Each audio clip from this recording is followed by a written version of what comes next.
It is Sunday, December 4th, 2022. Welcome to a Sunday stream with the Dago. We don't do this very often, guys, but I felt like I had to. Thank you for joining me today. I hope it didn't interrupt anybody's family time. Um, so, thank you so much for being here with me today, guys. I appreciate you, as always, everyone.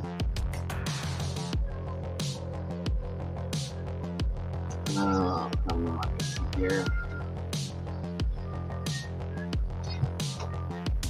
Things rolling, guys. That's the stuff to talk about. I hope everybody's having an amazing weekend today, and yesterday, of course. Beautiful Sunday. It's good to have all of you here. Like I said, let me get this shared out, guys. And we will get everything on the road and get to moving.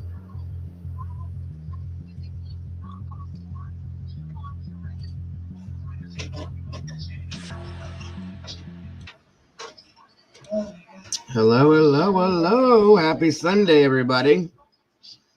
Surprise. How is everybody today? Good to see you guys here with me. Give me a moment, guys. I'm trying to get things loaded in the right way. It's good to be here with you guys, and it's good to have you guys here with me.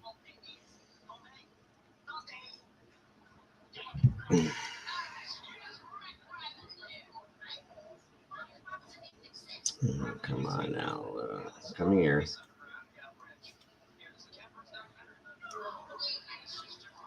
Hey, Miss April. Thank you so much for joining me today. It's great to have you here.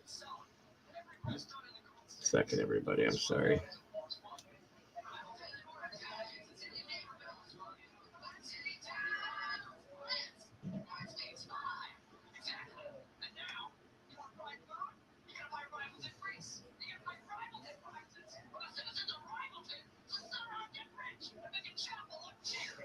Let's see here.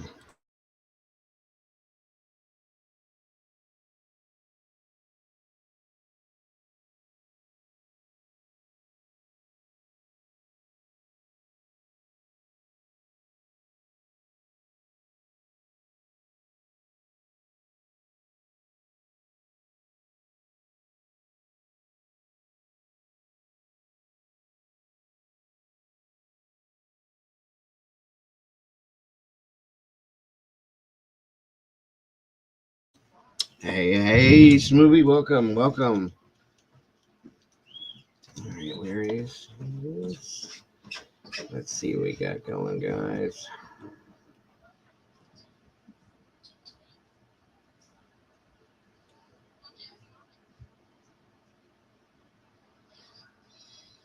One second, everybody.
Why, hello, Miss Zelda.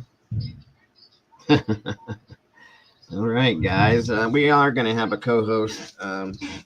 Miss Lisa's going to be joining us today as soon as she jumps in here. Um, so that'll be a good thing. Let me see who we got today. Okay. Welcome all, everybody, by the way. Thank you so much for joining me on this Sunday. Um, I know I normally don't do streams on Sundays, but there's some things that I got to get out there. It's driving me nuts that you know how deep I'm in this. I'm in the hole with this one, guys. So it is what it is. But I'm glad that you guys joined me at least.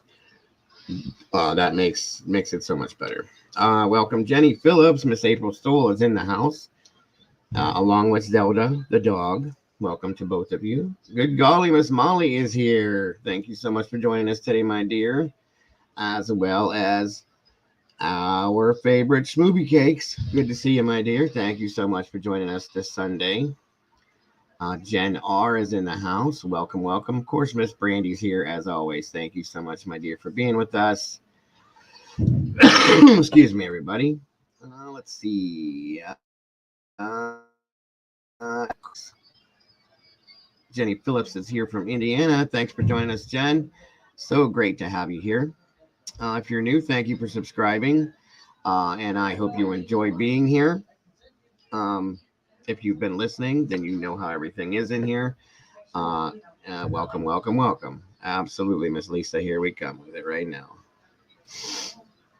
Okay, 1 second, everybody. And looks like we got Izzy in the house. Welcome, welcome, welcome, Izzy. Thanks so much for joining us today. There you go, Lisa. Link is right underneath you, my dear. And yes, again, welcome, Miss Jenny Phillips. It's so great to have you here. Welcome to the True Crime Cafe with the Dago and his meatballs. Thank you, Smoothie. Again, guys, if you haven't, please hit that like button on the way in the door so that we can stick in that algorithm and then everybody will get the notifications as they're supposed to. Hello, the beautiful Miss Lisa's in the house, everybody. Hello, everybody. How are you? How are you? I am good. How are you? Co-hostess with the mostest. How about that one? What nightmares are made of, like when you're a little kid and you think of the boogie. All right. Let's see here. Okay, How are come we, on all in, guys. beautiful Grab your people? coffee. Izzy, April, Jenny, Welcome, I said welcome. It's Izzy, Pamela Pamela, Griffin from Molly. Pond. Good Love golly, you Miss all. Molly. It's Molly. Oh, okay, Jenny, I get you. Well, welcome. I hope you enjoy it. Hit the like button on the way in the door, guys. Like I said, if you haven't, and if you don't, hit it on the way out to keep us in that algorithm. That way, all you guys get your notifications as you are supposed to, so you can be here with us for everything. And for those of you that always are, thank you once again for joining me on a Sunday. Yep. Just leave your DNA on that like button, guys. I messaged the wonderful Miss Lisa for my earlier today and said, "Did you see this?" And she did and watched it. And I said, "I think we need to do something," and she agreed. And here we are. So thank you, Did Miss you Brandy. did you read Welcome, Jay. the Fox News thing from one of the fathers I about haven't. I'm gonna be pulling that up too. I just saw that a little bit ago. Thank you, my dear. about Kaylee? And Yeah. Dad has an inkling about victims' behaviour Yep. difference before attack. Yes, and we are going to talk about that and a couple others. I'm going to put it this way, everybody. As of yesterday, things are. Hi, Sam. Things are starting to very slowly start moving ahead now. Okay. I think that law enforcement has maybe possibly had, and if not, they do now have a little more than what they were letting on. Okay. So we'll take it that direction at least. And with that being said, that's why I did this today, because there's some more there's some things that I have to say. You guys that have been here, okay, know that I've been leaning way hard in the direction of the fraternity house, the Sigma Chi Tensor fraternity house. There's a reason for that, guys. I have a couple different sources that we're going to be putting out there that are giving me some stuff that makes me really believe that again, as well as some other things that Kaylee's dad has been very vocal throughout this. And I got to give it to him. He's trying very hard to keep his mouth shut, and it Yes. because law enforcement wants him to, and I get that. Okay, I absolutely get that. But oh, that didn't feel good. Stupid file cabinet every time. Sorry. I know you guys heard that. Every time. Anywho, so there's a lot to talk about again. Um, so share it out, guys. Get everybody in here. I did.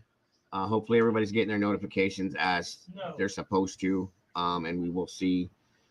I'm going to give it a few minutes to get everybody in here so I don't miss anybody on anything. Thank you, Miss Brandy, for that. Again, guys, for those of you that have. Hello, Jay. Yes, Jay. I believe you're new, my friend, as well. Thank you for Miss joining us Brandy. from over the pond again. I seem to have a lot of subscribers from over there, so thank you guys. I appreciate that. Yes, Miss Brandy, thank you for that. Those of you that have donated to the PayPal, Venmo, and/or Cash App, I really, really appreciate it, guys. I really am definitely in need of it right about now. So thank you for that. I appreciate that so much. Okay, good to And know. to those who donated to mine the other day, I did send messages out. Thank you all very much. I appreciate it. Absolutely. We do have a squad from the UK, don't we, Schmovie? Australia, UK, Netherlands, all of it. Speaking of Netherlands, looks like the Netherlands knocked us out of our soccer team is out. 6 degrees. Sorry. What's up, Breezy? Thank you for joining. Oh, you're okay, hon. Thank you for joining us. Oh, sit down. Thanks. Oh, welcome. Come on in, guys. Get comfortable. Pull up a chair. Put your feet up. Have your cup of coffee. Mm-hmm. We're going to be here for a minute. I emptied waiting for you. I drank mine waiting for you. That's 3 I had. Now I'm bouncing up. No. Mm-hmm. No, actually, I was talking to my daughter. Take your time.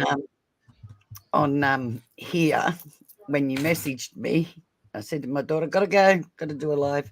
But she might jump on my channel with me after too. This is the one that's in Queensland, by the way. Okay. Gotcha. But yes, after listening to that, and even after you said it the other day, like I said, logically speaking, thinking, because I'm a very logical thinker. Mm-hmm. And I look at,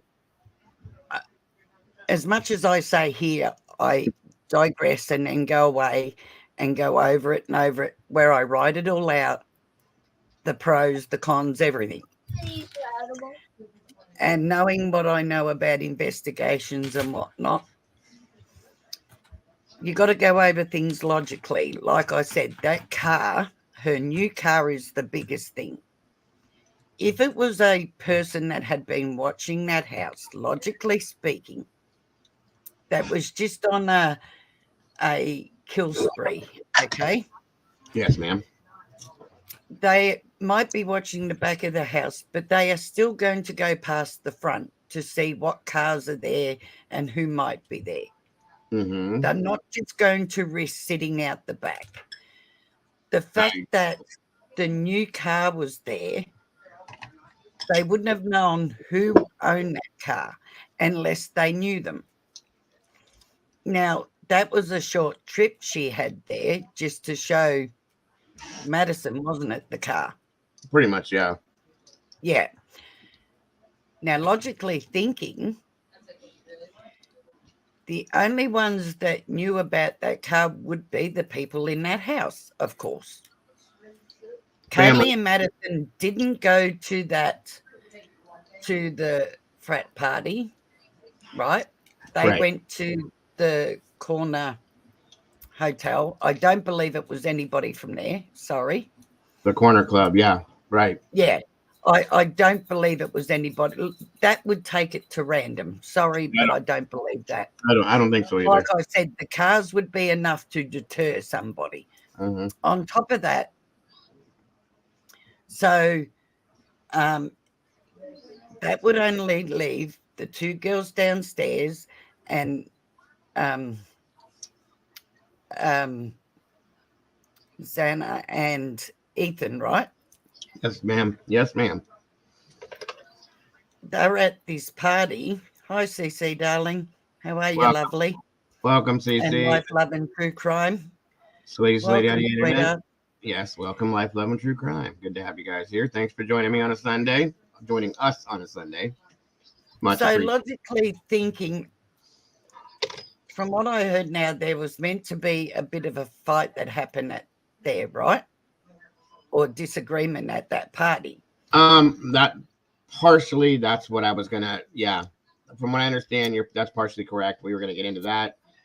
But anyway, regardless, even if there wasn't,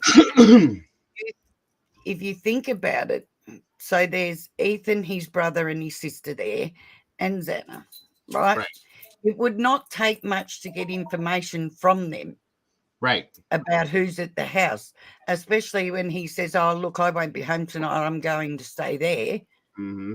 Oh, who's there? Oh, well, there's Madison and Kaylee's back, of course, with a new car, Right. and the two girls downstairs, who I will not use their names. Sorry, guys.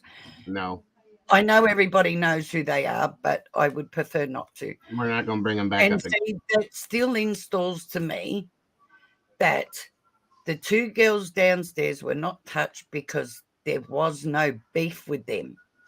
Whoever this was did not have a problem with them. It wasn't the fact that they run out of time. I don't believe that. I don't believe they didn't know they were down there. No. I don't believe it was because the doors were locked.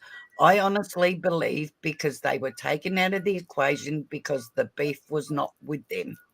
I think that the person came in and went through people until he got to his target, handled it. Once the target was done, he was gone. And that's how that happened. And those two girls were not the target. Period. I don't know about that either. I See, have something we're gonna watch something that kind of makes me kind of go with that. And that's okay. We don't, I understand exactly what you're saying. and I also don't believe that Xana and Ethan were the first to be murdered. Right. No, I understand. Well, I I found believe something the out. two girls upstairs were.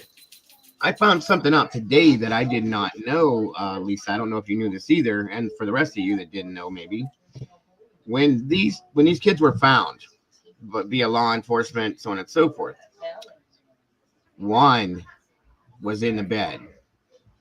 One. Yes. Yes. They were finding the rest of their bodies laying on the floor in front of a door. 1 second, guys. Hold on. I'm sorry, Lisa. No, you're right. Stop apologizing. Yes, I believe it was personal to Pacific Breeze. I believe that it was about 4. Okay, sorry about that. But yeah, I think. What the heck was I saying? I hate when that happens. Sorry, guys. Pacific, that's where you and I differ. I don't believe it's somebody that briefly met them either. I believe it's somebody that has known them for Oh a yeah, little while and I agree. knows them very well. Welcome, Anna. And I do think it was a fraternity, and there's an involvement from the fraternity, I should say. I feel there's a lot to go over, guys. There really is. And there's reasons why you guys know that I pick things apart. You guys know that I tear everything all the way down to the ground and build it back up. I really do. I dissect it like a frog, guys. There's reasons for that, because if you don't do that, we're going to go around in a circle and circle and circle. I feel like if we tear it all the way down and pick it apart, then we pull the facts out. We put the facts back together and build it back up. That's what I do in here. That's why I do it.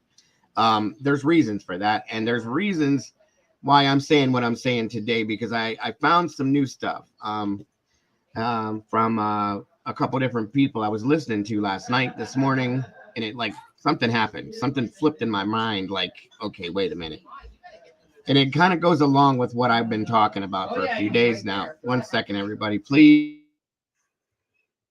You're right. That's why I think Joe and I click, is because I do the same thing. I pull everything apart and then build it back up and Right. start from the inside and work out. Yes, yes. And then logically think about Every investigations I've known about and some I've been involved with, and police that I talk to and have had a long-standing relationship with, as in friendship.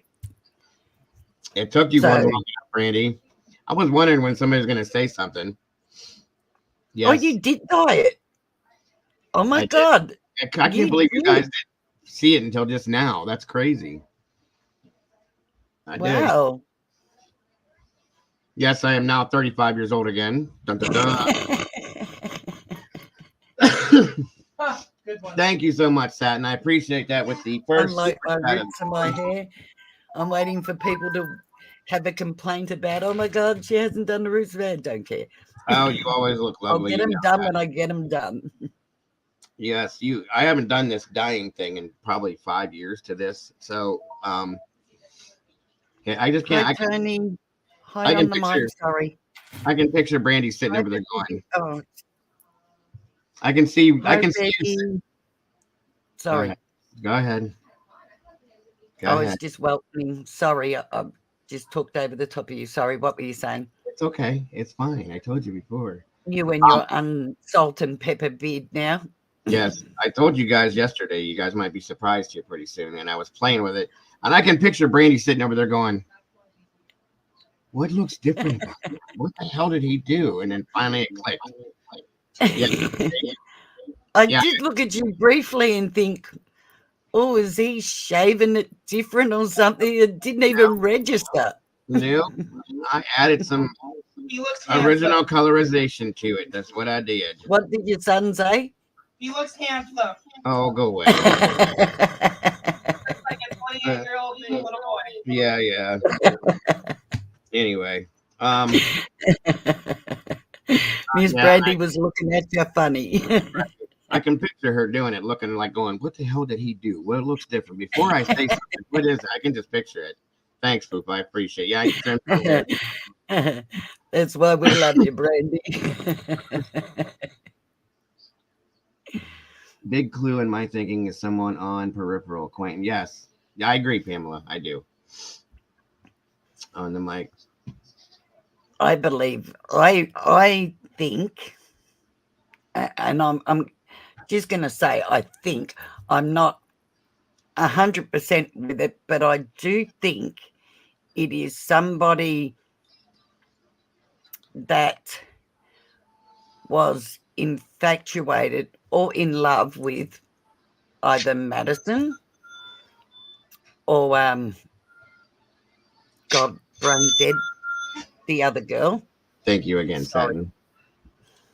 You're okay. And they feel the other two or three have interfered with it or interfered with the friendship and has stopped any chance or has warned one of them about him or something. Kaylee, thank you, sweetheart. But What's up, that's Jimmy? what I feel, and that's why the two girls downstairs were not touched, because they didn't do anything in their eyes. Yeah, that's very, very possible. That's a very, very, very good reasoning behind that too. Welcome, Jimmy. It's good to see you, brother. Been a minute. I'm glad you're back. Good to have you here. I understand Anna completely, 100%. Yeah, Anna. I have a tendency to do that myself. That's my ADHD. I have a tendency to obsess about something until I get what I need out of it, which is why we are here right now, because I will not settle until I get what I need out of this. Welcome, Sherry, and all of you meatballs. Thank you so much for joining us today and floating in the sauce on Sundays. I appreciate it, And guys. I'm just when it comes to things like this, I have OCD. I become very obsessive compulsive over it. And I have to write. I can't type it on the computer or anything. It's all got to be done by pen and paper. Yeah, I know that. You're the same as me. I That's do the why I same. think you and I click so well, is because we're very so similar Mm-hmm. and we pull things apart very similarly Mm-hmm. and bounce off at each other really well. Yep. And that's why we work together to get. Okay. Wake up. That's why we work together so well. Jesus, I hate when I can't talk. Yeah, I agree with that. Fupa. I did think there's the puppy. I have that feeling in a sense too, but I'm trying to weigh that with my thoughts on the fraternity scenario. Okay. But Again, one I actually, played. Go ahead. that would still come under a guy that was rejected or felt rejected. Absolutely, it does. It does. But Depends on what you class as an incel, but the proper verbiage of an incel is somebody that doesn't like women because they don't get noticed by them and they're not good looking. right, So and or because they've been rejected, and so on and so forth. Right. yeah, Correct. yeah. Which therefore would just about cover any one of us, wouldn't it? Because at some point we've been rejected by somebody. At In least all once. honesty, At least once. Yes, ma'am. Well, yes. yeah, I think I was rejected once from the opposite sex for I had set my standards way too high in high school. I was a freshman and she was a senior, and I was in love with her from the moment that I seen her. But yeah, it was like she looked at me like I was in kindergarten compared to her, Yeah. and that it is what it is. You know what I mean? Funny thing is I ran into that girl when I got divorced from my first wife. I went out and she was all about me then. So how about that one, Yeah. guy? You know, Isn't that funny? I've absolutely. been rejected by quite a few when I was a teenager, when I was in my 20s. We all at some point get rejected prior to getting married or whatever. And the difference is an incel scenario. There she is. What's up, Kitty? Welcome. Good to see you. Kitty, Um, how are you, sweetie? a lot of incel scenarios is somebody that is repeatedly rejected and on a regular basis due to their, I don't want to say abnormalities, but you know, a lot of them are shy, introverted, things like that, and it does turn into a situation at times.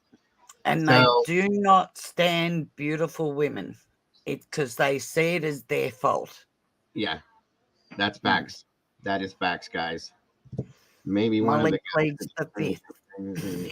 It's very possible, Anna, and it's something I looked at already in regards to Madison, because Madison and Kaylee both are beautiful girls. Okay, there's nothing that nobody can say they're not. I don't if you try to, you're blind. So anyway, any I one of think they're all beautiful girls. absolutely, but I'm just talking about those two right at this moment in general.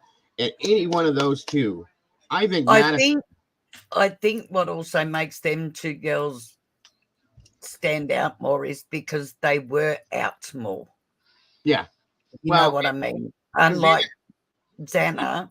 Xana I has a mean, Xana is very stunning, but them two girls put themselves out more and did them photos and that together. So, and they are, I mean, they're all very stunning ladies, but I think it was because they were so confident in themselves too. yes. Yeah, I don't know if I should be talking to you, Kitty, because you guys beat us yesterday. So I don't know. I don't know about that. I'll have to think about it. I'm just kidding. I love you. I love you. I'm glad you're here. But anyway, with Madison's situation, I that was one of the reasons why I had looked at Ethan's brother, because I knew that he had the hots for her, but at the same time, it's hard to go with that scenario because of his brother being involved. Okay.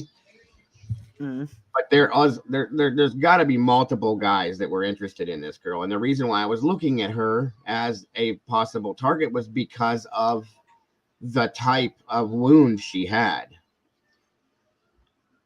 You moved today. Are we talking about the one that had the most injuries?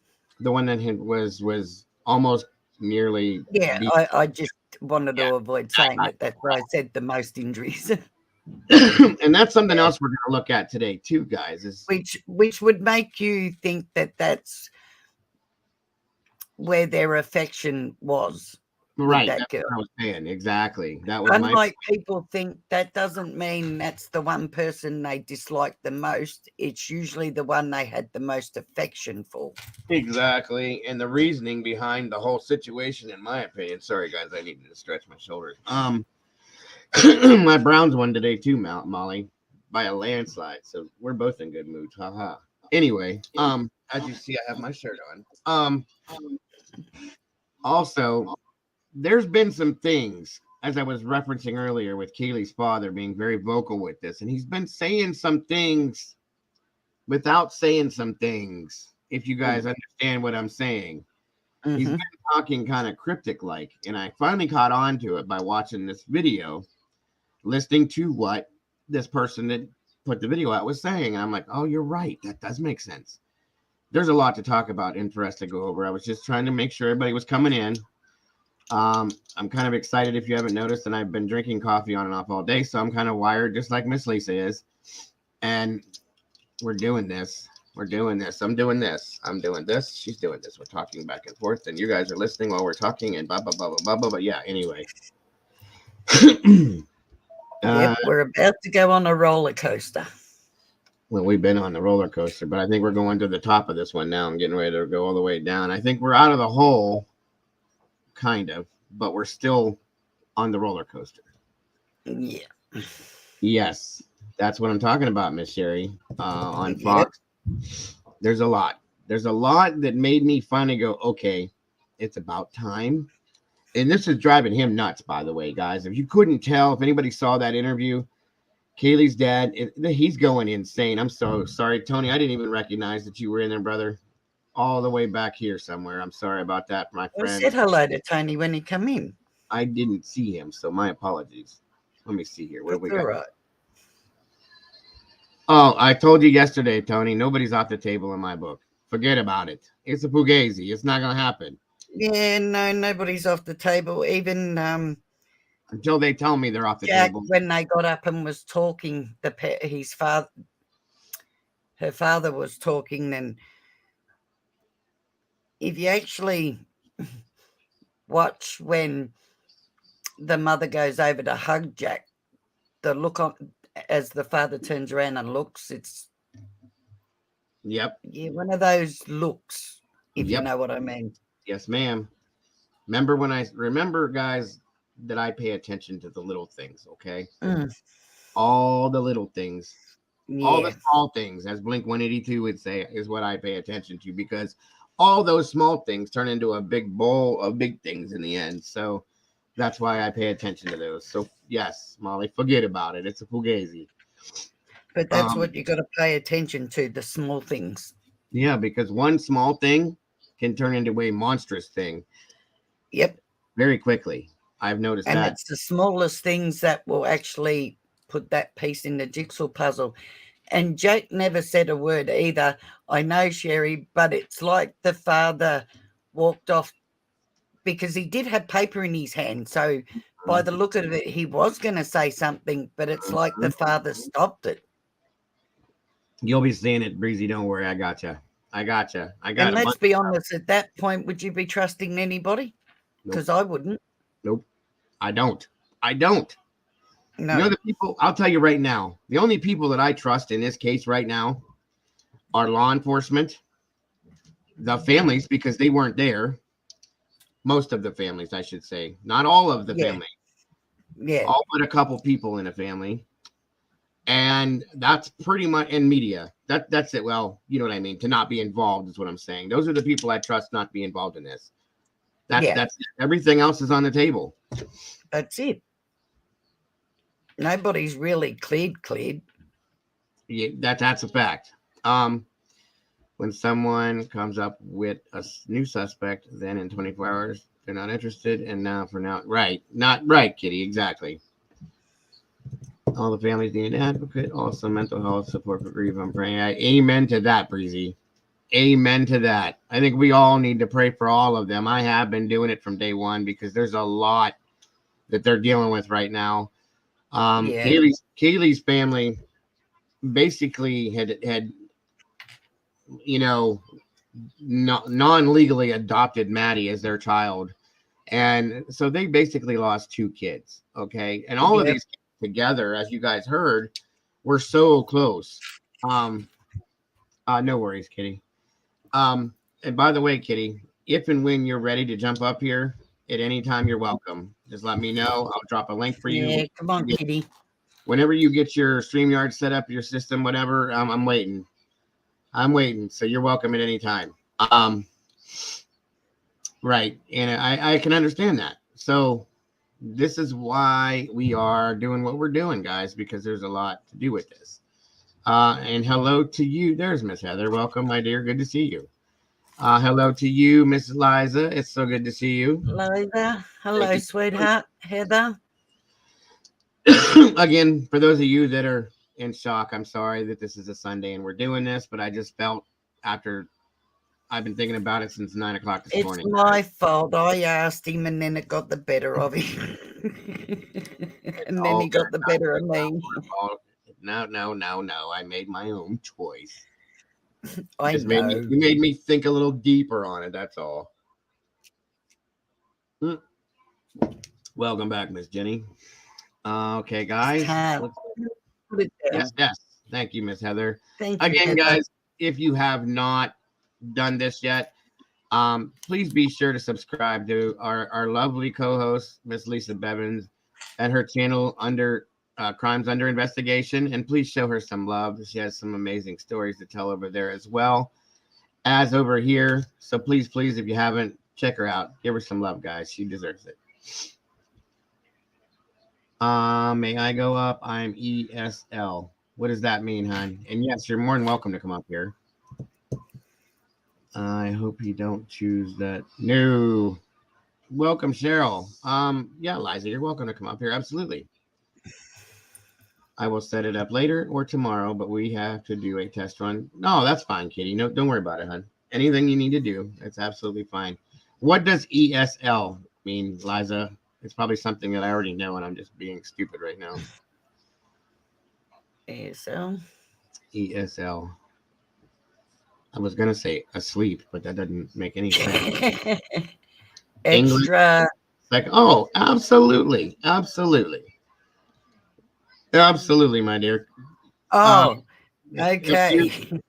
I'll tell you what. I'll drop the link over here. If you know how you have StreamYards, or do you know how to work all this on, I'm gonna put the link. 1 second here. I'm gonna copy this link, and it's gonna be in the chat right below where Sherry says what she says to you is where the link is. You click on that link, and it'll bring you backstage, and then you'll have to show me your face just for a second, because there's some bad things going on YouTube right now. People trying to show pictures of things that we don't want nobody to see. So just show me your face for a quick second, and I'll throw you up there with us, okay? I would love to have you. You won't throw her up there. That's not very nice to throw a lady. Well, I'll very gently set you up here next to us like this, as I would. I know. I had to get you. I got you. I understand. Thank you for doing that, Miss Jenny. Thank you so much for that. Like I said, normally we wouldn't, but thank you for saying that. I appreciate that. We both do. Just let me know when you're ready to. I appreciate that. If you have any problems, Liza, let us know, and I will walk you through anything that you may not know. Let me get you up here, and then and there it is. Thank you so much, Ms. Heather. Again, guys, very much appreciated for anybody that is donating and has donated. It's very, very much needed right now. It's very well appreciated. So thank you so much for anybody that donates to the Venmo, Cash App, and or PayPal. It's very much appreciated. Love you guys so much. Excuse me. And my apologies again for my incessant coughing and clearing of my throat, because this crud is still crawling around inside my chest. You got to get a tree first. That way you'll fit in with all the trees in the background, right?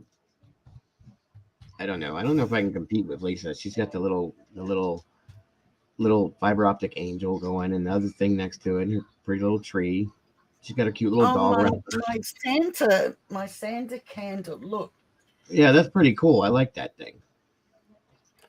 he's got Oh, Santa. that is neat. I wondered what that was. It's And like a when he snow. lights up, all the glitter goes up on its own. That's really cool. And my Really, angel I've had for many, many years. she's really pretty. But see, Sorry. my angel usually sits on my dressing table. Right. And then because I got that, and my daughter said, well, now you need to put a Christmas tree up for them. Yeah. See, And you did it. she And thinks of you guys. I see And my then she tree said, wasn't even supposed to put your be there. angel and everything over there. Right. Well, see, and Because that's I the told thing. her about your tree. It just so happened that when I set it there, I didn't even think about my whole setup over here. It just happened to Yeah, be behind me. It's like perfect. I'm like, wow, what? Check that out. So, it is. It's lovely. thank you so much. I'm so sorry, Miss Heather. I knew you were gonna get it once you said the older one got it. Now it would have been perfect, too perfect for you not to catch it with both of them being sick. You got lucky the first time, but not this time. So I'm sorry, my dear. I hope you feel better. It's Yeah, me crappy. too, Heather. I can't wait till we get past this crap and it gets cold enough to kill all this. Ugh, yuck. So, 4 hours to dress my tree today, 2 more to go. That's all right, Pamela. The other day, so I did the upside down tree on Thursday night. excuse me, On everyone. Lisa's here. Friday, I'll be right back. okay, on Friday, we pulled the big tree out that used to be our family tree, my mother's. Pulled that out, and I sat there. I started it at something like 1:30, 2:00, and we're still going at 12:30, 1:00 in the morning. I said to my daughter, "That's it. I'm done. That's all I can do for now." That was it. I still had to finish it.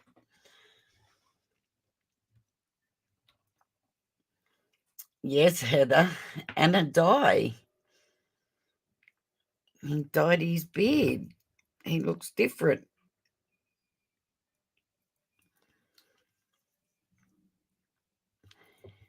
My tree is like 20 foot high, need a ladder to decorate the top. Wow, really?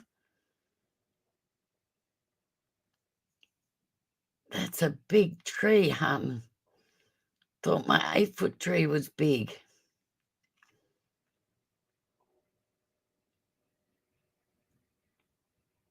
Oh, that's beautiful.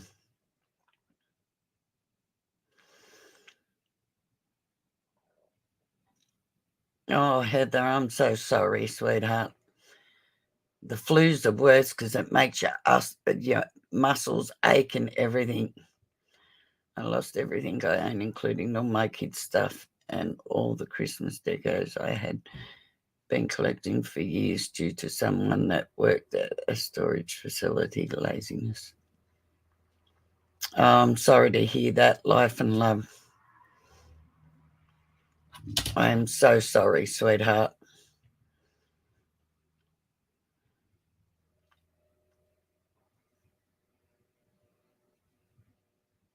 Yeah, Pamela, yours 9 foot, 20-foot tree.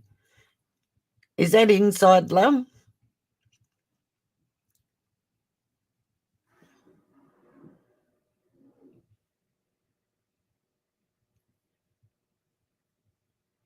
Your 20-foot tree, does that go inside?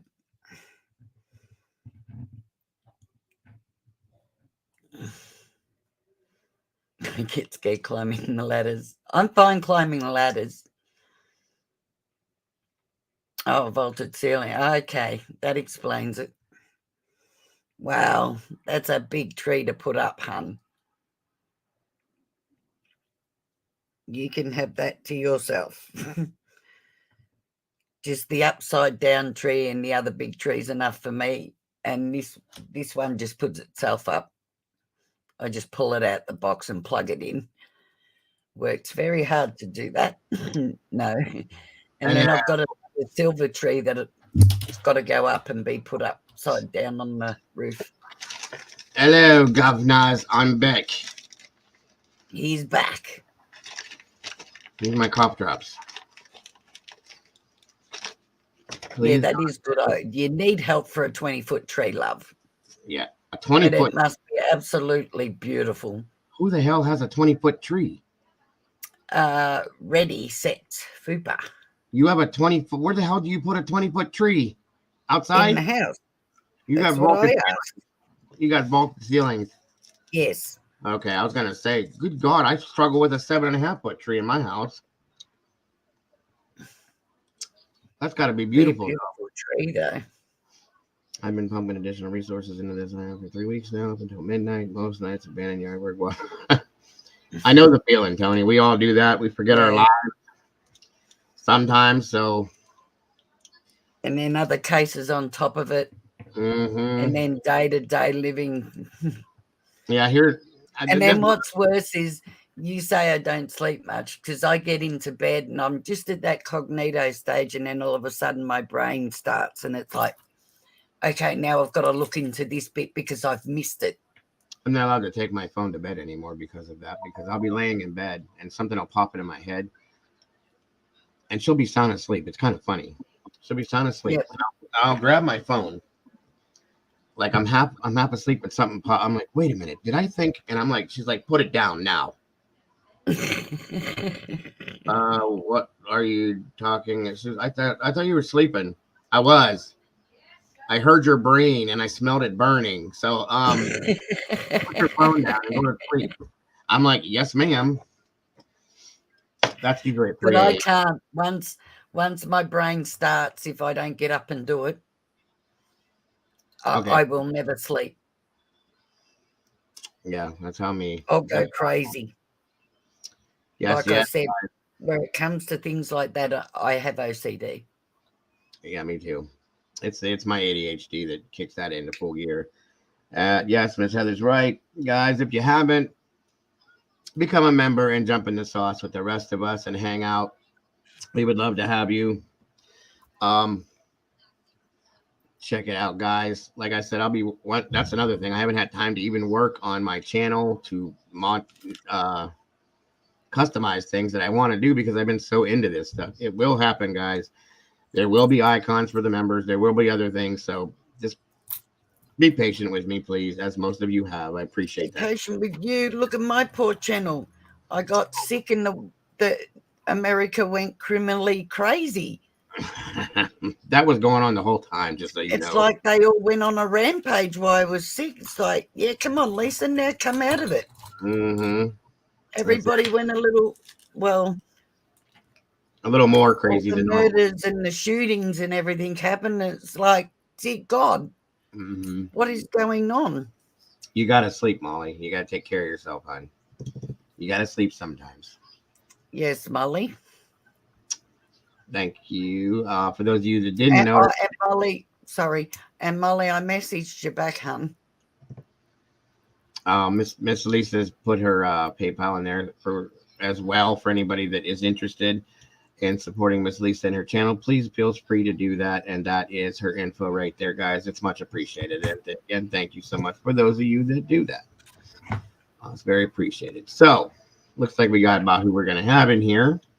Heather's going to be AFK for a minute. I think everybody else is in it. You guys keep saying sleeping tablets. That comes from all you guys that are overseas.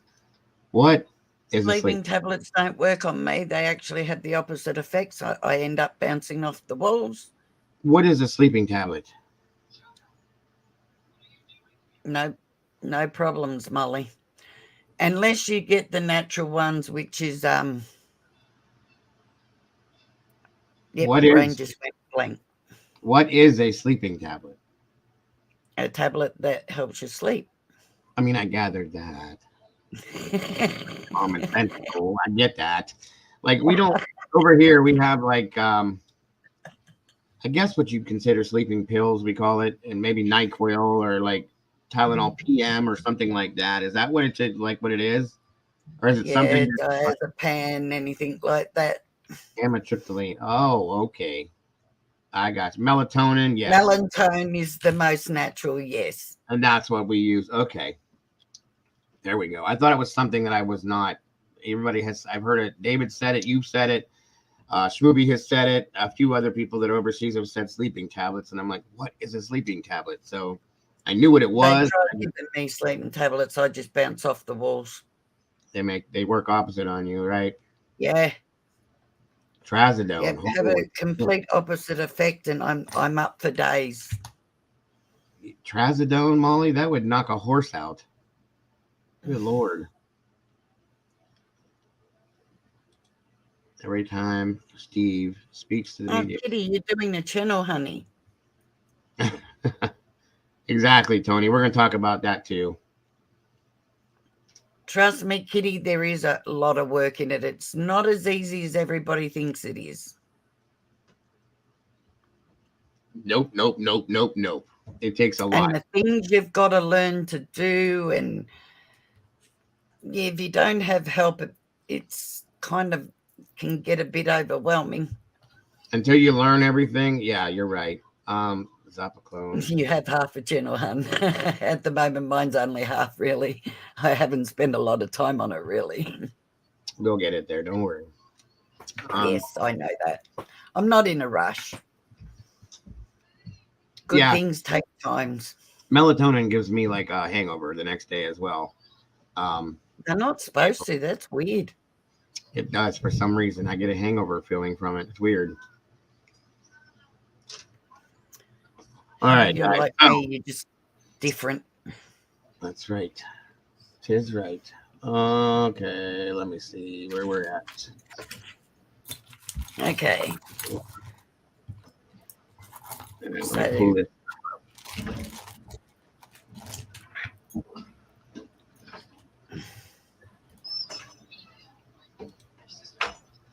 okay. Have you got that? I got a couple things. This one thing I'm gonna hit. Yeah, sorry. Have you got the Fox News one up? Not quite yet. I did. You don't I do? Okay. Welcome, Ricky. Good to see you, hon. I have that one, and then I have. Well, go ahead and pull that one up, please, and I'll pop that one up first, and then we will go into the next one after that. Okay, let me move it over. I had it up and I accidentally closed it.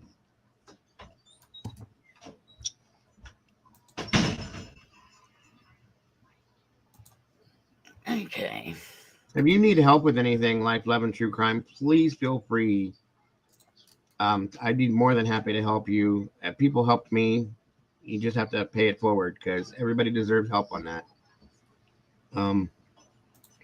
It's not easy. It really isn't.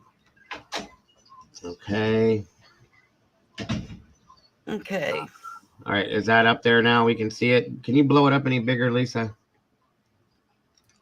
No. Sleeping tea does work, April. I like it. Is there like a full screen? Maybe I can do it. Let me see. Okay. Did that make it bigger, guys? It did for me, but I want to make sure you guys are all seeing it. All right. Let me see. All right. Did that make it? Have you got it on your computer? Or on your computer? No, I just let you put it up there. Did it blow it up when I did that or no? Not to me. It didn't look like it did. Okay. Down in the right-hand corner, there's a little square. It should be right here. Very, very corner down here. Down here or down here? Down here. If you can see my cursor.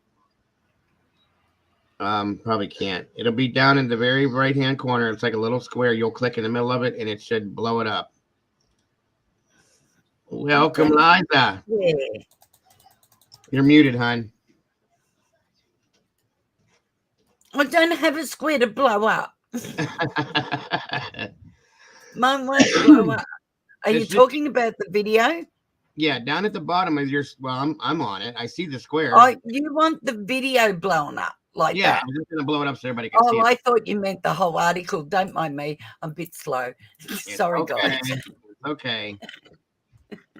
Liza, you're muted, hon. I don't know if you knew that. All right. Do you want me to start playing this? Hold on one second. I want to make sure that Liza's okay. Okay. You let me know when you're ready. Okay. Are you She's right, up. Liza? You're I don't muted, think she honey. can. I don't know if she can hear me or not. She's up here, but she's muted.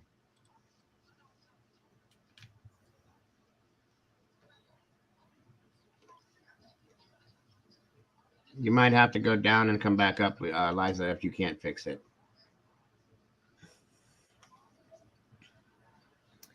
Can you see your camera? Well, you can see your camera button because you've taken your camera button off. Next to it is your mic. There you go. Hello. Hello, hello. Hello, Welcome. guys. There she I'm is. sorry. No, it's okay. Welcome, my dear. Good to have you up here. Good to be with you guys. You're an amazing couple in true crime. I follow you. I missed you, Lisa, yesterday. I hope everything is okay. Oh, everything was good, love. I just had a big day yesterday with my grandson's party and everything, and then took some medication for my face and passed out to it. Oh, it happened. So for once I slept. Good. Well, thank you so much for joining us, Liza. I appreciate that. It's wonderful to have you up here. Thank you for It is letting me lovely. be here. Absolutely. Okay. Now, if you would like to, yes, you do have a very beautiful accent, by the way. If you would like to, I guess go ahead and get it rolling. Yes, ma'am. With that, we bring in Steve Gonsalves, who is the father of Kaylee, and he joins me now. Steve, first of all, our condolences to you and your family. We're so sorry for your loss, sir. We have kids, similar ages, and I can't imagine what you're going through. So I thank you for being here. And as I mentioned to you earlier, our goal in talking to you is to keep this story out there, to show the tip line, which we're going to put up on the screen in just a moment. But I want to get your reaction to this confusion of it. It's targeted, not targeted. Maybe the people in the house, maybe it was the residents. What can you tell us about that? I don't like it one bit. I know these statements take like hours and multiple individuals to review. It's not like this was something. What happened, Lisa? You muted it, Lisa. You know. I need to find a hook. Wait, come here. I want to talk to you. I want to tell you something. Did you show Rodney the light stuff outside? I did. It's muted still. All right, sorry. There you go. Hang on. Yeah, because I changed my earphones over. The other ones are driving me mad, so That's it should fine. work now. No worries. Let's try. My puppet's collection. Not that dog. Put that down. What is your Papa's collection? Yeah. Stand up. Stand up, baby. You're doing good. That's still muted, Lisa. Why? Did you mute yourself? Junie, hey, you love me? No. How much? Hang on. I have that theory. Don't worry about it. Show me like this. Wait a minute. Let me change stop, and then I'll do it again because I changed earphones. Okay, that's fine. Can you hear everything okay, Liza? Yeah, I can hear everything. Okay. Just if you have any kind of audio problems or anything, please let me know, okay? Will do. All right. We'll try this again.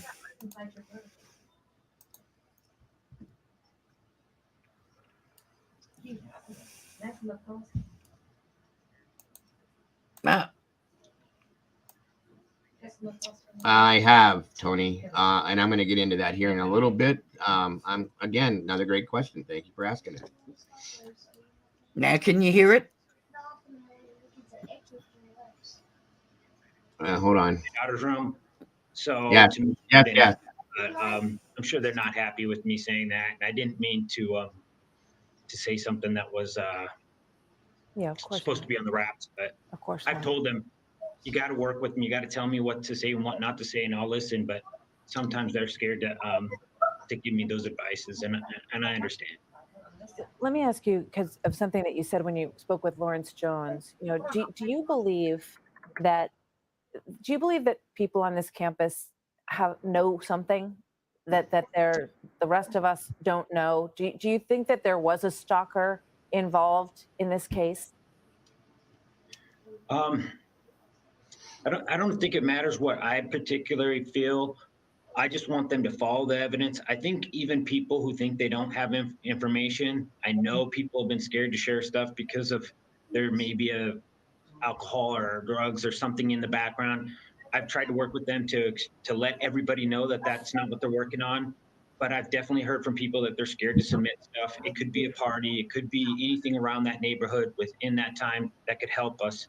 And I think that community is going to solve this case just as much as those officers in that room. You said something about, someone's car could be, or a video of a person who said that they had an alibi, but the car isn't where it was supposed to be. Tell me about that, what you're thinking when you say that, sir. I have an IT background. I know Teslas and some other vehicles have cameras that you don't even have to turn on and they're still recording. And there's some chips in there that you can pull data off. I know that's the way the Wi-Fi's work. So this individual could have came into these homes and partied and done things, and that data can be captured. I want this guy to be fair. I want him to be scared. I don't want him to be confident. I want him to be sick of seeing my face. And I'm not going nowhere until this guy's off the streets.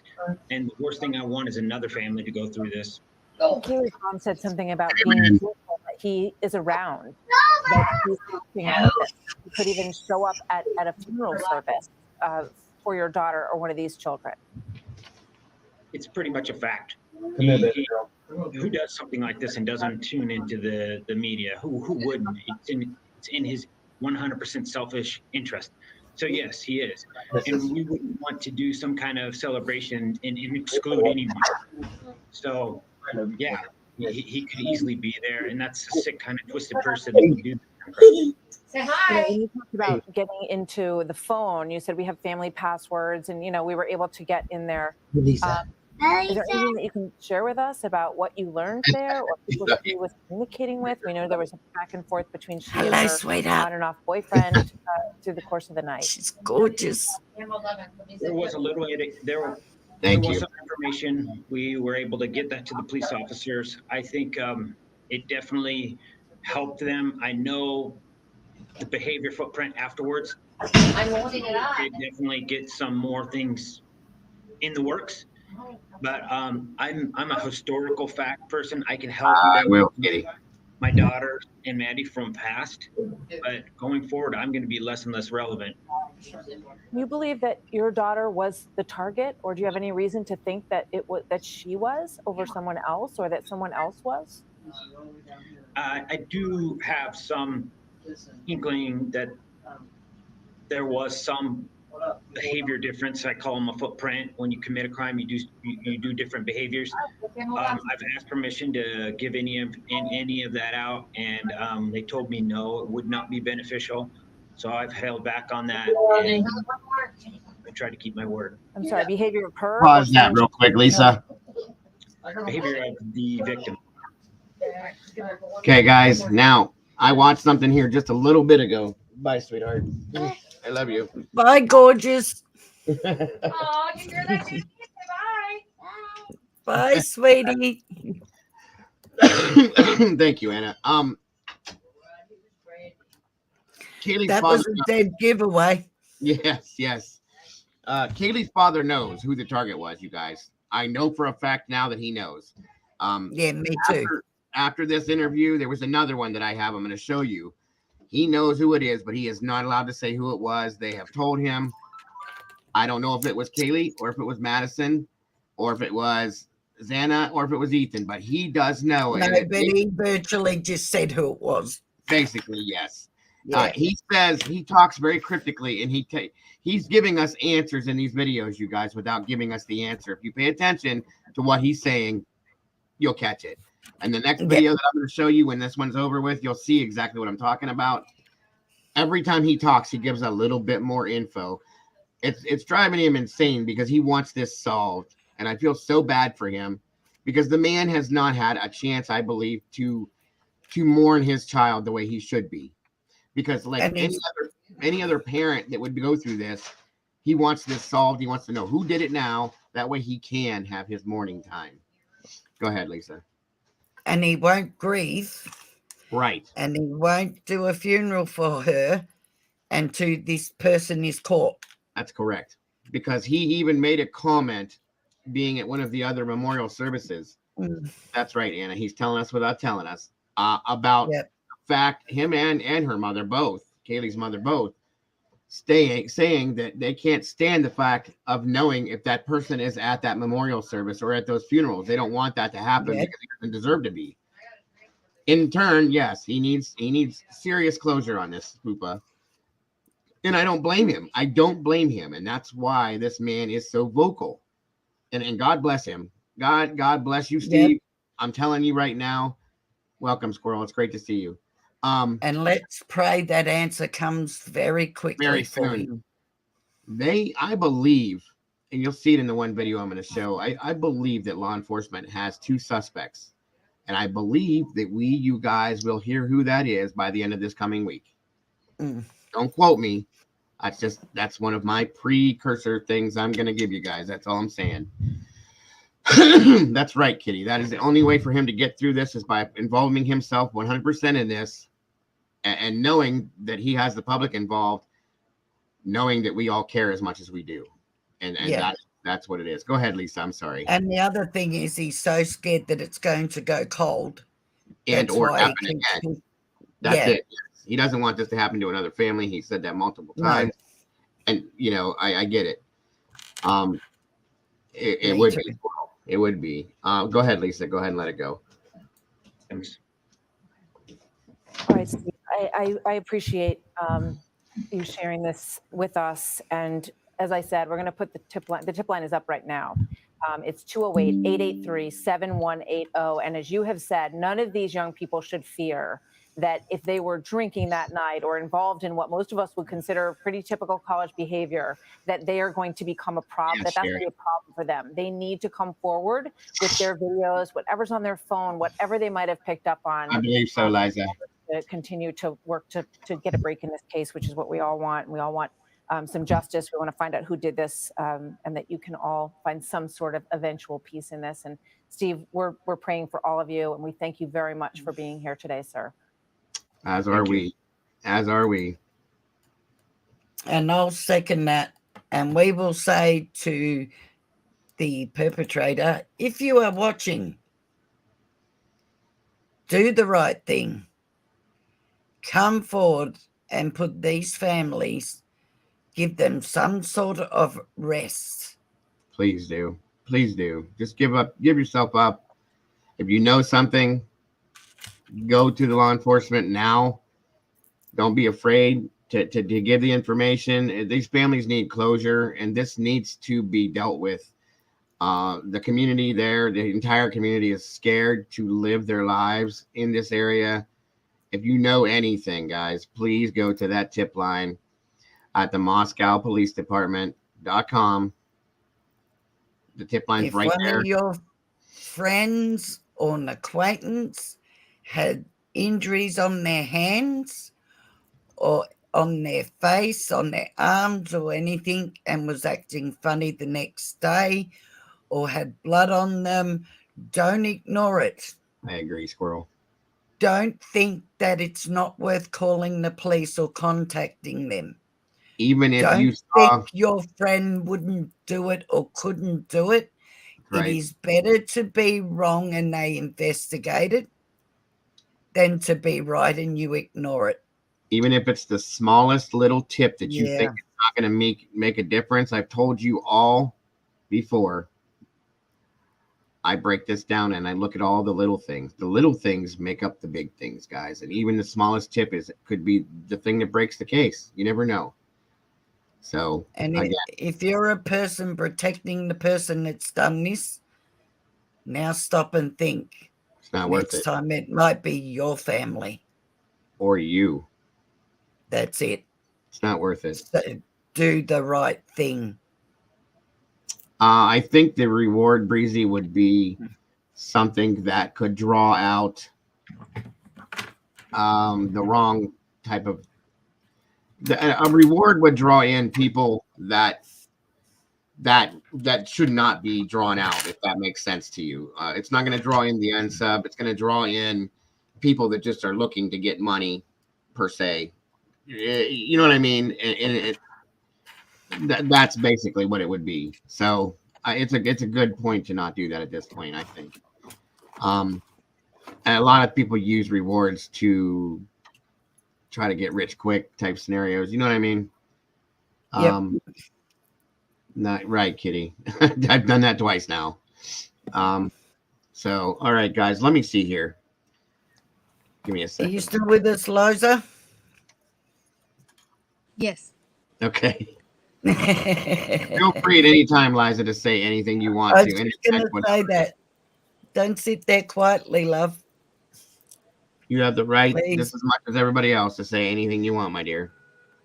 I'm just waiting for the next one. Gotcha. All right, let me see here now.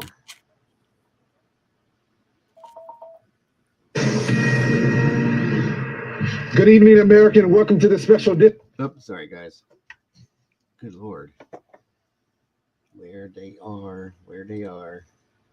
Kaylee Gawk's dad has really been stepping up. Not that one. Come on, there's my downloads. Okay.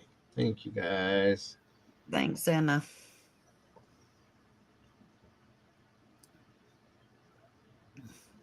Yeah, Pacific, I don't know about that because, see, that's what all the other retired police people are coming out and saying. It is really unusual. They haven't posted a reward as yet, but there has to be a reason.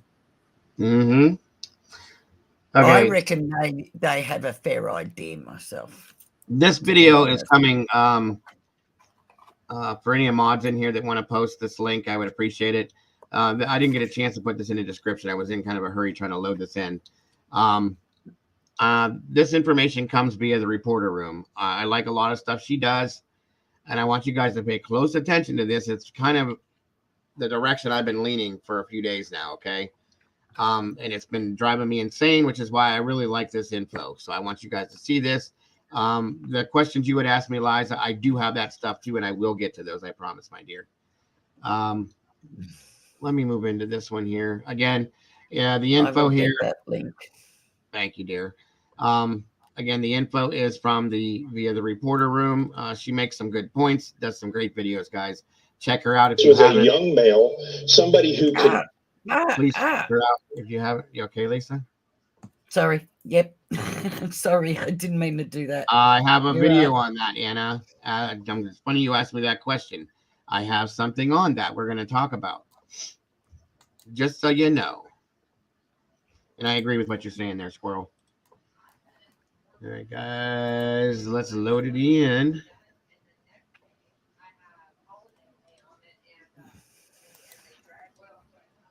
Sorry. Oh, it's okay, Vicky. You're here now. It's all that matters. The stupid notifications don't go out like they're supposed to. All right, let me get this a little bigger. I'll make sure you guys yell at me if you don't got the audio right. And we are off. Get into the house and get out in that neighborhood without being seen. I wouldn't knew the layout of the house. Knew how to get entry into the house. Was no indication of forced entry. I don't think it was two people. No worries, because the more people you have going into the house, the more likely it is that they were going to be seen. So I think it's one male, young enough to have been in that neighborhood. He had to be somewhat confident that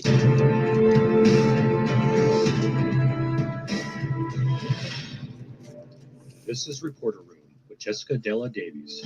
Hello, Reporter Room investigators. We're talking about Sigma Chi today.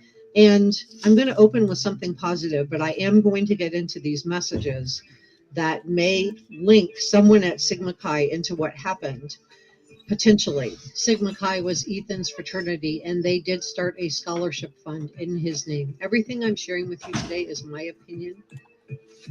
There's been a lot of information circulating on Reddit and Twitter about the Sigma Chi. However, I can't find any credible source for this information. I'm going to share it with you with the caveat that this could be fourth hand. Someone heard it from someone else who heard it from someone else. But I do find it interesting because Sigma Chi is located very close. You can see it from the house where Ethan, Zaina, Maddie, and Haley all passed. I also want to talk about the fact that detectives have become aware that there is a 6th person on the lease at the residence. Now, there were 6 people in the house, but as you recall, Ethan didn't live there. He was visiting Zaina. But law enforcement does not believe that this particular individual was present during the incident. The person was not at the residence on the night of the murders is exactly what Aaron Snell, who is the Idaho State Police spokesman, and that's what he told the press. He didn't provide the name of the 6th person, and you can see why. There could be all kinds of doxing that's going on or false accusations, so they're going to protect that person, but it sounds like they have ruled them out.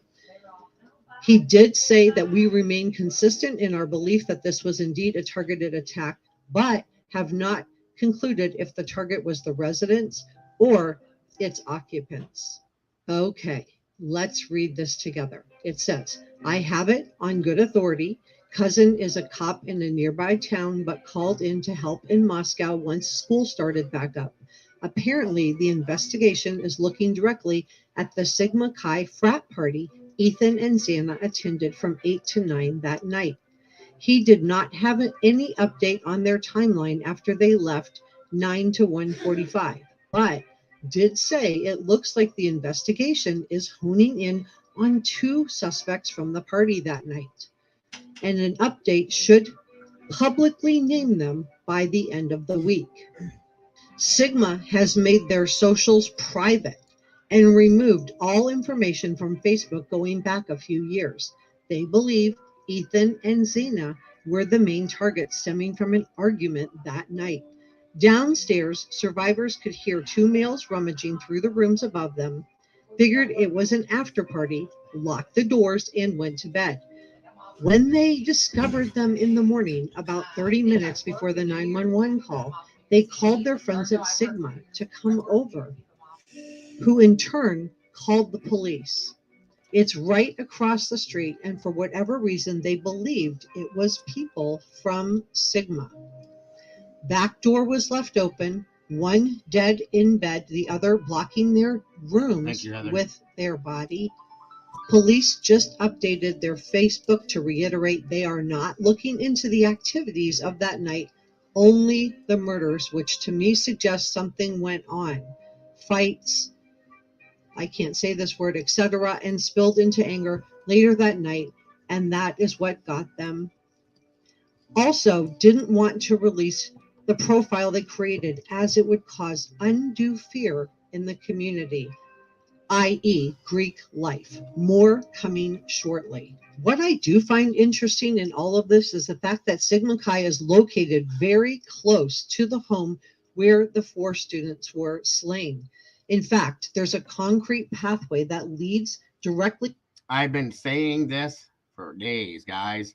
It is within a stone's throw. If you throw hard enough, you can see it from both sides. From the house, you can see from the house, you can see the frat house. From the frat house, you can see the house. Literally within minutes of a walk. That's all it is.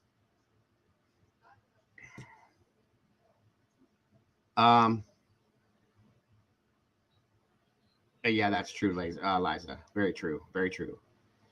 Again, thank you, Heather, for that, and for posting Miss Lisa's link in there as well. From Sigma Chi to King Road home. And I think law enforcement will definitely be investigating who else was at this party that night and who may have visited Maddie, Kaylee, and Zena's home.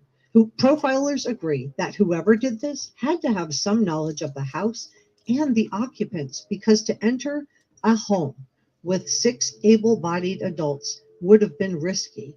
Also, there was no sign of a break-in. So this person would have either known that the doors were unlocked, or because the house had a key code, they would have had the key code. So when you consider that one of the 6 could have had a gun or could have called 911, this was a really big risk. And law enforcement has said that they believe that this was targeted. Now they've retracted that and said that maybe the house was targeted. I definitely think that it was a person that was targeted. And my reasoning behind that is there were 6 people asleep in that house. Person went to the first room and did away with Zena and Ethan and kept going and went upstairs to where Maddie and Kaylee were. And then once they did that, they stopped. So if this was a rampage, why would they just stop there? Why not go downstairs where the other 2 roommates were sleeping?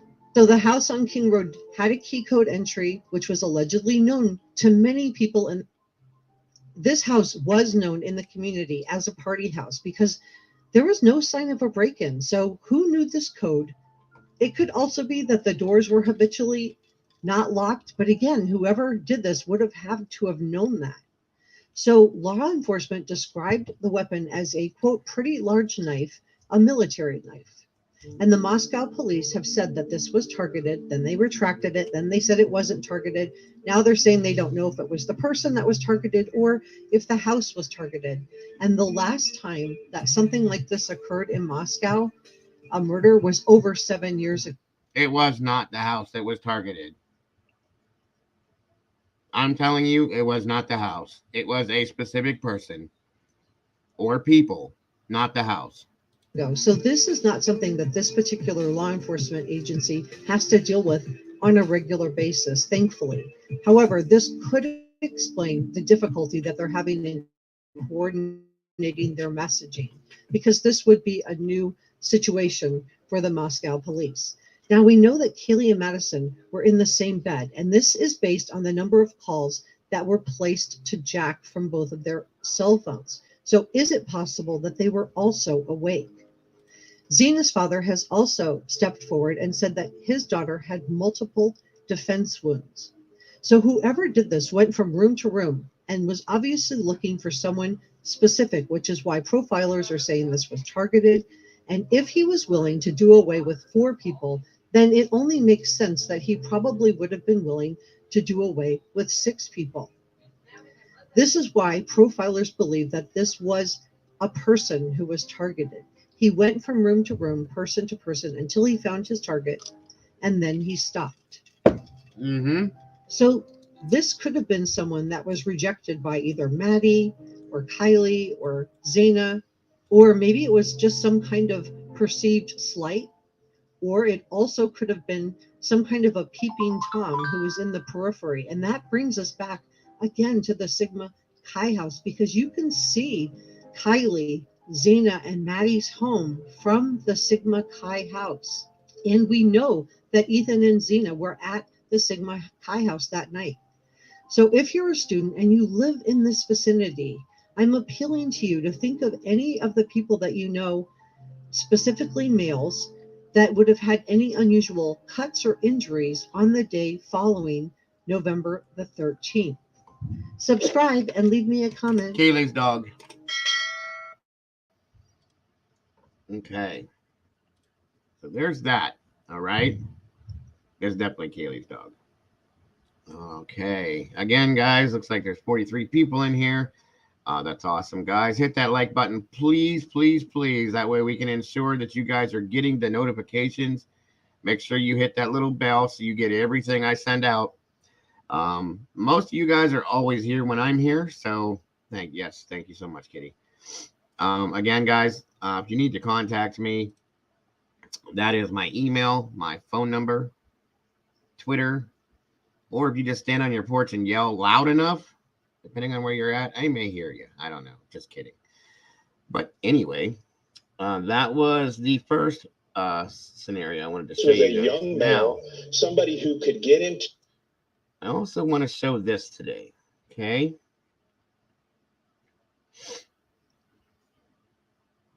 One second, guys.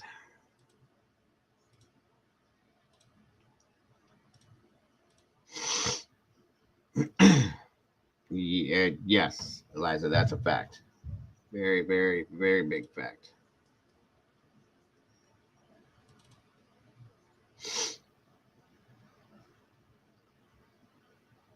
Sorry, back. No apologies. But I could hear you.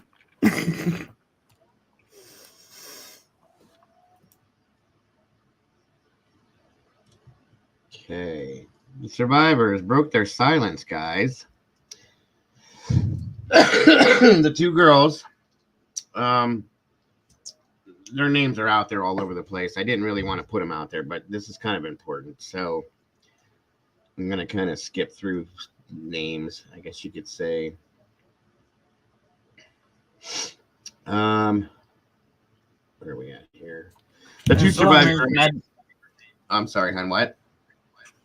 As long as nobody contacts them or harasses them, they don't deserve and that. That's what I Not don't that I want believe anybody here would do. Please don't think that I would say that about any of you guys.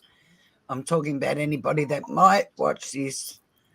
Please do not contact these girls or try and contact them or harass them in any way, shape, or form. I am a Browns fan, Vicky. See it. Go Browns, go Browns. And we won today. But anyway, exactly what Lisa said. Please do not. These girls are dealing with enough stress and trauma. Leave them be. Not that you guys would do that, but anybody else that's listening that isn't a generalized part of this community, most everybody in this community thinks the same way we do and would not do something like that. So, again, the two surviving roommates of the four University of Idaho students who were unalived over 3 weeks ago spoke out about the attack that took their friends' lives for the first time this past weekend. And please do, as Breezy just said, thank you, Breezy. If you have anything, guys, call the tip line. Call the tip line. Lisa or anybody, if you guys can pull that number for me, the tip line, it's on the Moscow's Facebook page as well as their website. Throw it in the chat for me for anybody that would want it. That's, I mean, I get it. And I appreciate you guys sending us stuff too, but if you have a real tip you think, call that tip line and give it to them immediately, please. Ethan Chapin, 20, Xana Kernoodle, 20, Madison Mogan, 21, and Kaylee Gongalvez, 21, were slain on November 13th. Each was killed in bed and stabbed in the chest and upper body with a large knife. Now, that's something else we're going to get into that Kaylee's dad got into yesterday. And it's another cryptic way of speaking, guys. And it's very interesting. I'm going to get to it, too. Their other roommates, well, I guess I don't want to say it anyway. I'm not going to say their names. The two other roommates were apparently asleep on the first floor of their home when a suspect or suspects entered the residence and stabbed the four students who were asleep on the second and third floors. The other two wrote statements that were shared at a memorial over the weekend and read by a pastor who oversaw the gathering. In turns, which read, "I wish every day that I could give them all one last hug and say how much I love them." One of them wrote, per the Daily Mail. "You always told me that everything happens for a reason, but I'm having a really hard time trying to understand the reason for this." Okay. And one of them addressed certain characteristics of her roommates, recalling that Goncalves' unstoppable will to succeed and sense of humor, as well as Ethan's love for his girlfriend, Kernoodle.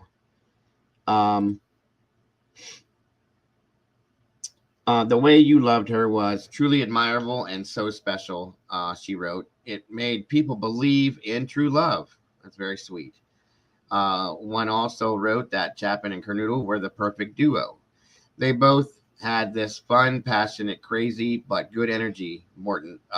She said they both were the kind of people who cared about everyone and would help anyone.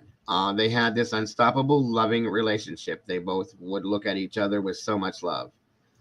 One of them praised Kernoodle's personality, calling her the life of the party and having the ability to draw everyone near her. There really wasn't one person that didn't love you and your amazing personality, she said. The roommates pointed to Mogan and Goncalves' inseparable bond, something that Goncalves' family has cited as the only source of comfort, knowing that their daughter passed next to her best friend. Um,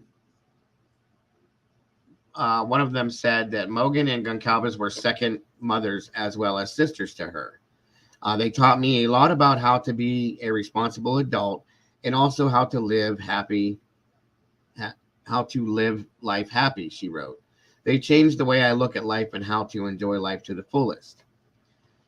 All four students were gifts to this world and will never be forgotten and will forever be in all of our hearts, she wrote. No suspect has been identified or arrested at this time. Moscow police have ruled out the surviving roommates as well as other friends who were present at the house when the roommates placed a call to 911 as suspects. People such as a food truck driver, third-party driver who brought Goncalves and Mogan home from downtown Moscow, as well as Goncalves' ex-boyfriend, have been ruled out as well. In an interview with News Nation, the Goncalves family suggested that police may have been too quick to clear people. Remember that I said that.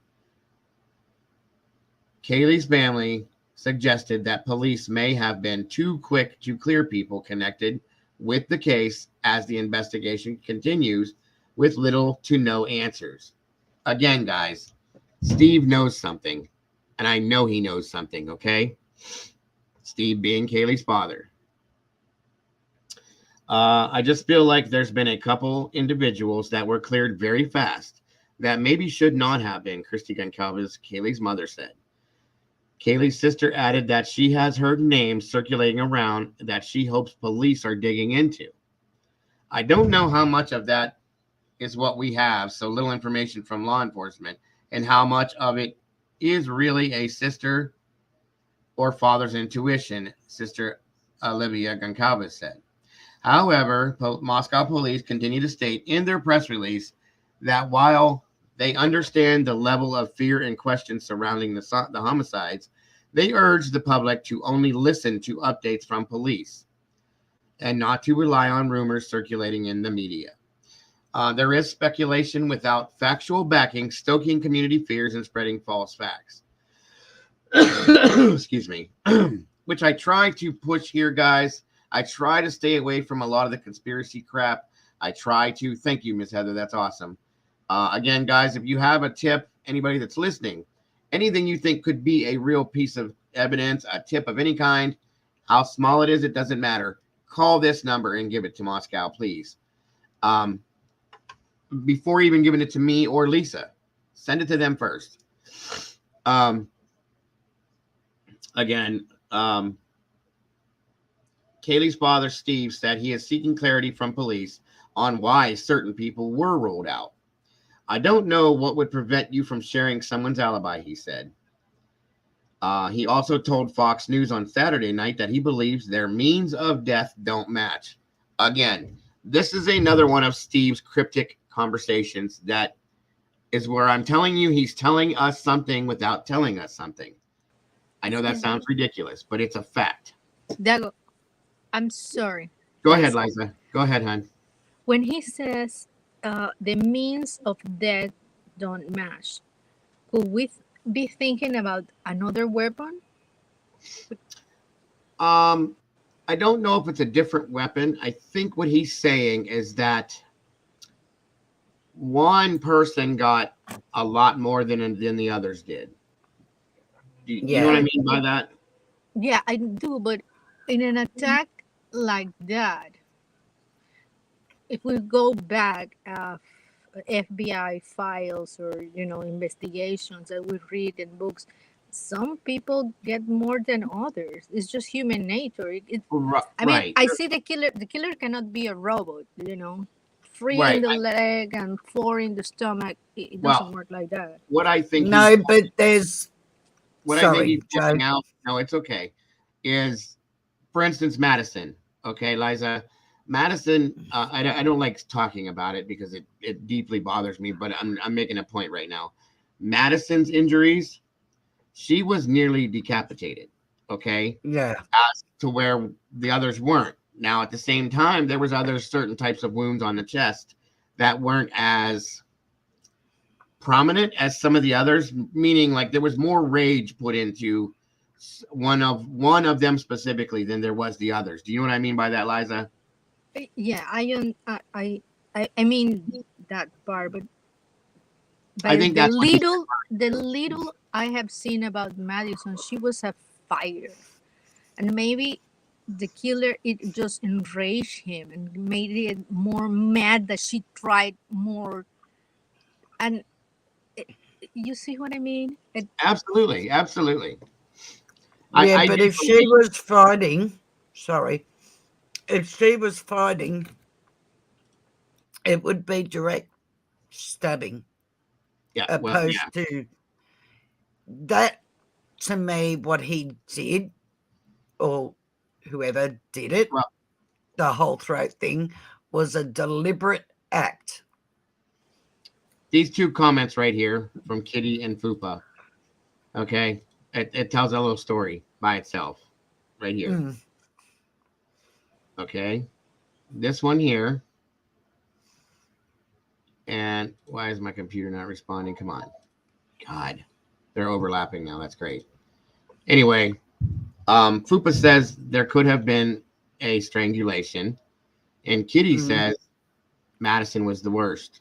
Think about that. Mm. There's things that we don't know about this as far as the mode. Okay, they're not giving everything. We do know that there were the fatal wounds were chest wise and or other places up in the upper body, but we don't know exactly point for point what was done. There's other things that could have been done that we're not seeing that Steve does know. Okay, and that's why I think he's trying to put this out there for the people to know that there's a lot of things that we don't know, and he's kind of telling us without telling us to not upset law enforcement because they've Mm-hmm. already been upset with him for saying too much as it is. Well, Um, I think that he is telling us what he's telling us, and I'm a mother. I understand the man, and I cannot. And in the same way, I cannot compare. I cannot go to that feeling because I haven't go through that. right, exactly, But exactly. not having enough information, and if your child can make you crazy. I mean, if the law enforcement just go close to him and say, please don't say this, we will show you, Yeah, he yeah, may just calm down a little bit. right, right. Welcome, Morticia. It's good to see you, my dear. Thanks for joining us, hon. Um, yeah, it's been out for a little while, Breezy. I can't remember exactly when that was shown. Uh, it's been a while though. And it is very. That's a lot of rage. Like I said, guys, a lot of rage and a lot of strength to do something like that. I truly think that Maddie was, in my opinion, and if I'm wrong, I'm wrong. I'll own it, as I do always. I think Maddie was the target, guys. I hate to Yeah. say it like that, but I really do think she was the target. And I think, again, that's why I'm showing you these things in succession like I am. I think that it's via, it really has something to do with the fraternity and somebody or somebody's in the fraternity. Okay. Mm-hmm. I'm just saying that's me. And if I'm wrong, I'm wrong. It doesn't matter. I'm just telling you that's where I'm at with it. I'm sorry. I It agree was with you. I believe it was unacquired affection or love, and Yes. whoever it was believed the other three interfered with it.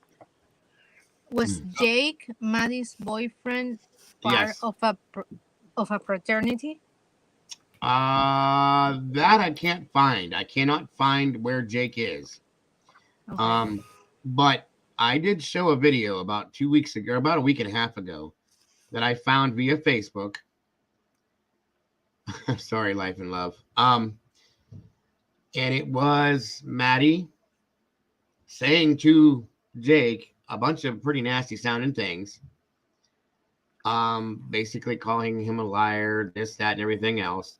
And then in turn, him being very controlling with her, saying, yeah, don't ever wear that outfit in public again, and blah, blah, blah, and bringing clothes to, I mean, it was just, there's a very, very, very weird vibe that come from that video off of Facebook, okay?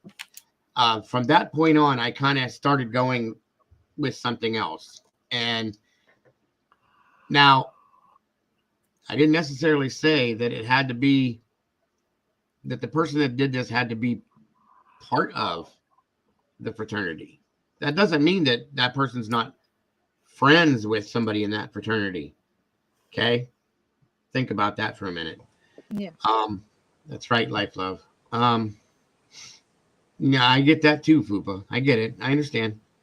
There's a lot to this, guys, and I've been saying this for days. There's a lot that goes into this. Excuse me for my voice again. And a lot to look at that backs this all up too. So again, he also told Fox News on Saturday that he believes that their means of death do not match, but did not provide any further evidence why he thinks so, other than stating that the points of damage don't match. Those words right there, points of damage do not match. Remember that. I even put that down. I'm just going to say it wasn't leaked to me. I earned that. I paid for that funeral. He said, I sent my daughter to college and she came back in a box. I can speak on that. I get what this man is saying. Yep. Okay. I will potentially put more fear, more suspicion on a wide variety of people versus if we use that to really refine where we're at in our investigation. I think that will be more pertinent. Aaron Snell, the communications director for the Idaho State Police, previously had told Fox News. Again, guys, these little things. Yes, Poopa, exactly. And that's exactly it, Sherry. He has seen the autopsy results. He has seen his daughter and Maddie. Okay. These little things is what I've been telling you guys to look at, to remember, to think about. And I told you guys, Lisa and I both, will destroy this case piece for piece and bring it all the way down to nothing and build it back up little by little by little to find the right pieces to fit this damn puzzle. Because we are both that way, period. And that's what I've been doing for 4 days now, guys. 4 days. And you've all been here with me. So that being said, Sigma Chi. And it's the only thing that makes sense, because the corner club, they didn't know anybody there, right? And even if they met somebody there in that short brief of time, they're not going to give them a rundown of who's in the house, who's not in the house, right, who owns what cars and all the rest of it. My mind keeps going to the fact that Kaylee was there on a short trip with a new car. So it had to be somebody that knew that. And that still pinpoints to that party. That's a very good point, Jennifer. Very good point. If you guys want to read that, I believe one of the girls upstairs was the target. The other was critical damage. Yep. The dog was barking and Ethan came out to find out what's going on. In turn, remember, one person was found in the bed. One person was found laying by the door to the room. Yep. Visualize these things, guys. That's how I put this stuff together in my mind, okay? Now, okay, anyway, sorry about that. And the other thing is them two girls down the bottom that everybody thinks weren't touched because they didn't know they were there or they ran out of time. I don't believe that. I just believe that them girls, they had no beef with. They, in their eyes, they didn't cause an issue. They didn't see him as getting in between unrequired love or relationship, whatever. That's why I think they weren't touched. Now, this is going to tell another story right here, you guys. Again, thank you, Steve. This man's going to solve the case himself if law enforcement allows, because he's right on that, guys. Hi, Hold on. Pfizer. Hello. 1 second, everybody.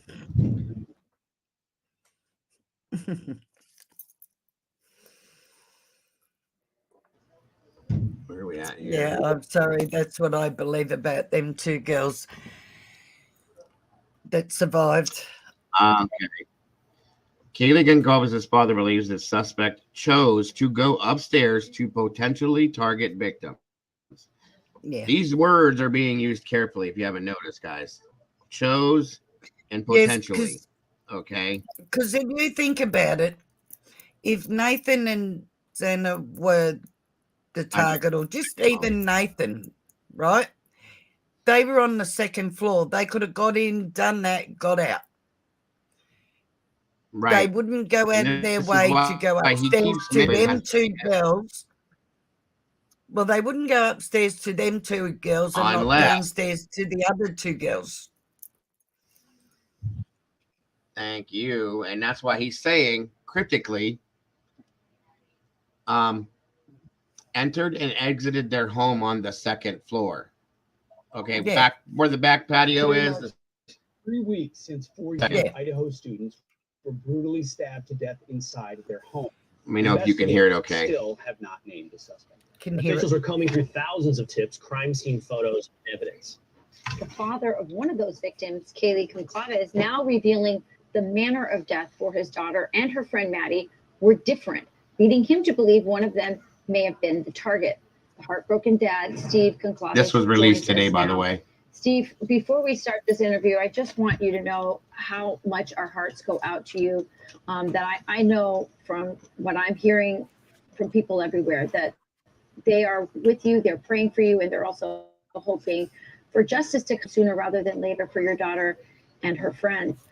You mentioned here, you talked about the manner in which Kaylee and Maddie were killed is different. And what does that... Now listen closely to all of this, you guys. Tell you, and what are the police telling you that means?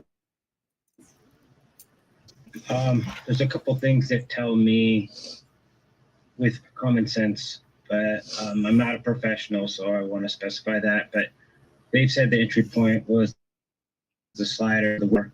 So to me, he doesn't have to go upstairs. His entry and exit are available without having to go upstairs or downstairs. Looks like he probably may have not gone downstairs. We don't know that for sure. I'll see upstairs. So I'm using logic that he chose to go up there when he didn't have to. And I can kind of tell by my daughter's text messages. She did call 911 along the lines of like she had heard something or in fear. So it's together. As the investigators, they're very tight-lipped and they're keeping everything close to their vest.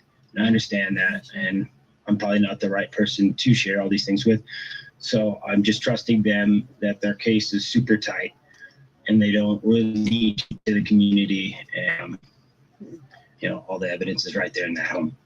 So, Steve, and I want to be respectful, as I can tell you're trying to walk this tightrope as well with law enforcement, but the desire to know and get some type of action as well. You've said both now to Rachel and then in the clip in your appearance with Lawrence Jones, daughter and Maddie, different means or manner of attack, and that suggests one of them was targeted. Can you share with us, do you know which one was targeted? I can't. I asked for permission to do just that. And they said no. I probably over disclosed information that they wish I had. Oh, and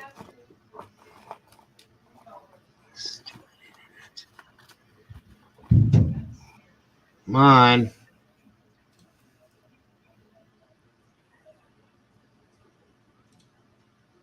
Night, Junie.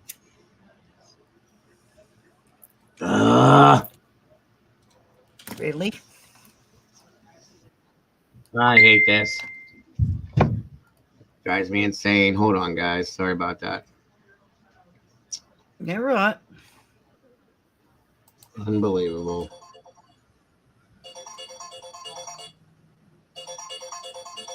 No, now my alarm's going off, really?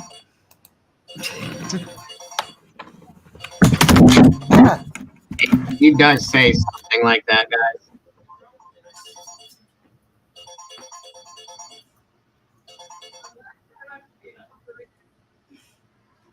I'm sorry, Kat. I'm so sorry, hon. Do you want me to get it and get it up? If it'll work. I don't know what the deal is. Gotta be this generic ass internet service or something. What is it? Fox? And there was a report, just so you guys know. These are just little things. Today marks 3 weeks since here it four is. University of Idaho students were brutally stabbed to death inside. 1 second. A former tenant used to live there. Said that he had the first floor and he could not hear anything when he lived there on the other 2 floors. So I'm just giving you like little pieces of things to go with. Okay. Let me try it one more time and pray to God that it doesn't cut out again. I think I got Irritating the as same one up anyway. Okay. If it does go down again, then we'll go with yours if that's okay. Yeah, Play. that's fine. Their home. And investigators still have not named. Officials are combing through thousands of tips, crime scene photos, and evidence. The father of one of those victims, Kaylee Conclata, is now revealing the manner in which Kaylee and is different. And what does that tell you? And what are the police telling you that means? There's a couple things that tell me with common sense. I'm not a professional, so I want to specify that, but they've said the entry point was the slider or the window. It was in the middle floor. So to me, he doesn't have to go upstairs. His entry and exit are available without having to go upstairs or downstairs. Looks like he probably may have not gone downstairs. We don't know that for sure, but he obviously went upstairs. So I'm using logic that he chose to go up there when he didn't have to. And I can kind of tell by my daughter's text messages. She did call 911. She wasn't saying anything along the lines of like she had heard something or she was in fear. So I'm just putting the dots together. Okay. As far as the investigators, they're very tight-lipped and they're keeping everything close to their vest. I understand that, and I'm probably not the right person to share all these things with. So I'm just trusting them that their case is super tight. Listen to that again. I'm just putting the dots together. As far as the investigators, they're very tight-lipped and they're so I'm using logic that he chose to go up there when he didn't have to. And I can kind of tell by my daughter's text messages. She did call 911. She wasn't saying anything along the lines of like she had heard something or she was in fear. So I'm just putting the dots together. As far as the investigators, they're very tight-lipped and they're keeping everything close to their vest. I understand that, and I'm probably not the right person to share. Now, if you listen, it sounds kind of cryptic the way he's talking, okay? What he's saying, you guys, he didn't have to go upstairs to do what he was doing. He chose to go up there. In turn, that's where the target was. He went in on the second floor, okay? Did what he did. 1 second, guys. I have to fix something here.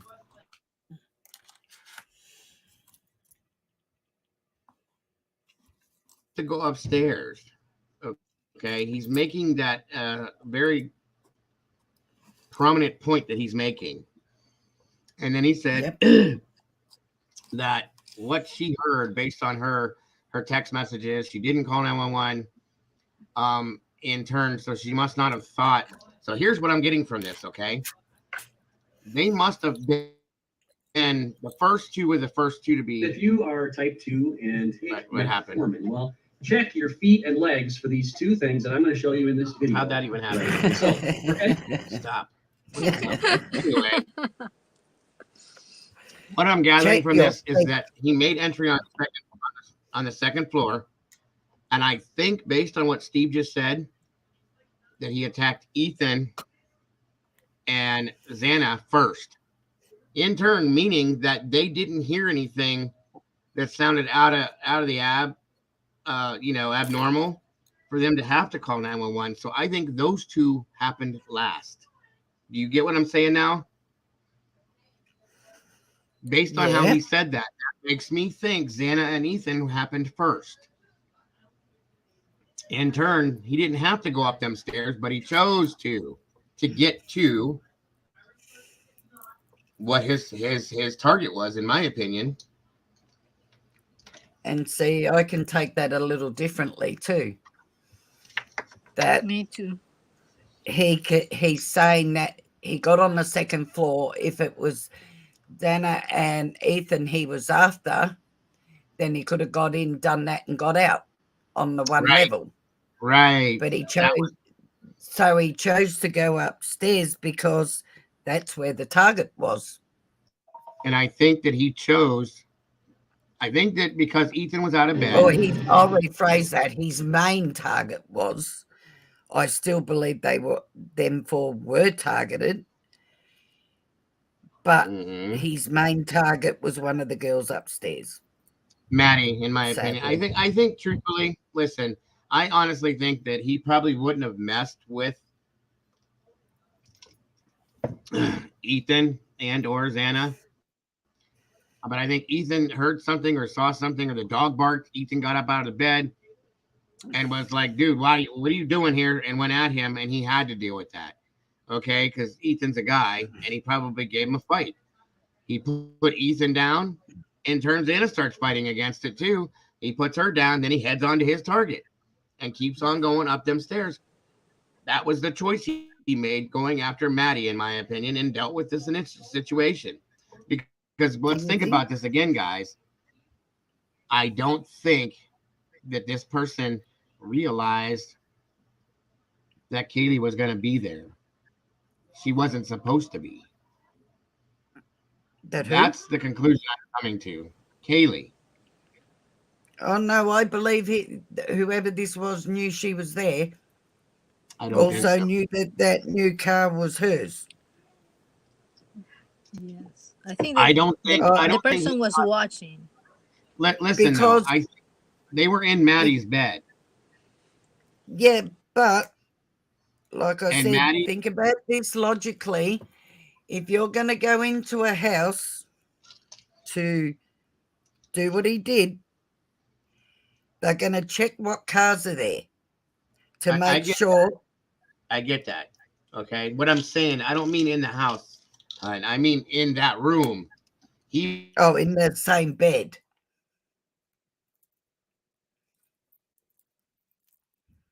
Where'd you go, Joe? But in a room that her bed, that room, he didn't expect Katie to be in that room. Yeah. But if the killer was in that tiny forest, he will have seen. Okay, I remember when I was many ages ago, 21. Getting that late, you just will go to your friend's room, and that will be just the one light on. He will have seen that from that mini forest parking lot in the back. I still believe they were all four targeted. I don't believe in my heart and in my logic, I don't believe that or don't feel that Ethan woke up and disturbed them or anything else. I honestly believe that there was a main target and the other three were done because he blamed the other three for interfering in whatever the attraction was to the one girl or past relationship with her or whatever. I think that he blames them three for somehow coming between the relationship. And I could be totally wrong. Well, it's a good point because he could have attacked before the girls arrived home. They were the last to arrive. Yeah. If he wanted to attack Santa and Ethan, why he didn't go ahead and attack Santa and Ethan before? That's it. And he could have just got in there and got out on the second floor. If Ethan and Santa were the target, or even just Ethan in itself, he could have just gone in there, done that, and got out. And you're muted. Sorry, Joe? that's right. They weren't the target, in my opinion, because of that reason. No. I think that Ethan and Xana, unfortunately, got into this, and I tend to disagree with you a little bit, Lisa, and that's okay. That's what we're here for. I think that Ethan, I think he went at Ethan because he had to, because Ethan could have stopped him. I think Ethan is the only one in the house that could have stopped him. Okay, and that's why I think he had to take Ethan out, and that Xana was there fighting against as well. Therefore, he had to take her out and headed on up to the third floor, which was his target. That's my opinion. That's what I've concluded from everything that I've heard from Steve and everything else, guys. I'm just gonna I'm sticking with it, and I respect both anybody else's opinions. Yours actually absolutely 100%, Lisa. I respect it.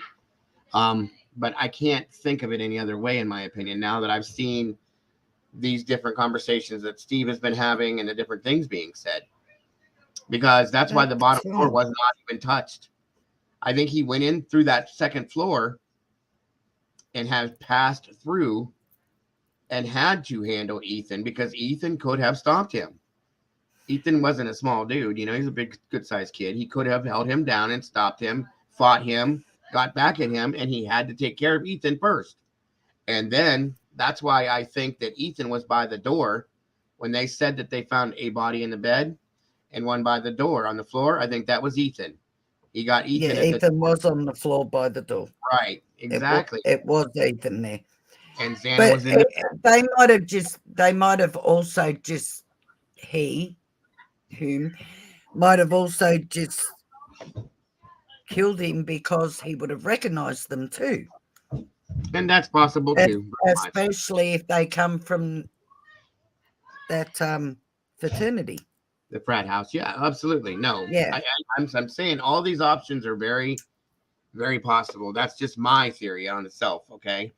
And nothing more, guys. I think he came in the second floor level on that sliding glass door, possibly. And I think that he possibly put the stools down so that nobody could run out of the house. Okay. The way that was lined up like that looks like it was stacked there on purpose to block the opening and or entrance or exit. I'm sorry. He went in, bypassed that room, or didn't bypass it, but went past there and had to deal with that situation, handled it, and headed on up to the third floor. Like Steve said, didn't have to, chose to, and went to Maddie's bedroom, mind you, which makes Maddie the target, in my opinion. And Kaylee just happened to be in there too because she spent the night. That's where I'm getting this from. And that's why I had to do this stream today. Yeah, see, everybody else's opinion. I 100%, guys. I do. I respect your opinion, and I'm going by what the father said too. So I'm having a different outcome than you, but that's fine because neither one of us could be right. Neither one of us could be wrong. You could be right. I could be wrong. We could be totally off with this, but 100%. This is how we learn, by throwing things around. That's right.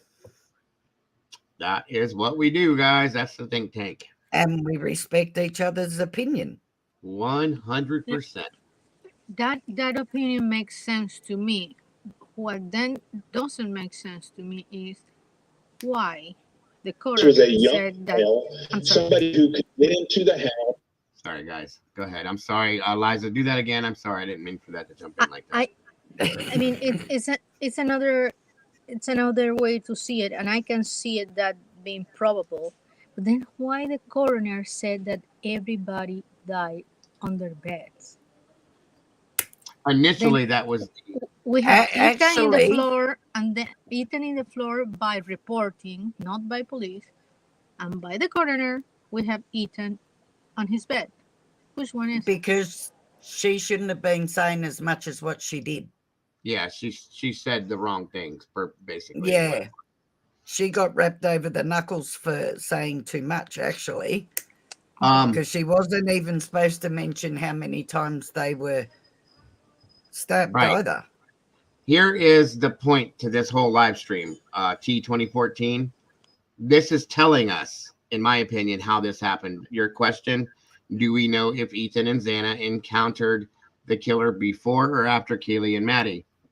If you listen to what Steve said, he said he didn't have to go upstairs. He chose to, which tells me, it tells me that he did this after the fact. Like he went and dealt with the second floor murders and then the third floor. That's what it tells me. I may be reading it wrong and taking it in wrong. If I am, I own it, guys. You know that. And I'm sorry. That's how I'm taking it. And if we come to find out later that that's not what happened, 100%, I'm not trying to give misinformation. This is my theory, though. Okay.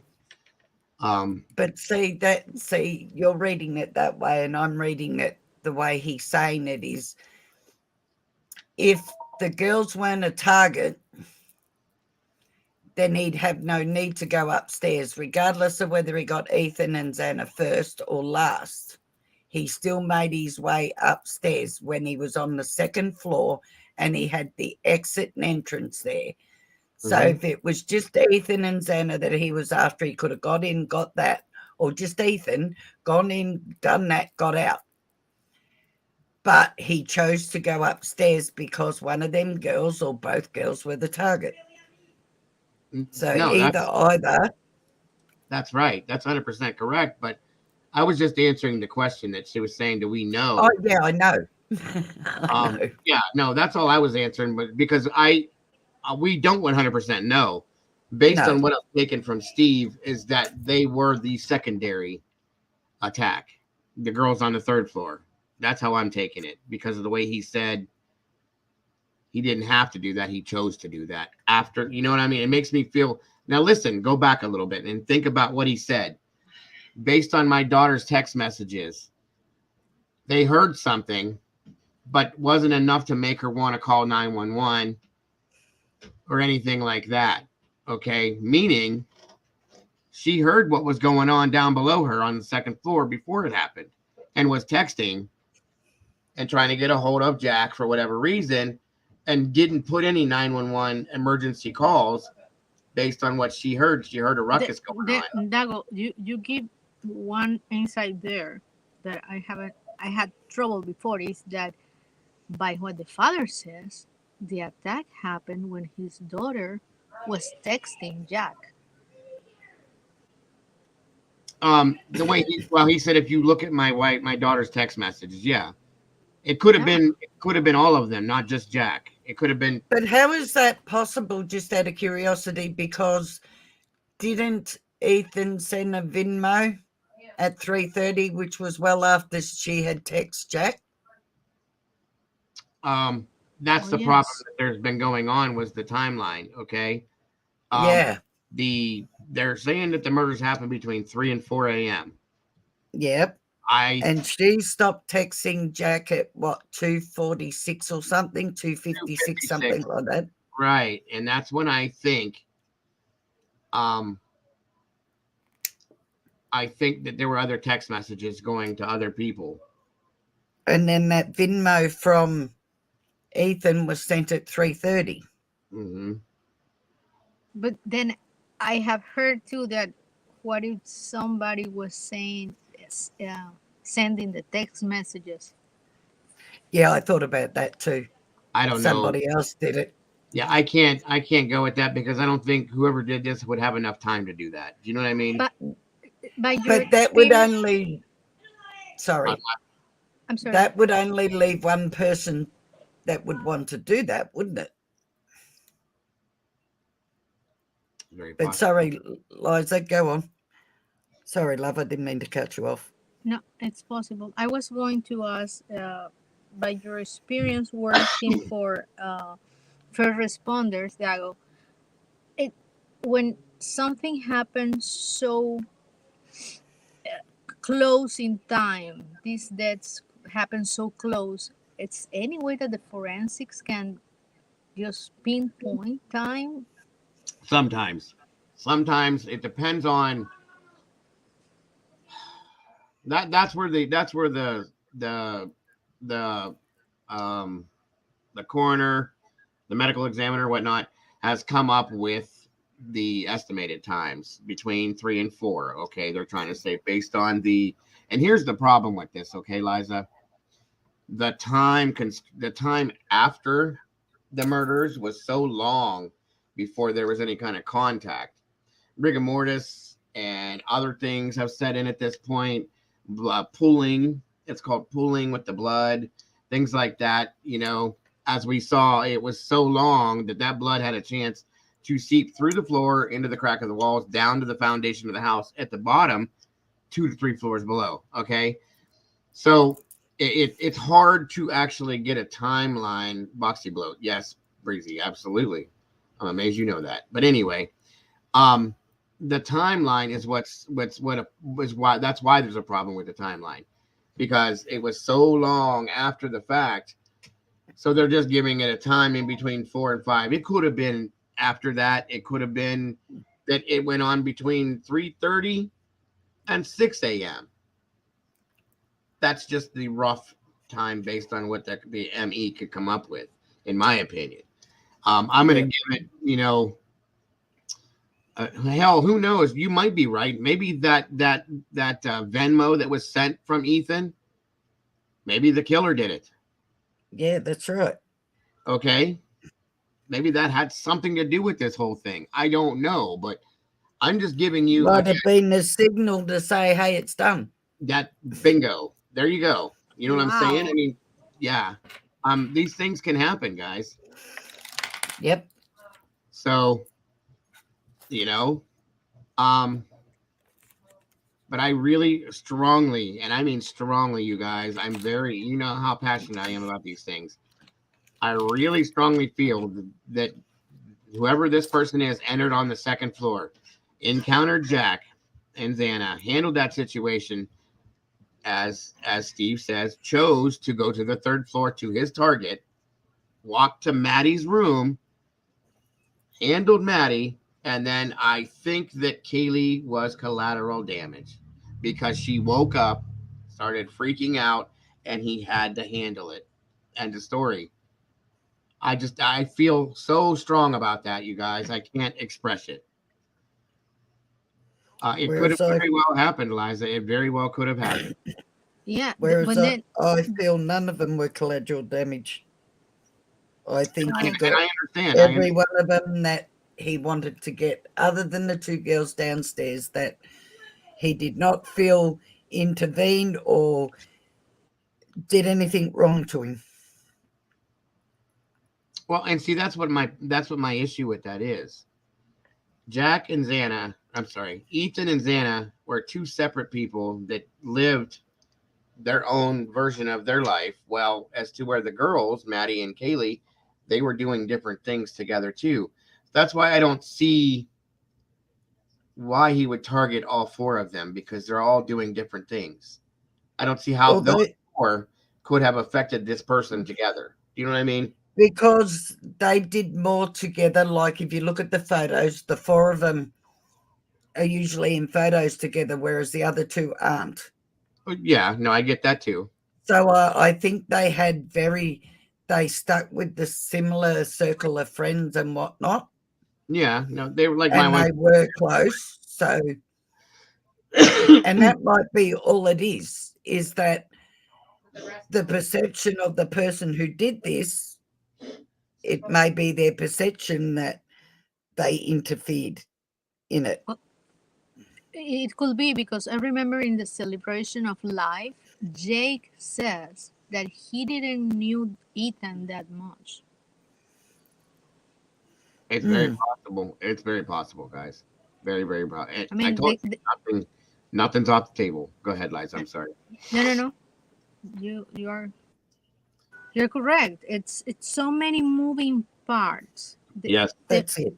This is a very, very mechanical case, guys. Very mechanical.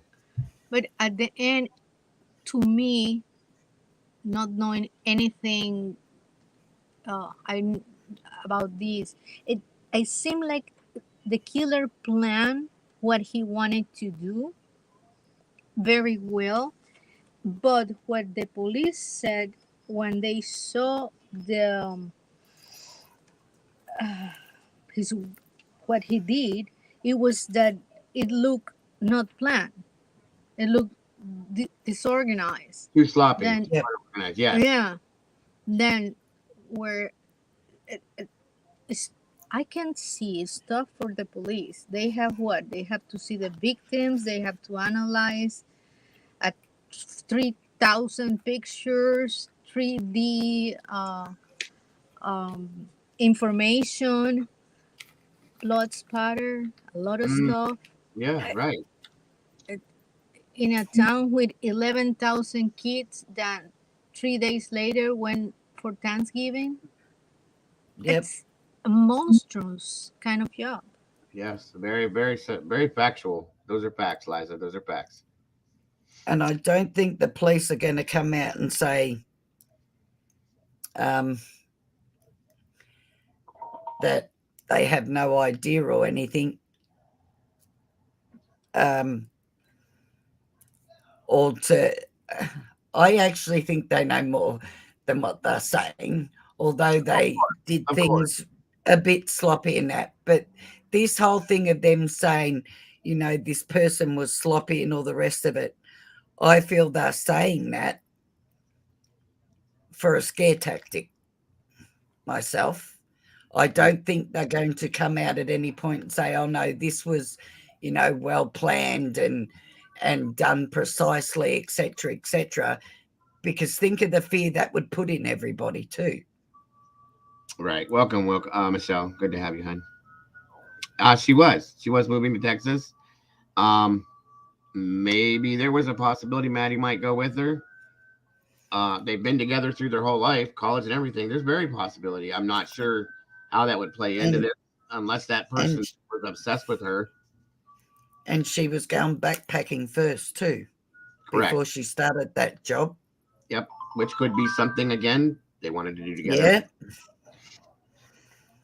Yeah. And the rage was off scale. Liza, highly off scale. Very, very rageful. Like I've been saying, guys, there was so much angst behind this. To do what was done to Maddie. I've seen a lot of things, guys. I'm promising you I have. I have never seen here anybody do that to another human being. It's been done before. But to do that, you have to imagine the strength, the anger to want to do that. Do you know what I mean? It's very strong. So, but to think, even if she was first or last, to think that person had to do that and then continue on to do 3 others. That's why as well as extra to that to her. That's why I think the other even last the energy. Oh God! And the adrenaline he's running on. The adrenaline comes from the anger and the Okay, that's why I think that those 2 were last. That's why I think Jack, or I keep saying Jack, Ethan. Be very careful. Sorry, guys. I think those 2 happened first, and the 2 girls on the 3rd floor were last. And again, I know you guys don't agree with me, and that's okay. I feel like Kaylee was collateral, only because this was directed at Maddie 100%. This person was, and he could not. Well, first of all, when this was going on, because it took some time to do that uh to Maddie. I think she was I think she was initially wounded in her chest, as was Kaylee, and then he went back at the end and did the rest of that out of anger and whatever else that he was going at. You know what I mean? And I think that was the last of it. And he walked out of the house and was done because it is very, very personal. There's nothing about that whole thing with Maddie that's not personal. And that's why I think she's the target. And that's how I think that's how it went. And again, unless he thought because they were in the same bed together, they were in a relationship. Well, you and that's what enraged him. It could be, but girls do that stuff all the time. I know, but we're not talking about a same person here. For them to be able to do what they did, you're not talking about a rational thinking person. I get it. That's true too. To make for people that have never seen how much strange or cannot figure it out, I have been in pathologist tables waiting for results, and the doctors need special tools. They have to go up a little bit to have more strength to push certain parts of the body to get open. It's not easy. Yeah. Right. As Dago said, the force was out of, and how he covered himself, how he got out of there without blood. Did he knew the human body? To an extent, I believe. Now, listen, you're right, 100%, Liza. Here's the thing. First of all, you have to go through skin, tendons, cartilage, bone, all of that to get down to this point. Even the spine, possibly. Okay, that's a lot of damn work, and that knife better be really sharp to go and do that. I mean, it took time. It took time. Yeah, and you have to have the strength. And you're right. The person very personally or possibly could have to have known the anatomy of a human body and to know what they're going to have to go through, unless they were just blacked out at that point doing what they were doing. Due to the angle. I believe that knife was pretty sharp to make it, to be able to execute 4 people with the one knife. That knife was well and truly sharp. Was it the same knife? Because as you know, with each stabbing, your knife becomes blunter. The fact that they were stabbed more than once too, and he managed to do that to her on top of it. Any time anybody is more than, there's more than one, it shows the rage behind it. 20 times. Thank you, Heather, for that again. If it's just a one-time deal, there's usually remorse behind that scenario. If you go back and look at it, or an accidental scenario, when there's 20 to 30 wounds, that says, I want this done the right way, in a sense. Do you know what I mean? Yep. I want to make sure this is done. So. Yeah. Then, Lisa, do you think that, I never saw this, I don't believe in this part, but I don't know, that incel part of what they talk about the killer could be true? Absolutely. Yes. Absolutely. I mean, like I said, look at Maddie. She's a beautiful girl. Anybody could have been interested in her, and if she remotely, even one time, refused that person, that could have been the one time that he was refused out of 35 times that he was, pushed away. That set him off, and that's all it takes. Whether it happened once or it could have been multiple times. But does that really truly make him a true incel? Not always, no. There's other things that go in with that too. Yeah, I know. It could have been somebody that listen, guys, and I really feel it is. It could have been somebody that was in their group, their circle of close friends that really bad had. That's why I initially went to and thought about and still on the table. And that's where you and I agree. Ethan's brother had the hots for Maddie. I'm not going to let go of that, guys, until they make me let go of it. I'm not going to throw his name out there and just keep saying it like that, though. But he had a big crush on her. We don't know how that was going. We don't know what was going on with that scenario. And if he was in that circle of friends, it could have been building, and he could have approached her multiple times and it was denied by her. And it just took one time for him to go, you know what? Okay. If I ain't going to have you, nobody's going to have you. I will deal with this my way. And he snapped, whether he was a good person or not. People snap. That was all he could take. And he really got involved in himself with this, and that was it. So, again. He could have had a friend next to him that was watching him go through all that. Very much and who also had feelings for her. And he stirred them up in him too. And that's why I don't really think. And see, what better person to get information off of than the brother that's with the girls, one of the girls. Yeah, whoever it was. Yes, Lisa, I agree with you on that. If those doors have lock pads, there you go. He has the information. Because I also read somewhere or heard somewhere that he was called to the scene of the crime before the police. Yes. Absolutely. He was. He was. And he rang his parents to let them know what happened before the police did. Right. Ladies, excuse me a moment. I need to use the little boys' room. I'll be right back. Okay. Keep on talking and doing it.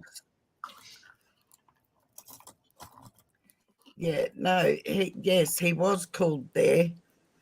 And I think that's the one thing that keeps sticking in my mind.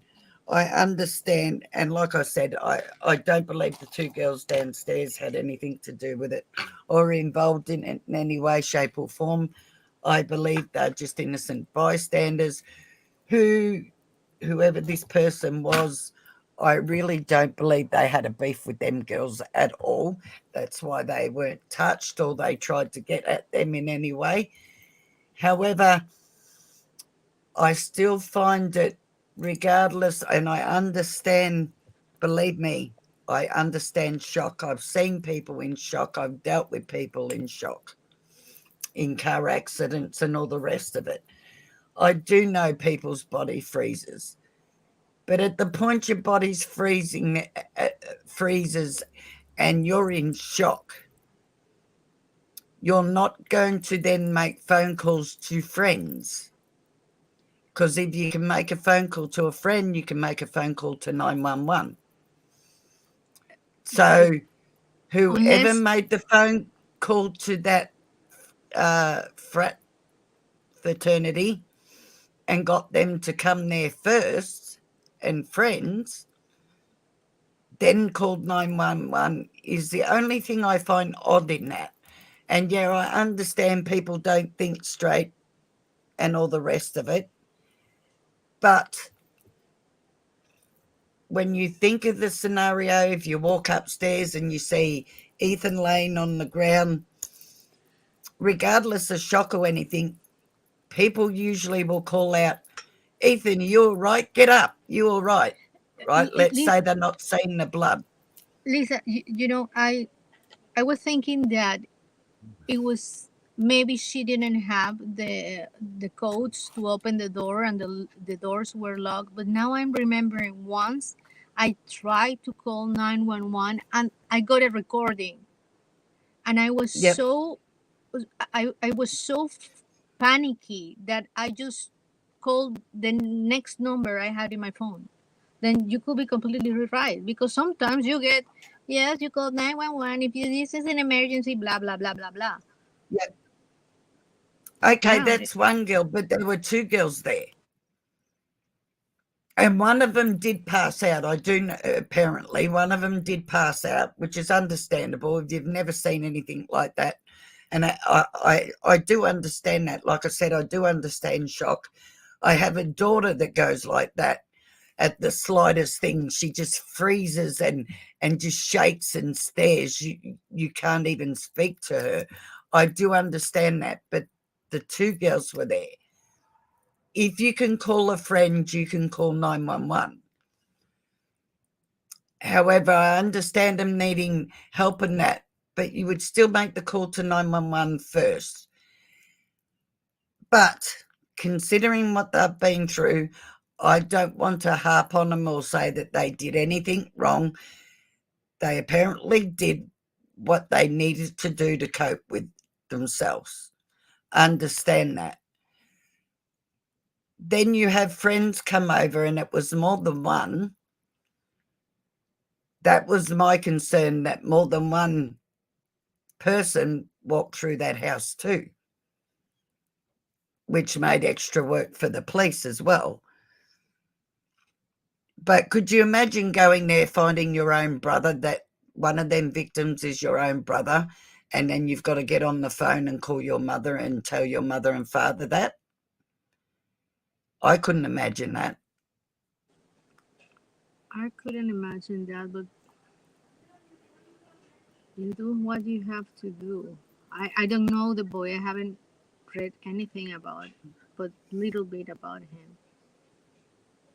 No, I've seen him behind his mum and dad in a couple of interviews, and he looks so cold and so angry, which I can understand the anger, but he does look very angry. So does the sister, actually.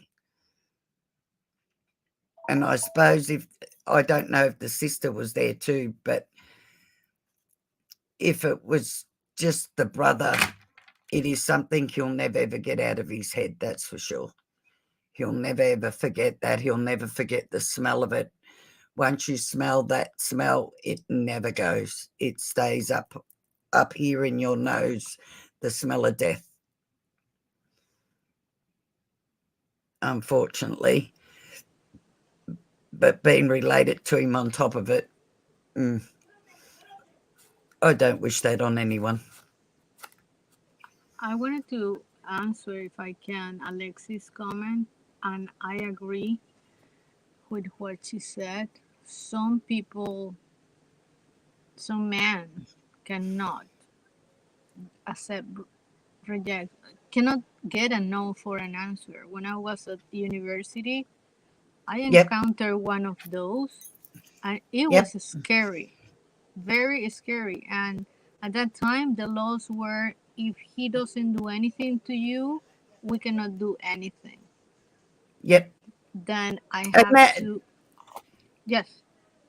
That's my point, that if somebody was attracted to Kaylee or Madison, right, and had been trying for a little while, especially considering they were both then single now, and tried, and you know what your friends are like, when you were younger and single, oh no, don't go near him, oh don't worry about him, etc., etc.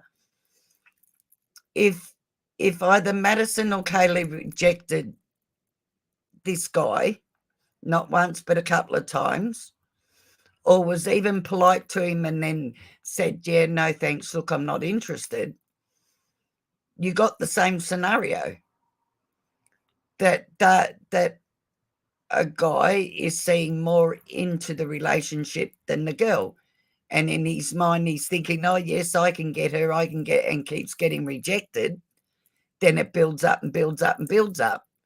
Then he's blaming the other three for interfering, because after a few times of a guy approaching you, your friends will run in for you the minute they see him coming. So very can see, very big possibility. Yeah, in my case, it was I couldn't handle it, and I told my male friends, and they handled him. Yeah, see? That's there it is. There it is. That's it. For absolutely. I did want to show you guys this, by the way, before I forget while we're talking about this.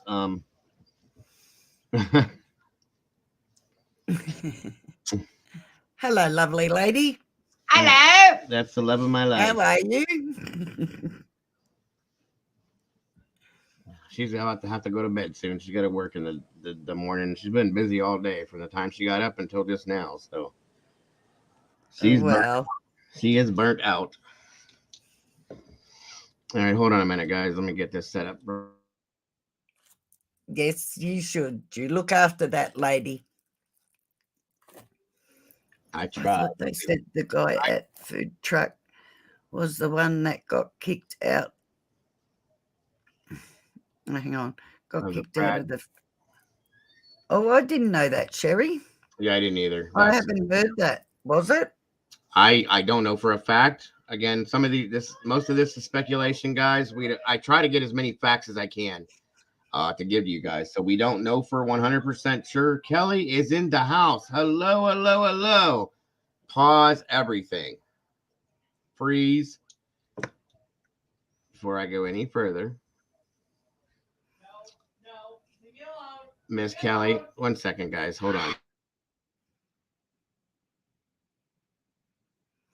Oh, really? Lois, they were at a bar. That's what I haven't heard that either. That was They were out. Somebody said, I had heard that was part. I wanted to face up, and I'm just gonna freeze. Hold on, and I'll tell you. I just wanted to know real quick. Those are facts. Yes, Kitty. But the boyfriend from Maddie was also there in the shirt with number 9 on it, the place to collect it. Yeah, that is a fact. I do remember that one. Now, real quick before I go any further, guys, where's Kelly at? How did everything go last night, Miss Kelly?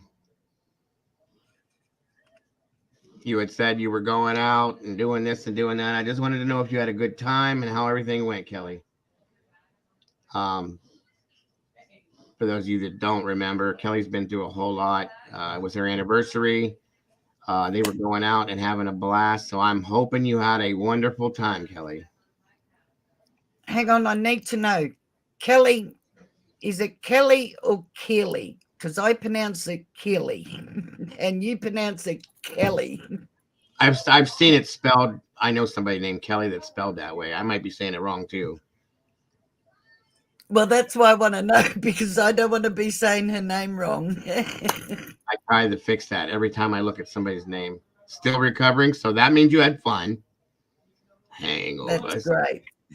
Hangovers. It's Kelly. Okay, there we go. Well, good. You had a great time, Kelly. That's what matters. Okay. Then I apologize, Kelly. I've been calling you Kelly. I do apologize, love. Quite all right. Quite all right, I'm sure. G has all kinds of info in for. Okay, got you. Good. I am so happy to hear that, Kelly. That was so much deserved. You really needed that, hon, and I'm grateful that you got to experience that last night. I am so happy for you, my dear. That's awesome. That is great. Awesome. Fantastic. Awesome. Yes, it is. Yes, it is. All right, guys. And by the way, Kelly, no, I haven't forgotten. I have one more call that I'm waiting on. You know what I'm talking about. We are digging. So far, nothing. Just one more person. That's all I'm going to say. We're telling secrets. I'm just kidding. Give me a moment, guys. This is not cooperating with me. I'm trying to get it all set up right. This is another video again from the reporter room. I really like this way this lady does things. So she's putting sorry. Back. You're okay. So, Ethan and Dana were out at a bar. That's awesome, Kelly. Right? What I'm thinking that is when they left the frat house, that 5-hour period of time. I'd like to know what bar. Yeah. That was going to be my next question. Right. Where? What bar? And for how long? Are there cameras? What happened at the bar? Yeah, but also they both are 20 years old. Then they were there with a fake ID. Well, or they just. It doesn't really have to be a fake ID. I know a lot of, at least around here, a lot of our campus bars I was going to at 18 years old and being served like crazy. A lot of these campus bars, they serve the kids, whether they're 21 or not. It just happens. So, you know, I don't know. It could be fake IDs or whatever, but you know, I've seen it happen. You know, or a hush hush wink wink, say no more. But or if they you were get there with caught, people. we didn't serve you. Yeah, and that's also sometimes there's people that they're friends with that are 21 that will go to the bar and get the drinks and give them to the people that aren't. So it is what it is, you know. But they definitely weren't at the bar with the girls. Well, okay. If they were in a bar, anyway, they legally they should not be at the bar, and the bar has to give the authorities the CCTV. Yeah. Yeah. And the bar is going to be in trouble because legally they shouldn't be there. That's absolutely. Well, they can be there as long as they're not drinking. But yeah, you're absolutely correct, though, Liza. They could be keeping that quiet because of that. So I wonder how many bars are there. It's a campus. So I'm sure there's a lot all the way around it. I'll be honest with you. I'd be curious to know now. Okay, kid. Kelly. And you're going to tell me that the two of them went to a bar on their own? Well, I could see that happening. They probably met up with some people they know there. I've done that, you know. They left the party to go to a bar.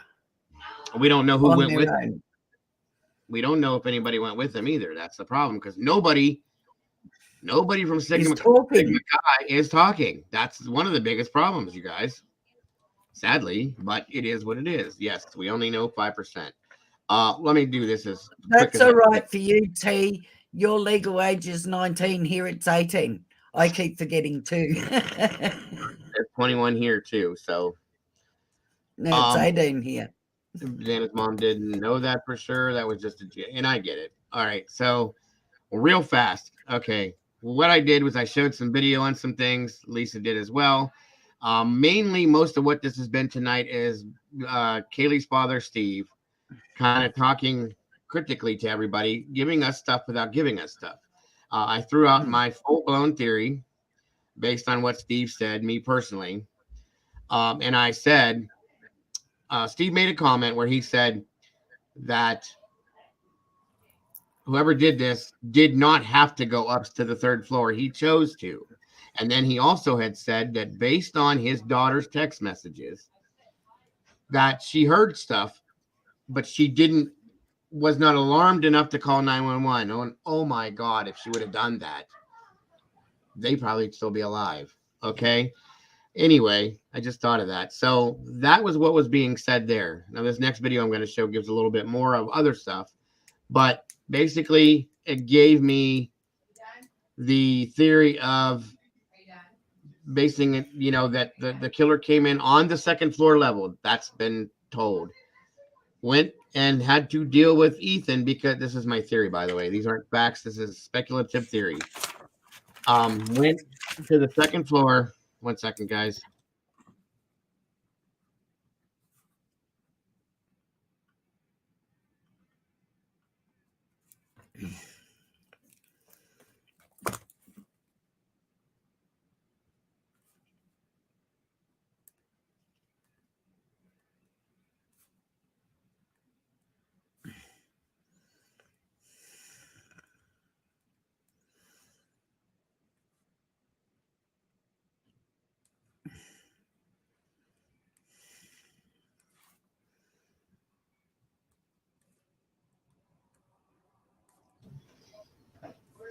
All right, sorry. My wife was on her way to bed, and I had to give her a little kissy kiss. Anywho, so basically, what it was, Kelly, was that the killer entered the house on the second level, okay, which is the ground level, in my opinion, the base, not the basement, but that level there, through the back, which would be the sliding glass door, in my opinion, which was probably left unlocked for whatever reason. It's probably just not. It wasn't, whatever. So anyway, and maneuvered his way through the house to where Ethan and Xana were, encountered Ethan. And like I had said before, I think he had to handle Ethan because Ethan, in my opinion, was probably the only person that could stop this person. Okay. Anyway, he had to handle Ethan because Ethan was up out of the bed, maybe went at him to stop him, was handled. Okay. Which is in turn why they found Ethan on the floor by the door of the room. Inside the room, they had to shoved him out of the way to open the door, they said. And then went at Xana, who had defensive wounds, she tried to fight back to, who was found in her bed. Moved on. Made the choice, as Steve says, to go to the third floor, which in my opinion was his target, Kelly, because in turn, he went to Maddie's room. He didn't go to Kylie's room, which was still there, with a made bed in it. He went to Maddie's room, which is the target, in my opinion. And Steve knows who was targeted. He just can't speak on it. I feel that it was Maddie was the target. He went in there, and maybe we can go either way with it. Maybe he expected Kaylee to be there. Maybe he didn't. But he went in there to go after Maddie, okay? And had to, and this is just my opinion again, had to, thank you, Miss Heather, very much for that. Had to handle Kaylee as well, because she, of course, woke up during what was going on and could have, come at him or told people who he was. So in turn, she had to handle her. So she was collateral, in my opinion, too. But Maddie, in my opinion, Kelly was the target. And that is only because of the fact that I think this is only because of the fact that he did so much to her. And again, that's what Steve was saying, that the wounds were different. The mode was different. And it was way more ferocious and more nasty, per se, on Maddie than it was on the others. Okay. And that's really basically what we covered and talked about it. Lisa has a different theory in her opinion. I think Liza, by the way, Kelly, Liza's up here with us tonight. And she may think something different as well. And that's, I respect that all 100%, as I do everybody else's opinions in here too. That's what this is all about, guys. That's what it's all about. The think tank scenario is all about everybody's opinions, and we put them all together and see what we come out with. So sure is. Let's see. What did you say there? Katie and Maddie's boyfriend has a history too. Yes, that's fact. And we all saw the video of Maddie kind of not talking very nicely to her boyfriend, and saying, this, that, and everything else. And then her boyfriend coming back at her saying in a controlling voice and controlling tone, yes, Jake, don't ever go out in public in that outfit again. And so on and so forth, which means he's a controlling person. Yep. Maybe. Do you have that audio? Because that's, even when I was her age, that was a no. It's still a no. It's still a no. Tell that to her. We don't do that. That's not, you don't do that. Yeah, he gives me the creeps as well, Sherry. And I'll be honest with you. Jake is Tony asked me my series of people on my list. Jake's way up there. Okay. And maybe Maddie had broken up with her or not Maddie, I'm sorry, Kaylee had broken up with her boyfriend. The girls went out. The girls had been out at different times, and maybe the word got around. Maybe Jake encountered or saw Maddie being friendly with somebody else. maybe Maddie saw, the fact that Ethan's brother was at the food truck that night. Maybe he was in the bar that night. Maybe him and Maddie were talking. Maybe they were, I kind of was watching that scenario go down at the food truck. He kind of seemed like he was waiting for her to talk to her some more until they got in the car and left, and he went off on his own way. Kind of looked like, well, okay, whatever. He was talking to the other guy and so on and so forth. So I'm wondering, were Ethan's brother and Maddie having a conversation in the bar? And I know that we said this was premeditated, but this is a very big possibility. Okay. But was there a little bit, they got a little too close at the bar that night? Maybe Jake was at the bar and saw it. Okay. And, or somebody, hey dude, your girl's in here hanging off of, what's his name? Hunter, hanging off of Hunter, and Hunter's hanging all over her and blah, blah, blah. Whoop, snap. Okay. And there he is. There it is, guys. This is a speculative theory. That's all I'm saying. I have, Tony. You're correct, sir. So it is what it is. But anyway, Kelly, that's where we've been. That's what we've been doing. Let me throw this video in here for you guys, and we'll talk a little bit more about it. But thank you for joining us tonight, hon. And I am so happy, so glad that you enjoyed yourself last night, my dear. You very much deserved it. You very much did. All right, ladies. You still hear everything? You good, Liza? Yes, sir. All right. God bless her. And again, I don't know, Alexis. Like I said, I'm just saying, remember the rage. Keep remembering that, the rage. Okay. It may not have meant to have been happen, or it may not have meant to have been happening that way. But if Ethan showed up and tried to stop him, I'm not saying that he's the one that did it. I'm saying that Jake, I keep getting their names screwed up. Sorry, that Jake is the one that came to the house and possibly did something because Hunter and Maddie were being a little too close at the bar that night, maybe. When the corner club, it's very, very, very possible is what I'm saying. I can't not imagine Hunter doing that to his own brother, especially twins and triplets. Twins and triplets have a bond that cannot be explained, you guys. My twins, you don't get it. If you don't have them, you don't get it. My twins, they will go to jail for each other. They hurt when other ones hurt. It's weird. So I just can't put him doing that to his brother is all I'm saying. But I'm not saying that another situation didn't go down that way is all I'm saying. Okay. Yeah, there's a lot of J's here, me included. But hey, what it is what it is. I'm sorry, my voice is going out again. Let me play this video, and I want your opinion. Again, guys, thank you for joining us. If you haven't hit the like button, please do. And again, moderators, you're doing a great job tonight. Thank you for joining me up here, as always, Miss Lisa and Miss Liza. Miss Lisa and Liza. Liza in the Dago. Hey. I like it. You're more than welcome. That's right. Again, for those Thank of you, Liza. Those of you guys that have donated tonight or any night, thank you so much for that. And as well to Miss Lisa's PayPal. It's so very much appreciated, you guys. We love you and appreciate you more than you know. Moving on. Let's And as I keep saying, you guys are my sanity. Yes.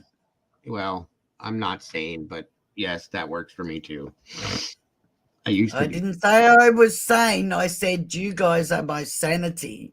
Does that tell you something? I used to be sane until I found true crime. Figure that out. Somebody who could get into the house and get out in that neighborhood without being seen. Someone who knew the victim or victims, knew the layout of the house, knew how to get entry into the house. There was no indication of a forced entry. No. I don't think it was two people, because the more people you had going into that house, the more likely it is that they were going to be seen. So I think it's one male young enough to have been in that neighborhood.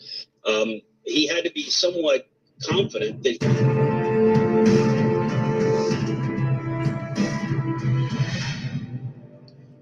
Once again, everybody, real quick, I think I said it once already, but if you want to drop the link, I appreciate it. This footage is once again via the reporter room and Jessica Della Davies. I really, really like what she does, guys. Go check her out. Like I said, drop the link in there. She makes some good videos, guys. I very much appreciate her. This is Reporter Room with Jessica Della Davies. Welcome to Reporter Room. My name is Jessica Della Davies. I'm an investigative journalist, and today I talk about Jeremy Reagan and masked doorbell camera guy. Are these two people related, or is this just another internet rumor? We're going to start with Jeremy Reagan. Jeremy Reagan is a neighbor. He lives near the house where Ethan, Maddie, Kaylee, and Zena were all done away with. And he has been making the rounds doing multiple interviews.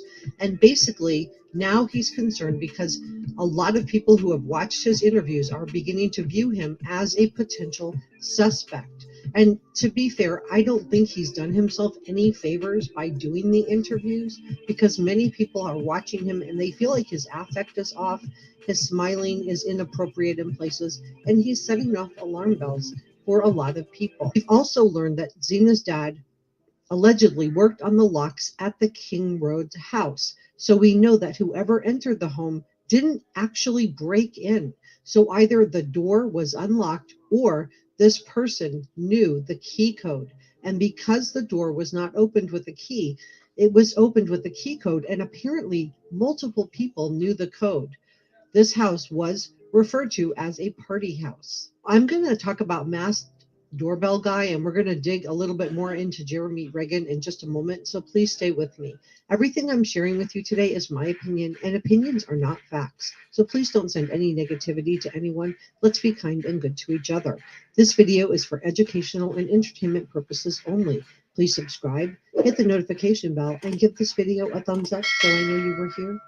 So it's been reported that there's a mass. Hi, April, sweetheart. You have a great day, love. Thanks for being here. Around in the area, and he was ringing doorbells and trying door handles.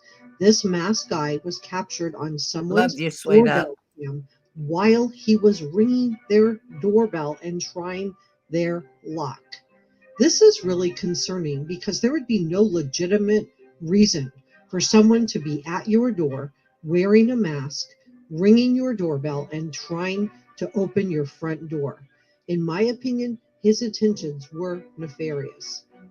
We've also heard that the two roommates who survived heard what they believed to be someone or two people upstairs rummaging around, and that they allegedly locked their bedroom doors because apparently this was something that happened sometimes in this house. So why would someone be going around wearing a mask and trying people's locks? This behavior is stalkerish, it's creepy, and it fits the profile of the man who did away with Zena, Ethan, Maddie, and Kaylee. If you look at the photo, it is clearly a young male, and profilers have told us that they believe that this perpetrator was a young male between the ages of 18 and 40. Listen to this profiler. That's the biggest thing we found out over the weekend. We were wondering if it was a kitchen knife, a knife of opportunity found on location, but it appears to be, as if you will, like a hunting knife, a Rambo-style knife is what they're referring to. They are checking with local sporting goods stores to see if one was purchased lately, so far coming up dry. But that indicates that the person who did this brought the knife with them. They haven't found it. And the style of knife, again, reflects fantasy. This person has been thinking about doing a crime like this. They're interested in the process of stabbing. It's a very process-focused crime. And person who is obsessed with knives and bloodletting. Police do have the doorbell camera footage, so I would think that this person would definitely be a person of interest. Police have also been tracking this person down, and they believe they know who this is. So was this the same guy who entered the house and committed these heinous acts? We also know that multiple profilers believe that these slayings were targeted, and that this person was fixated on a particular target in the house. And we got confirmation because Zaina's mom spoke out on Ashley Banfield and did confirm that Zaina and Ethan were asleep on the second floor. And that's where he went first. He did away with them, but he didn't stop there. He continued upstairs to where Maddie and Kaylee were sleeping together.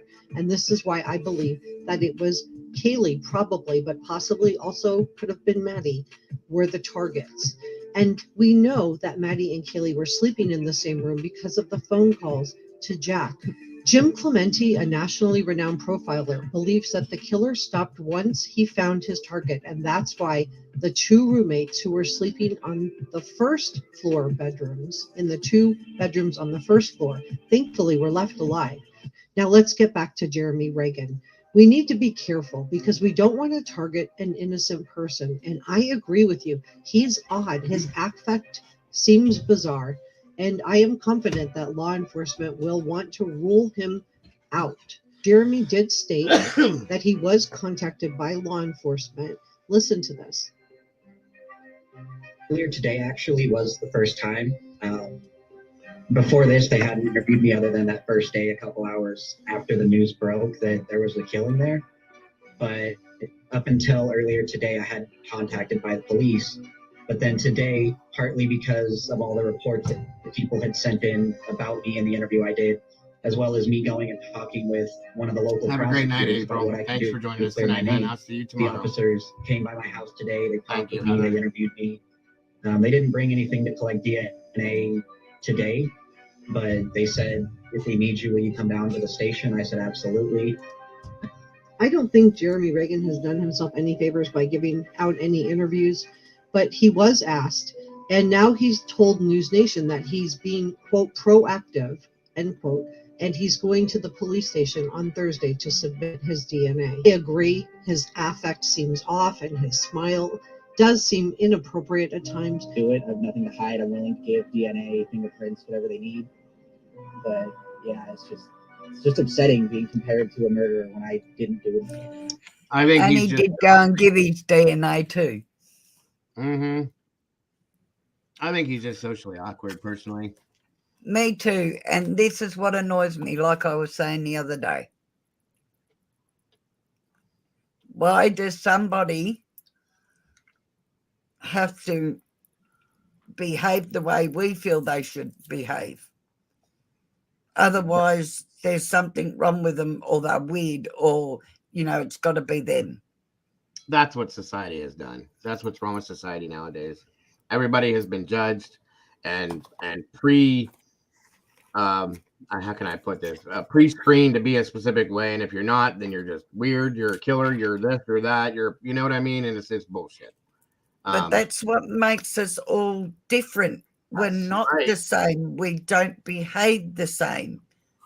And for anybody to inflict on how they feel they would behave in that circumstances, like I said, if you've ever been put under a TV camera, which is nothing like your camera on your computer or anything, then cameras are huge and are right in your face.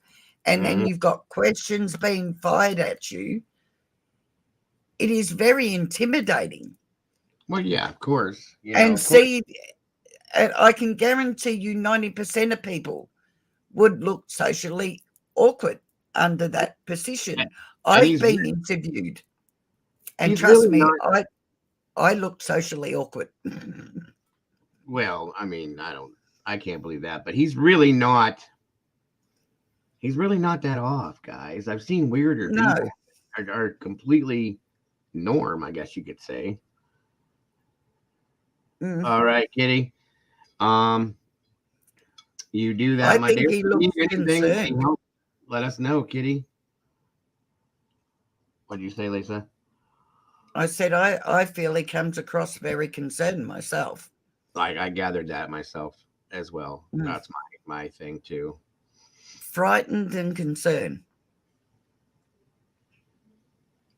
That's what I'm thinking, Jennifer. All right, Kitty, you take care. Have a great night, lady. You. Yes, thank you for joining us. I hope to see you tomorrow. Me too. Whether I'm not giving an exact time, but it's going to be late to mid to late morning, hopefully. And I hope to see you then. Have a great rest of your night, Kitty. Yep. Sounds great. And sweet dreams, honey.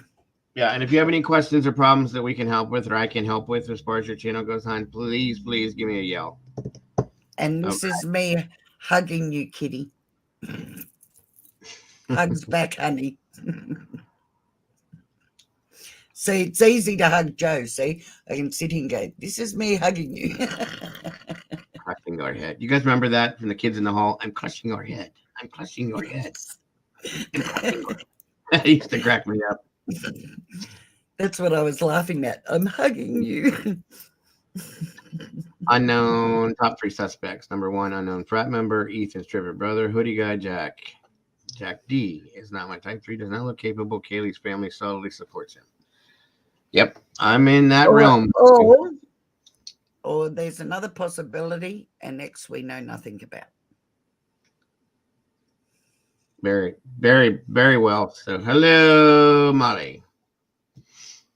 Hello, Molly. My darling. Absolutely, kidding. Mwah.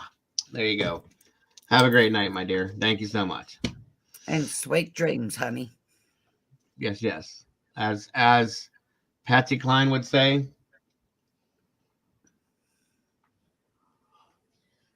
Mr. Sandman, bring me your... Sorry. Wow.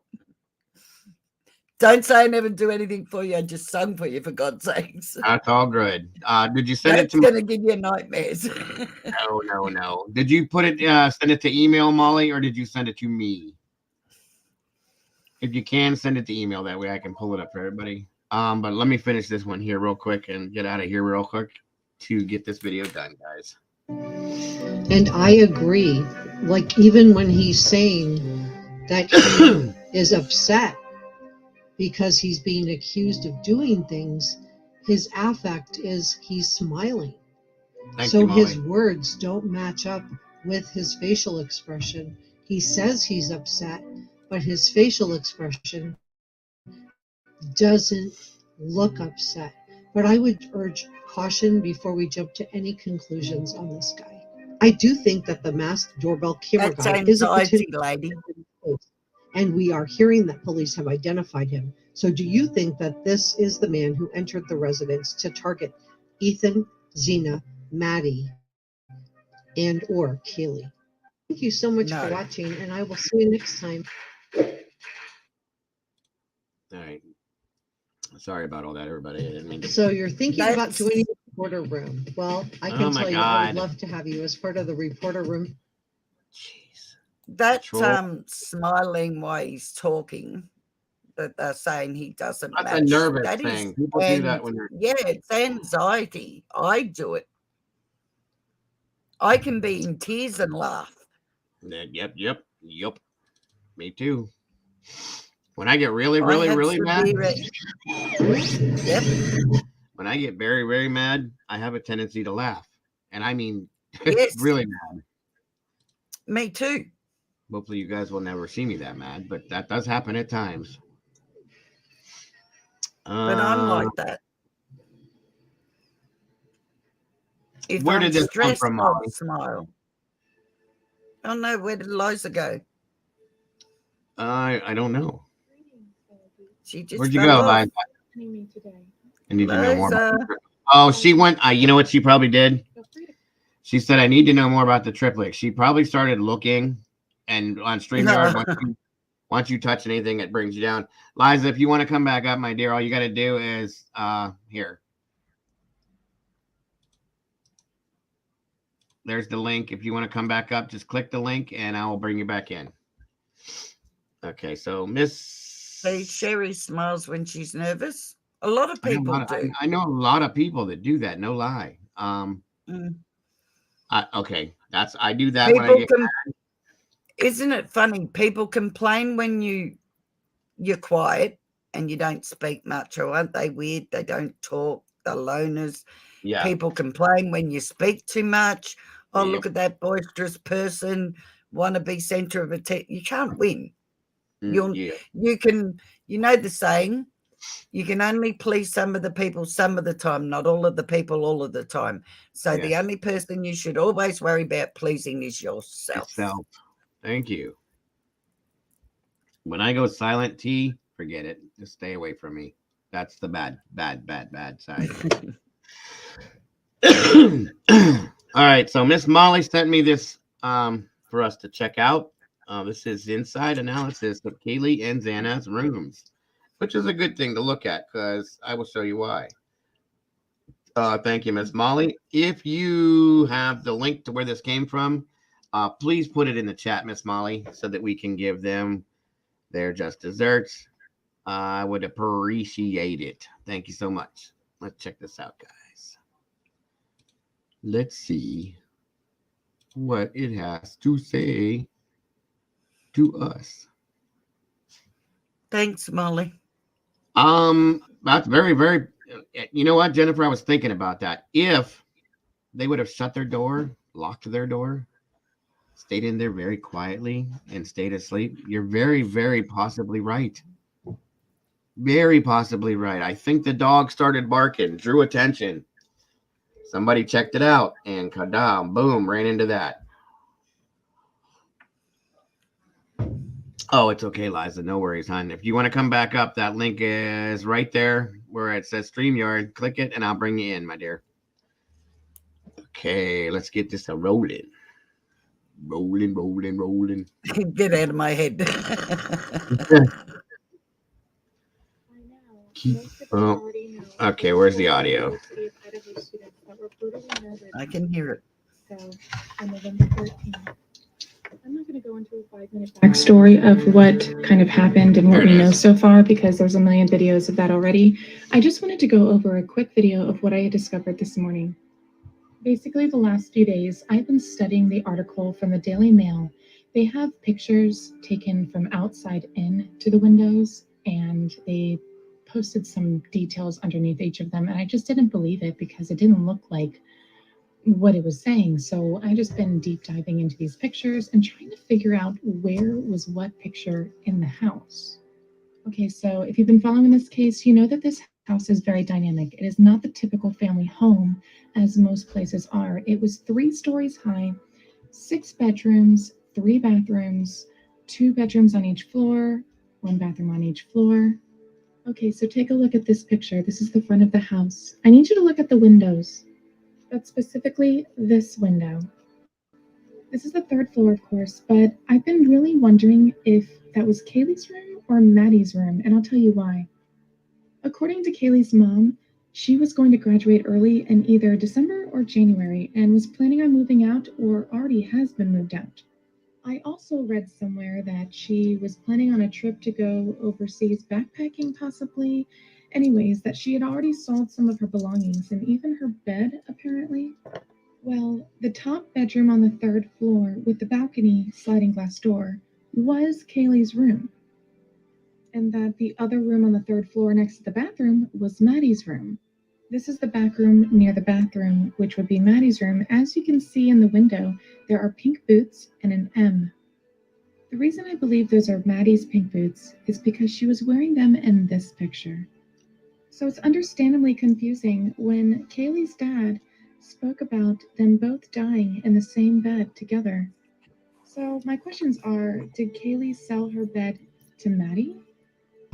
Did Maddie move into Kaylee's room? And if that's so, why was her thing still in the back window? It could just be because she was pending the total move and was just in between it. Okay, with all of that said, let's go back to that window. You can clearly see on the bottom left, there's an exterior AC unit. This is the picture from the Daily Mail article that I've been studying. This is also considered Kaylee's old room. So there are things in this room still. And we can't see too much, but I can kind of see a silhouette of either a cup or a candle and something else in the windowsill. And I also saw that someone had mentioned that this could have been blood splatter. Not sure, but I wouldn't be surprised if it was. Now I'm also going to go over a couple other pictures from the kitchen. The kitchen is located on the second floor, right underneath Kaylee's old room. I'll also make note that if Kaylee and Maddie were above the kitchen in Kaylee's old room, no wonder no one would have heard them, because nobody was on the second floor. That's other correct, than the Liza. other two that were murdered, and the fact that nobody else was on the third floor other than Maddie and Kaylee, who were also murdered. Also examine how the bar stools are white. Now here's another one of the pictures from the Daily Mail article I've been analyzing, and you'll see here that these are bar stools and they are white. Also take a look at this orange bottle. Now here's another way of looking at a different perspective of what we were looking at in that picture. We can clearly see that orange bottle again, and we know and confirm that this is the same area in the kitchen. Here's even a closer up picture, and we can also confirm for a third time it's the same area because of the orange bottle. No, they were definitely messy. I'm sorry I'm digging into this, but I really thought this was a bedroom because I thought this was a headboard. I mean, it totally looked like an angle of it, and then it looked like blankets were on top of a bed. And after going on the Zillow pictures of the kitchen, I saw the cabinets here. With the other picture from Zillow of the house, kitchen, and take a look at the fridge.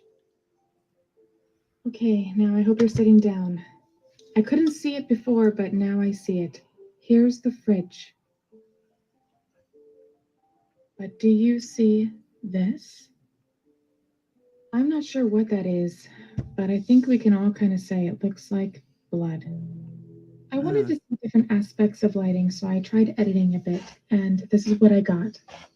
I'm not really sure. I can't really confirm, but you can make up your own decision on this. What do you think? I think it's blood. It could be The syrup. reason why I think so is because Xana's room had an exterior wall that showed this. Some have claimed that it's heating oil, but you can decide for yourself. That's Whether you definitely believe blood. that all of the victims died in the beds, that's up to you as well. Some are saying that one of them or Ethan was in the hallway. But if they did die all in their beds, two were in one room and two were in another, this is the only picture on Zillow of Xana's room. Don't be fooled with the old layouts of the house before it was renovated and added to the third floor. Xana's closet used to be the utility It looked room. like it, Breezy. Given what we see outside, There was a board over it, it and looks from like. the pictures we've gone through, if Xana's bed was here, then that would make sense why there's blood here. It's basically, for what I understand, shoddy construction work, or just lack of good sealing in the floors and walls. And if that's true for Xana's room, it's not much of a stretch for the interior Right, Pamela. of the ceilings from the kitchen cabinets. That's a whole being different dripped on consistency, from too. Kaylee's old bedroom. Heating oil would have been more transparent.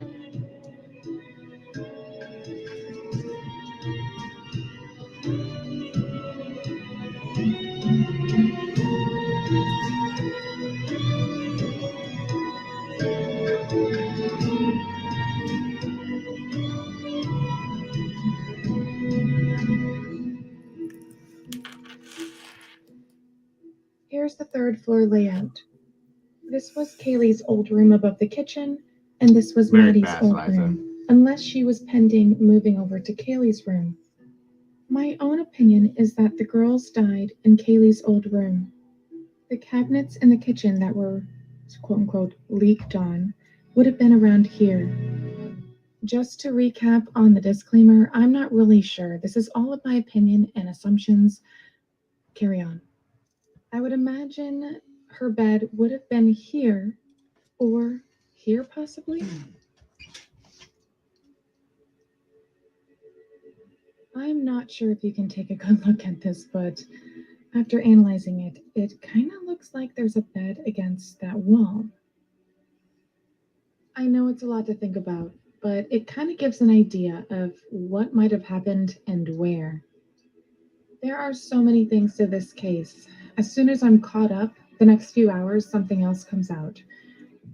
No one should ever go through what they went through. And I feel horrible for these families of what they're probably going through. If these were victims because of some type of retaliation or vendetta, it's still not valid. when we figure this out, there's still no justification under any circumstances that this would have and should have happened.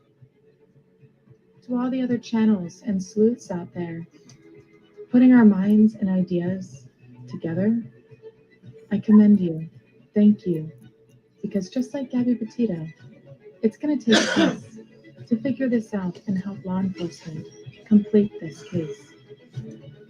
These 4 victims that were completely 100% innocent of any type of crime will find justice. It may not be tomorrow. It might not be in a month. It may take years. But hold fast and keep on. If you or anyone else has any way of help solving this case, there are 3 different ways to present. There's the tip line right there, guys. Again, if nobody has it, write it down. For those of you that may be out back watching, not in the chat, if you come up with something or think you have anything, call, email, any of these things to Moscow. Give it to them. Don't take that off yet. Oh, I have it anyway if you don't have it, hon. Just know that they need it before we do. I appreciate getting everything I get from everybody. But give it, if it's a tip or if it's any kind of thing you think would be evidence, there it is, guys. They need it. So. It don't maybe it. Okay. No, no problem. It ain't going nowhere. Come for your daughter, Chuck. I love doing that. It was one of my favorite parts in Beetlejuice, the movie. Day-o. Day-o. Oh, don't stop me.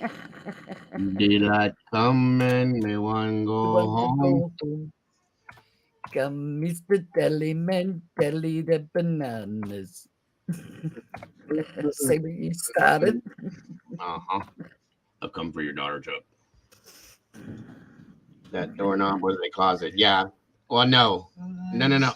No. I think that in that one room that they were saying was when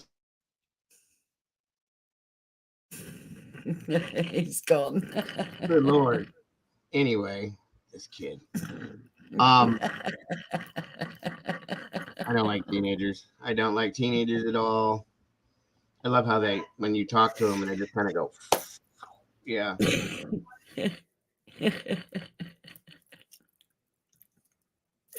Oh, sorry, guys. Yeah, that whole brown cabinet thing with that, and I say it's blood too. It could I be. I cannot place that in the kitchen. I'm sorry, and I couldn't see the fridge where she was talking about. But that dark brown it could be thing, water, syrup, coffee, and ketchup. It didn't even look like blood to me. I'm sorry, but I think that was a reach. It does if you really look at it. If you get the right picture and really do look at it, but it's not in the kitchen. There's no dark stained cupboard like that or door in that kitchen like that. If you look. See? Stop it there. See how dark that is? There's no cupboard or space like that in the kitchen anyway. And I don't know how she got a headboard out of that. That's what you saw the face I made when she said headboard. I was like, okay. That's a big headboard. But see, there's no. She's saying, well, that's the fridge on the side. So where's the dark brown? We don't know it's a door. What's been changed since these are pictures beforehand. Now Now I hope you're sitting down. I could have again too. See, so this white bit on the side, right? That's the fridge, yeah, right that there. she's saying is the fridge. Don't believe that.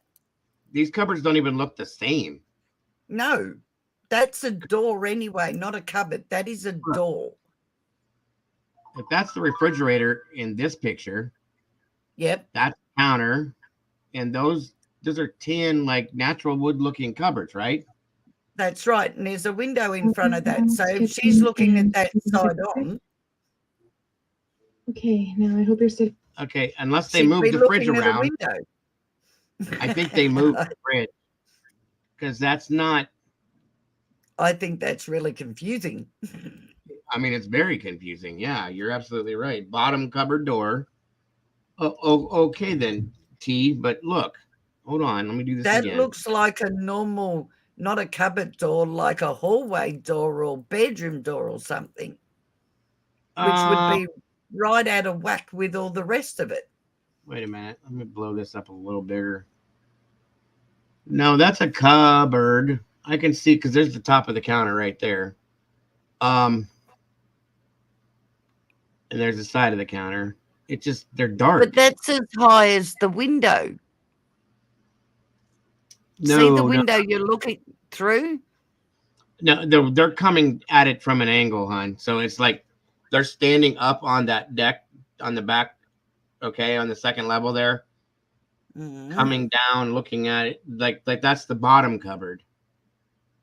And they're probably, or no, I don't think they're on the deck. I think they're back over in the driveway back there, and they have a zoom lens on their camera. Is what I think that is. That would be a very weird shot. Hold on.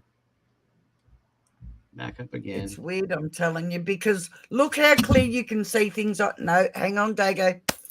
I do photography. See how you can see what's on the table very clearly. So you're not coming up from an angle. Okay. Because the table is flat, so is the stuff on it. But that's definitely a zoom lens, right? Yes. Okay. Okay, so there's they're definitely level with that window while they're taking that photo. Okay. Let me try this again. A little bit more. Okay, so here we are. Over here. This is the sliding glass. Yep. See, there's they're taking it from where I'm pointing to my computer like you can see me. See where them people are standing at that window taking the photo? That's the window, right? Yeah. So they're level with it. That would make, no. Yeah, no, you're right. You're right. Absolutely. So that would make that cupboard door and the bench that you're saying is up here extremely a high bench. Yeah. Your bench would be down here. So that actually does look like a bedroom or hallway door they're looking at, not a kitchen cabinet door.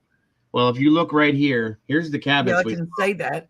Yeah, we saw those beforehand. That's on the opposite side of where the fridge should be. Okay, this is the table that's got all the stuff on it that we just looked at. So hold on. Right here, that's them looking in the window. Yeah. That's the refrigerator. So whatever that is, you're looks like a doorway. Okay, you're right. Because you know what? Hold on. Where's it at? Where'd that picture go? Right there. What did I go to? Oh, damn it. I went too far. Hold on. Or did I not go far enough? Yeah. Wait a second. That's a doorway. That's on the, remember, camera lenses will flip things, right? Why does this not? Depending on what camera you're using. If you're using a proper camera, no. Okay. All right, right here. That hallway right there is probably what they're seeing then? Yes. Okay. That makes more sense. Yes. But where the hell's that door? That dark wood? Where is that dark wood at that we're seeing in the other picture? That doesn't make sense. That dark wood, I reckon, is a door that's closed.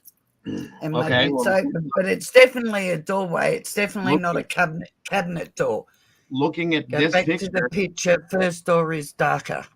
Wait a minute. That's not a hallway. That is a wall. There's a thermostat right there. Oh, yes.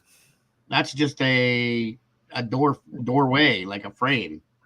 And then that's a wall. There's a thermostat. See it? Yeah, right. But I don't even think they're pointing into the kitchen with that window. Well, that's a table. We need a plan of the house. Yeah, but I don't think the table's in the kitchen myself. Hold on, Lisa. See right here? Okay, that's the kitchen on that side. Yeah. Right? This So where your cursor is, right? here? Go back to on that cupboard. That Yeah. is a cupboard door. So this is actually behind them cupboards. Right. That's something else So altogether. that's a doorway behind there. Oh, there it is. Now it's a 3D, like one of them puzzle things that it's messes with your eyes. Mm. That's the other side of the fridge, and that's a hallway right here, correct? Yeah. Okay, I see it now. Good God.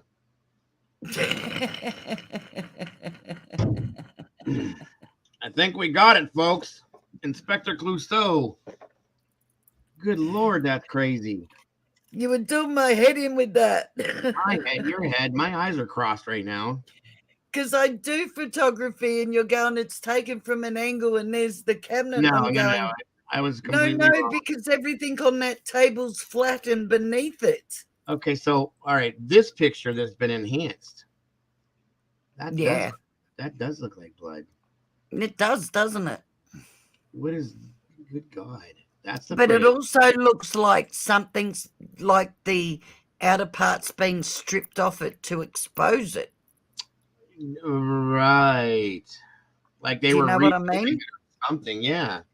Yeah, maybe the police have taken the framing, the outside framing off of that to expose that.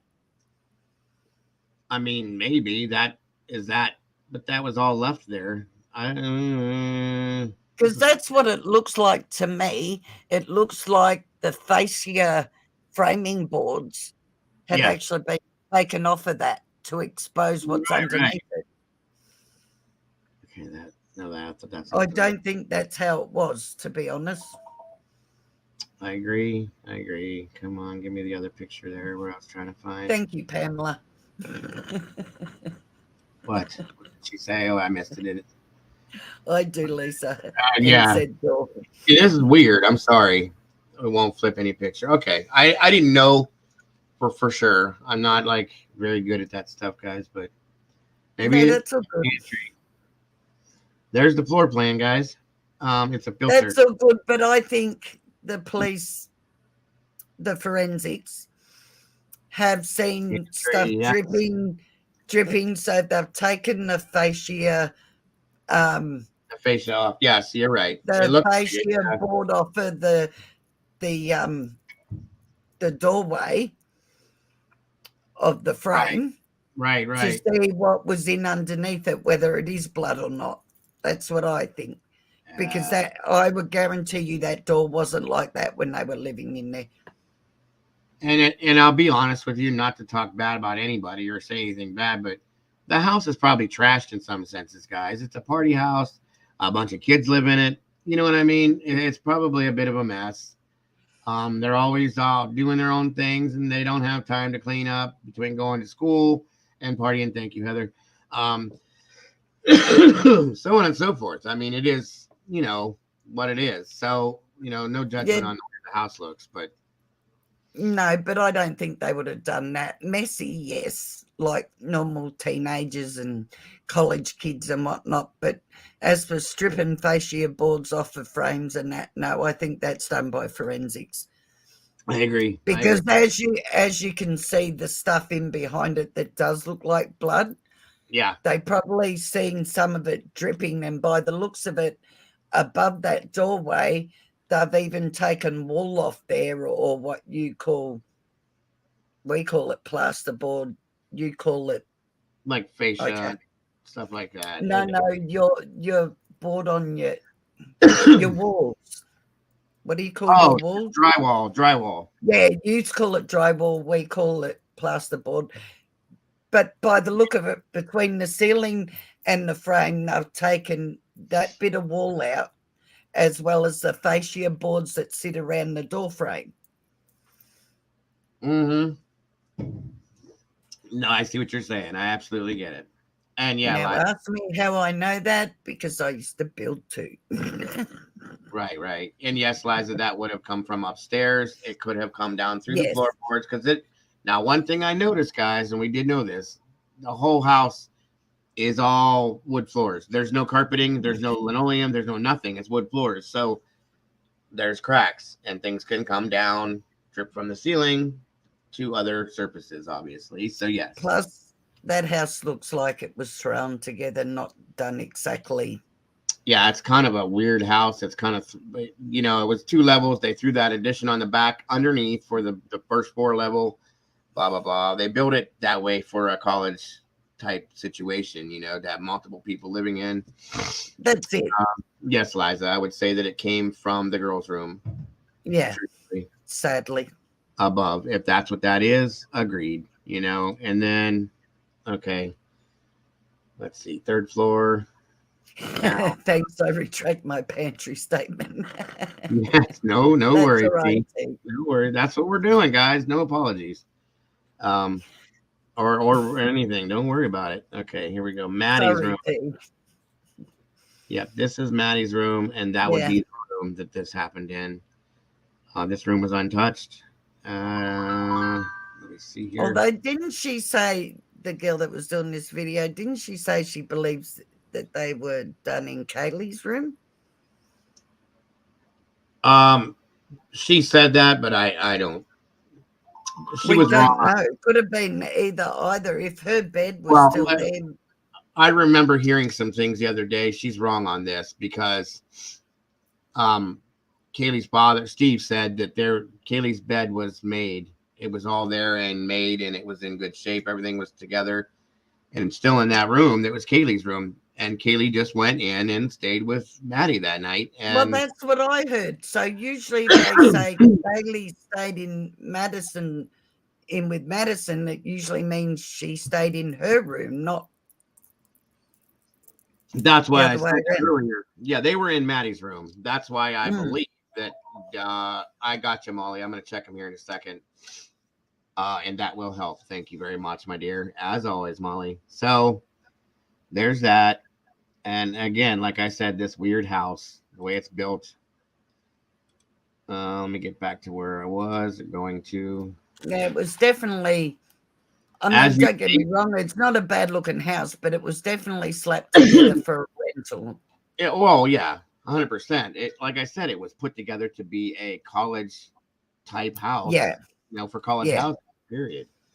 Like I said, guys, here That's you it. can tell it's all wood floors. So seepage is very possible in any way, shape, or form. But remember, there was a lot of it, sadly. So, and that's the problem. Okay, I was somewhere. Living room, stairwell. Okay, back to that's where we were, right there. All right. For anyone else has any way of help solving this case, there are 3 different ways to present tips to the Moscow Police Department. Thank you for watching. Stay safe, geeks. And for those lost, fly high.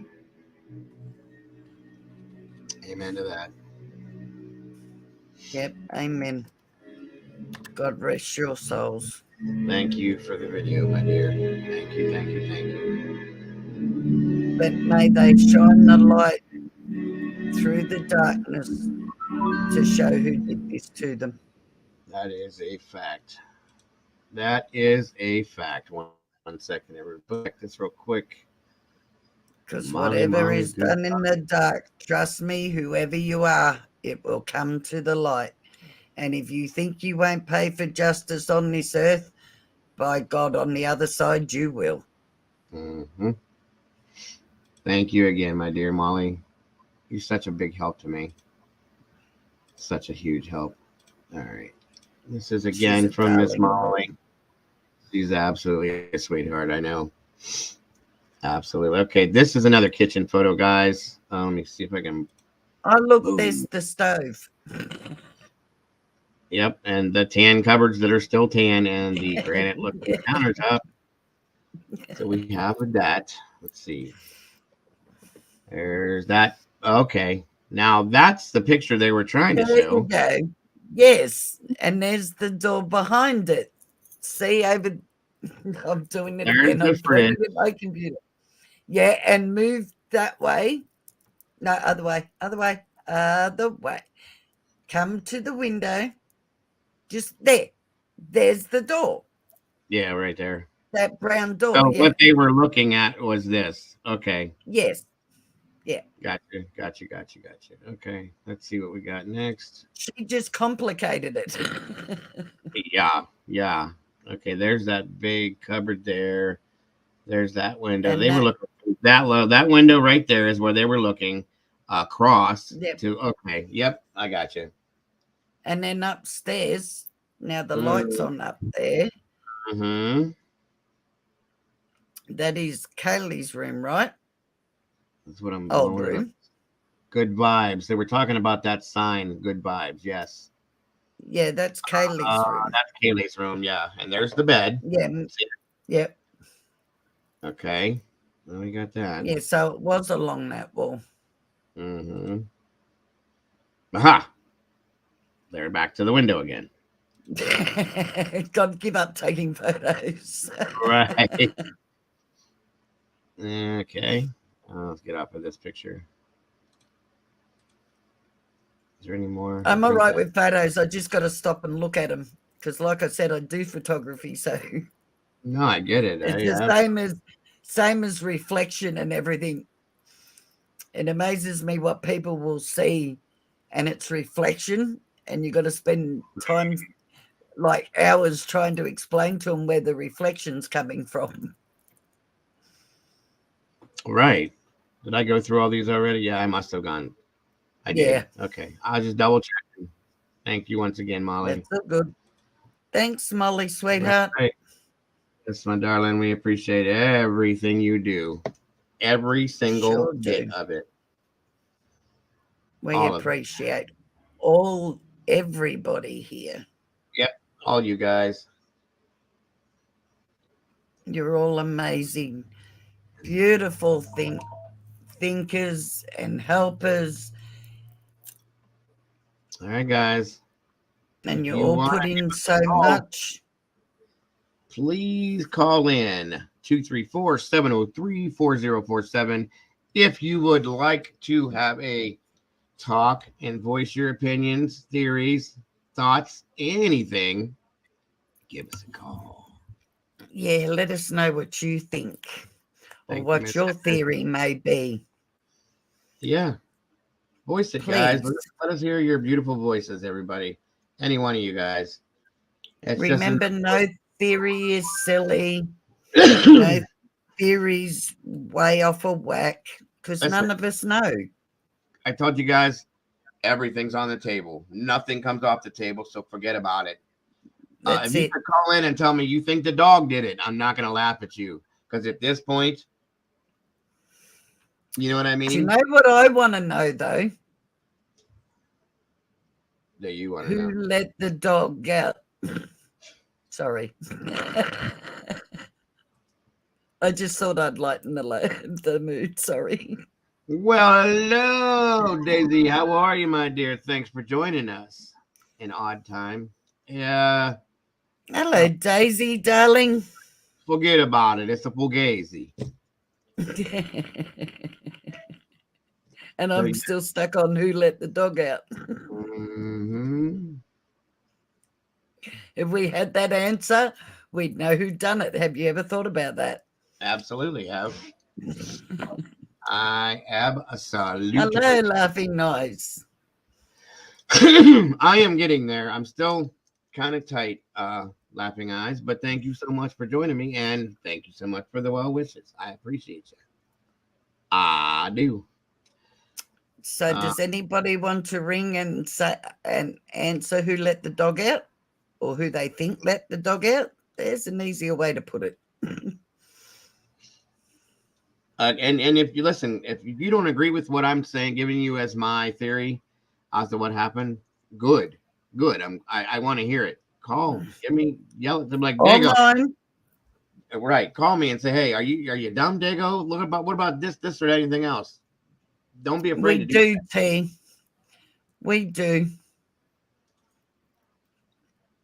Oh my God! Sometimes it's nice to just take a breath and a smile, and remember that you can smile.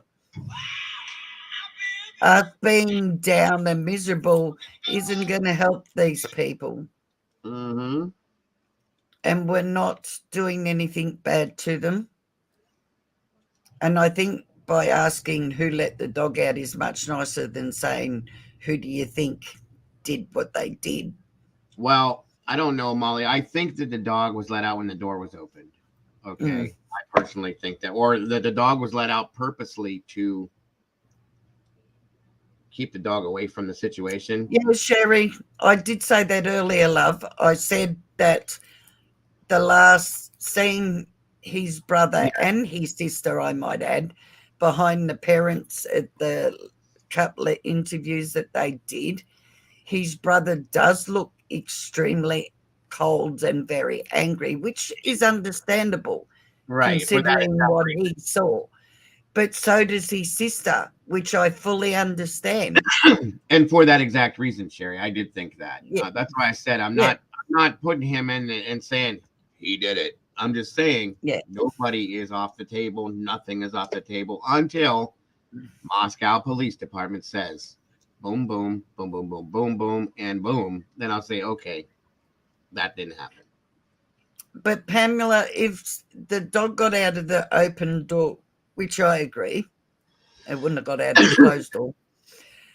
But from what I can work out, the dog spent the night in a room with the girls. With the door closed. I don't think so. No, I think that the dog just wandered. No, I think that when he went out the door, that the dog went out behind him. Okay. No, I mean, no, hang on. Stay with me. So when they all went to bed, before any of this, right? The dog would have been in the room with the girls, right? Maybe. Very possibly. With the door closed, because if you look at the photos when Kaylee had her own room, the dog was in her room. So, and most girls like me, usually if they close their door, the dog's in the room with them. Yeah, well, yeah. So I'm guessing the dog was in the room with the two girls. Well, that's very possible. But remember, to start off with, remember that the girls were out drinking and this and that, doing their own thing. I don't think so. I don't think the dog was in that room that night. I think that is what alerted Ethan to something going on, to the point where the dog starts barking. Ethan gets up. Just visualize this, guys, what I'm saying. And I may be wrong. This is a theory that the dog may have started barking because somebody came in the house. Therefore, the dog was wandering inside the house because the girls were drinking. They weren't worried too much about the dog at that point. And Ethan gets up, goes to his door, and is surprised by the unsub, and that ensues. Then in turn, Xana gets up or tries to get up to fight. He goes through Ethan, finally handles him, goes to Xana. She fights, blah, blah, blah. He handles her. He walks out. He goes up the stairs. Meanwhile, the dog is probably going ape shit, or ran out of the house at that point because it was scared. And because the door was open, you know what I'm saying? Or the sliding door, maybe. And then goes up to the third floor. Absolutely, Kelly. Go enjoy your meal. Thank you so much for joining us. And I am so super happy, Kelly, that you got to experience I'll be that. in touch, love. Absolutely. So that's what I think happened. But I could be wrong. You could be 100% correct, Lisa. So now here's my theory. The dog's in the bedroom with the two girls. The perp goes straight upstairs to his target, opens the door, the dog gets out. He does what he's doing up there, and the dog being downstairs, possibly either scratching on the door where Ethan and Dana were, or barking, neither either. And that's what, you're right, that's what got Ethan up. Either going up or coming down. So if the dog was in the room and the purpose let the dog out, I'm like you. At a guess, I'm thinking like you, that dog is what alerted Ethan to get up. Right. I think that happened before the suspect went to the third floor, though. And I'm saying after. Right. That's okay. But that's good. No, I know that's good. Right. We're healthy. We can do this. Absolutely. Because neither one of us really know. But that's how we come to conclusions and solve things, is by throwing things around and listening to each other. And that's right. And that right there, T, is important. He didn't leave that way. He went in that way. And I think that he threw the stools down there to keep that door either from somebody coming in behind him or from letting anybody go out quickly. Okay. Somebody said that the coppers put them there. Well, that's very possible. After. But the front door to the house was left open, guys. That was told. I heard that, or actually saw that. Yeah. I've heard that 100 million times too, that it was open. It was ajar. So I think that's the door that he exited in, headed straight on down that path, and off he went to wherever he went to, which, in my opinion. Yeah, see, Molly heard that too, that Ellie put them there. Right, and it's possible. That way nobody would try to get in when they're not there. You know what I mean? I couldn't see, sorry, no offense to any of them that lived in that house, but I couldn't see if they didn't lock the front door half the time or use the keypad, that they were going to go to that extent of putting stools in the sliding door. I don't think they did it themselves. Exactly. I 100% agree, guys. Sadly, because a lot of teenagers aren't that safety conscious. Well, trust me, my daughter's not. But then again, Listen, neither am I. The house is open all the time here. We had a house that we used to hang out at when I was younger. That was the party house, you know, and the doors were never locked ever. People came in and out of that house like they owned it. You know, we'd be in the basement because that's where we had our little stage set up with our guitars and drum sets and our band equipment, and that's where the party usually ensued. It was a huge basement, mind you, but they would come in through the garage side door, down the stairs to where we were. And it was my buddy's house. His dad didn't even live with him anymore. He moved and was living with his girlfriend. The father did. We had the whole house to ourselves. So everybody and anybody came into that house within, like, for 2 years, guys. We all lived there. And it is, you know what I mean? So it can happen. I've seen it happen. And a lot of kids that age, whether it's college or if it's just a friend's house or whatever it is, that's how that goes, because you know usually who's coming in or out. Again, that floats right on back to the theory that this was somebody in that circle, period. Yep. Look, I grew up, when I was growing up, our house was never locked because my mum worked and us kids walked to school and come home on our own before mum got home. So the back door was always open. Yep. But funny enough, like after I left home and everything, mum became so safety. It was like trying to get into a prison to get in and out of my mum's place after that. Right. Well, everything and anything was locked. I don't know, Breezy. That's a good question. No, they didn't, according to them. Okay, there it is. They actually said that twice, that they searched that dumpster and found nothing of value in it. Yeah, I missed that. So that's a good thing you're here. Yeah, they said it on, I think it was the first and second presser that they bring that up. No problem, Breezy. Problem. I've got speech impediment. Right. Who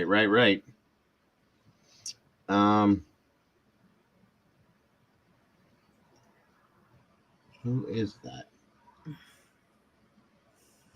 I don't know. Okay. Sorry, guys. I'm reading something at the same time. No, you're right.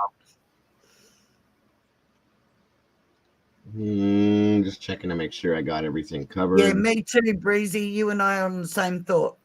That row of trees behind them, I reckon they didn't just go up to them units in that car park. I reckon they followed them trees around and went through them trees around myself. That is very true, Liza. Very true. Mm. It's called exsanguination. I don't think the killer left in a car. I think the killer was on foot. That's just my opinion. I think, like Breezy, you know how they're looking at them trees and that the unit's car park? I think they're a bit off with that, because if you look at them trees, they go right around behind the other houses, like right around, and would be so easy to walk through them trees right around the other way and just come out over there somewhere and hop into a car. Nobody's going to notice you because you're miles away from it then. That's very possible. Yeah, you're absolutely correct. 100% correct. You know, I've been thinking about that, Sherry. I really have been thinking about that. Not if they left the coat outside. Nobody. I haven't heard any mention of footprints yet. Okay. No. Which, that's kind of hard to believe considering the amount of blood. I would think, especially if you're going to pass on through coming downstairs. And I'm just going to throw this out there. I think after, because again, this is my theory, that when he went in, again, like I said in my theory, he attacked I did this again. Ethan and Xana first, and then moved on to the third floor. Come back down. I'm going to venture to say he probably looked in on those two to make sure what he did was done. I would think that there would be footprints, you know, unless he was super careful and going around different areas. I mean, it just, from looking at the seepage and the things like that, there had to have been so much that would have had to have been very hard. Have you ever thought that maybe he had a coat and another pair of shoes with him that he left out on the patio, went in and did what he did, and then took shoes off and changed them and put a jacket over himself, a long enough jacket that people would notice blood on him?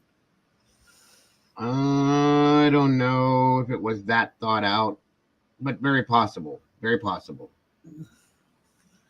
Because Ellie, that's what gets me, is the lack of footprints, blood footprints going out. Plus, yeah. It was snowing too, wasn't it? Yeah, and that would have showed up pretty bright. Yeah. And that's very possible, Breezy. I know what you're saying, hon. Don't worry about that. That is very possible.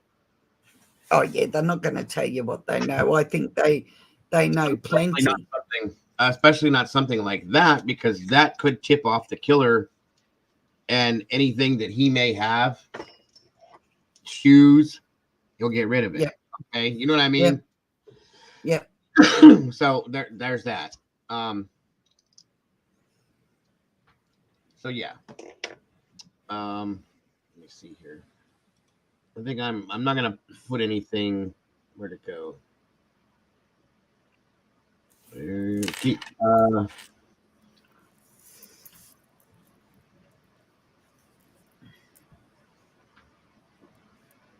I think they do have an idea of who it might be. I absolutely do too.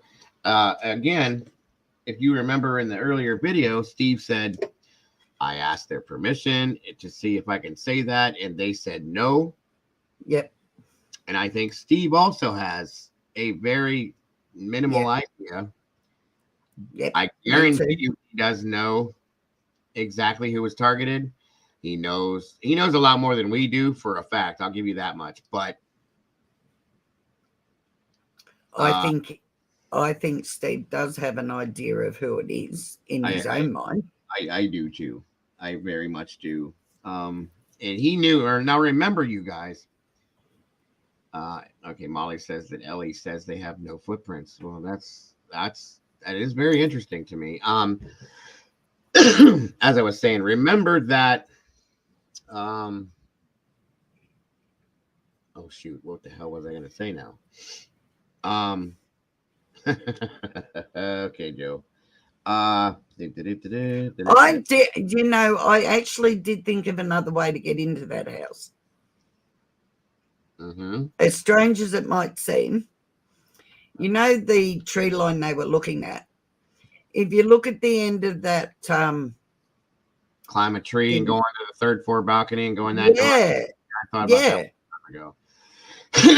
I think for whatever reason they don't.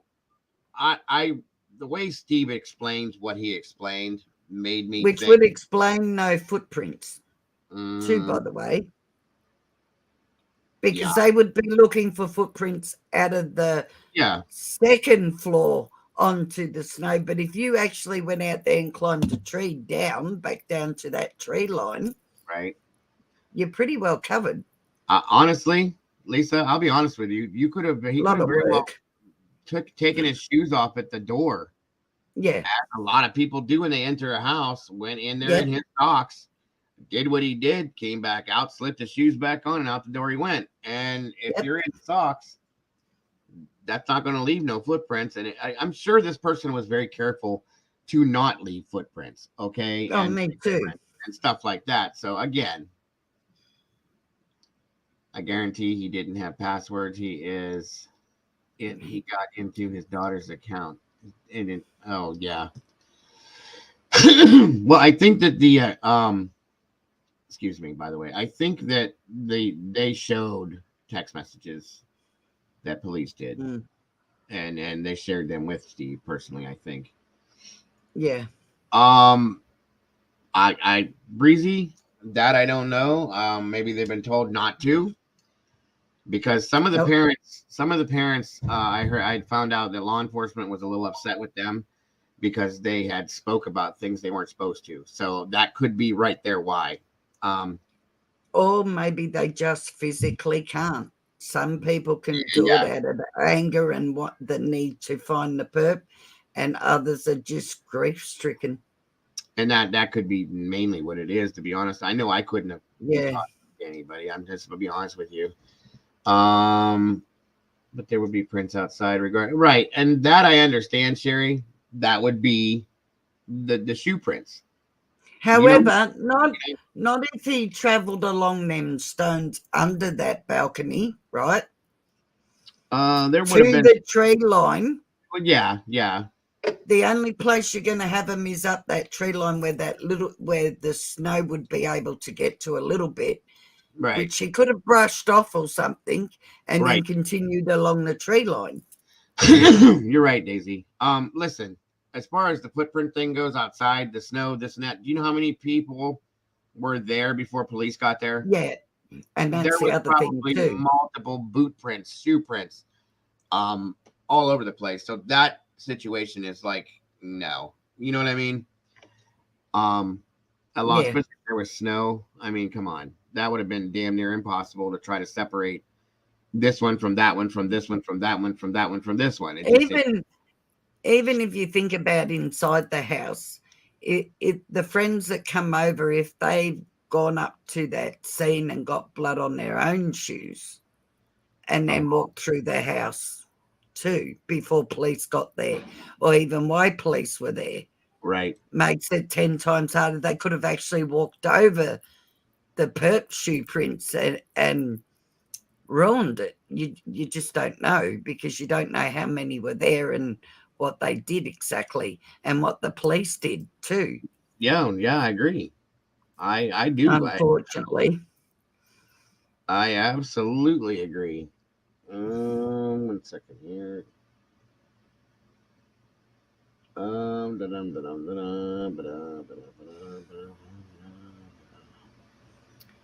Breezy, I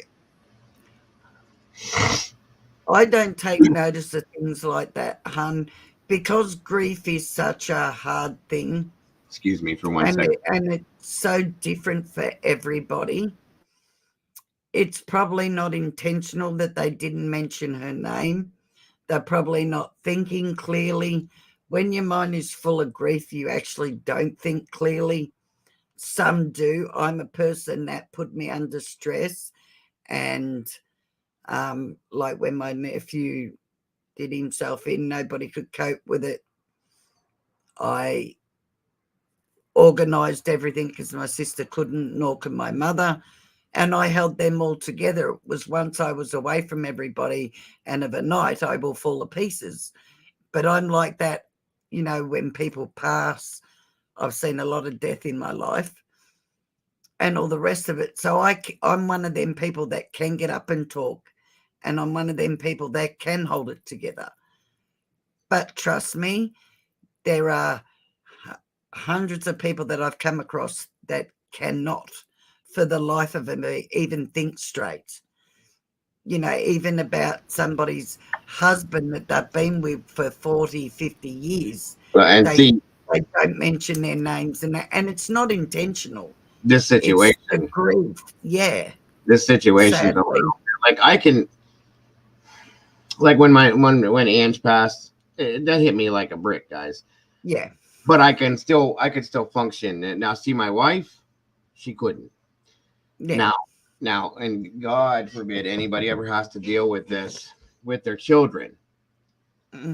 Okay, that's a whole different level of being able to say, even, and I'm sure, Lisa, you can even say, even if you're that type of person that can do that, when it comes to our children, that's a different level, guys. Anybody that can do that, God bless you. God bless. My nephew was like my son. Like I said, I did bring him up, so and he did what he did. Yeah. And see, I walked into the morgue to see him, and my mum, my sister, and stepfather were there. I walked in there and I started to lose it, but then looked at my mum, and that was it. I snapped out of it and held together for her sake and my sister's sake, because that's who I am. That's how I was trained, and it just happens. But away from everybody, I am a blubbering idiot of a night. I will just fall to pieces away from everybody. Yes. So I do get why people don't think straight and why they don't intentionally miss a name or you know, not mention a girlfriend or anything else. Trust me, it would not be intentional. Their only thought is their son. Right. And like I said, the grief has overtaken them 100%, as it should. And that I agree. I agree wholeheartedly with Lisa on that. That 100% is probably the reason. They probably didn't do it intentionally. It was just, this is about Ethan, and that's that. You know, you get tunnel vision when it comes to your kids. And I look at Steve. Steve, he's doing this on anger and adrenaline. That's why he can get up there and speak and all the rest of it, because he is so angry that he wants this person caught. And that, so he can grieve. So he can grieve. Yeah, so if you go back to when they first originally spoke to him, like he said, it's not real to him. It hasn't hit him. But at the moment, he's focused on finding out what happened and who did it. That's all he can do at this point. So that's where he's tunnel visioned himself to get himself through it. Yep. He's a fact. So he's doing what he needs to do.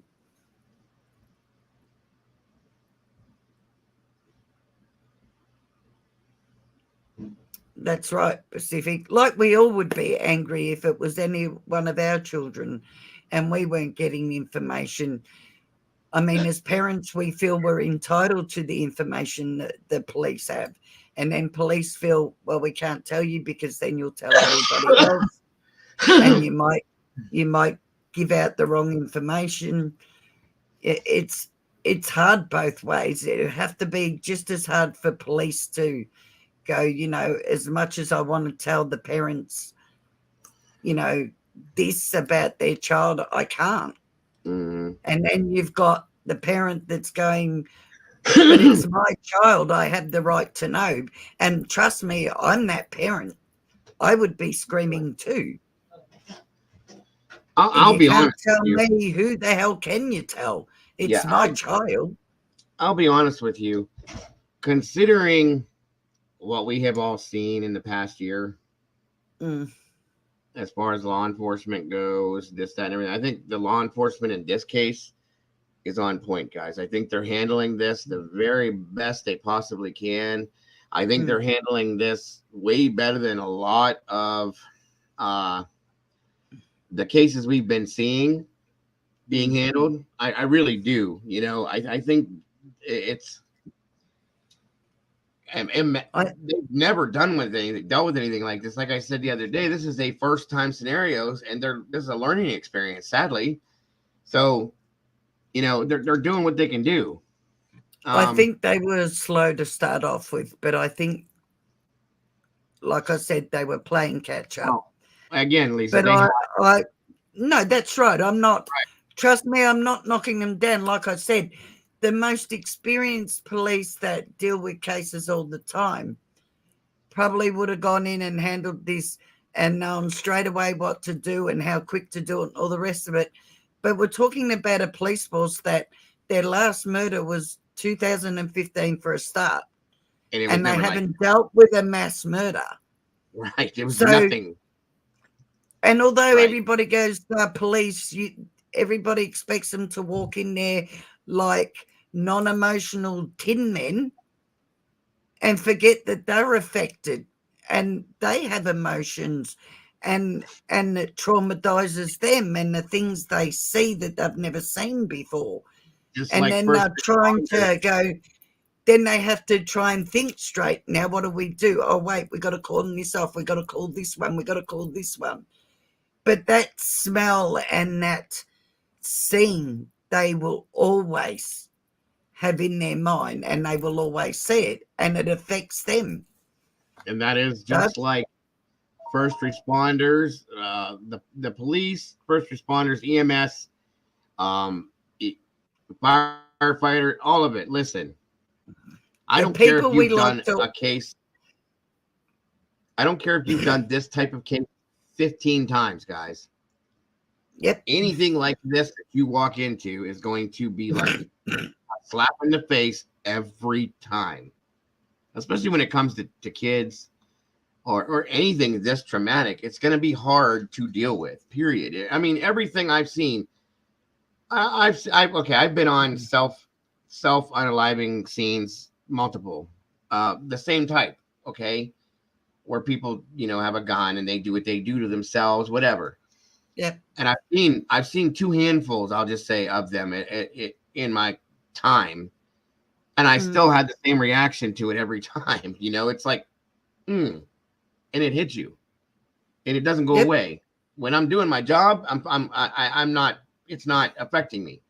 When I'm done doing my job, and I'm sitting there going, okay, what just happened? What did I just see? Oh my God, I'm thinking about this, that, and there's body parts where they're not supposed to be. You know, when you're putting things in bags that belong on the person's body and things like that, you know, it's a reaction, and that's how people do their job.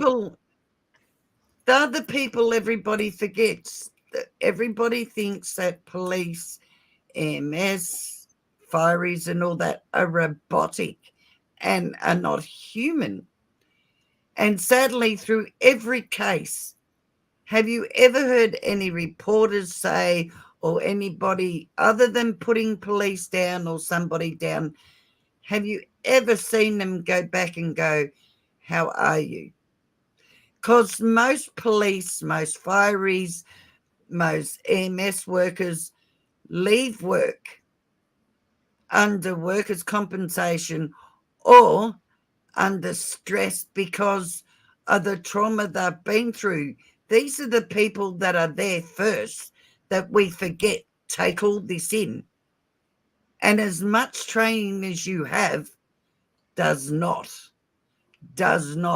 ever prepare you for what you see. Do you know who does that with us? Do you know who asks us if we're okay? We do. We ask each other. That's right. If we're okay. The EMS workers, the firefighters, the police officers together. We all ask.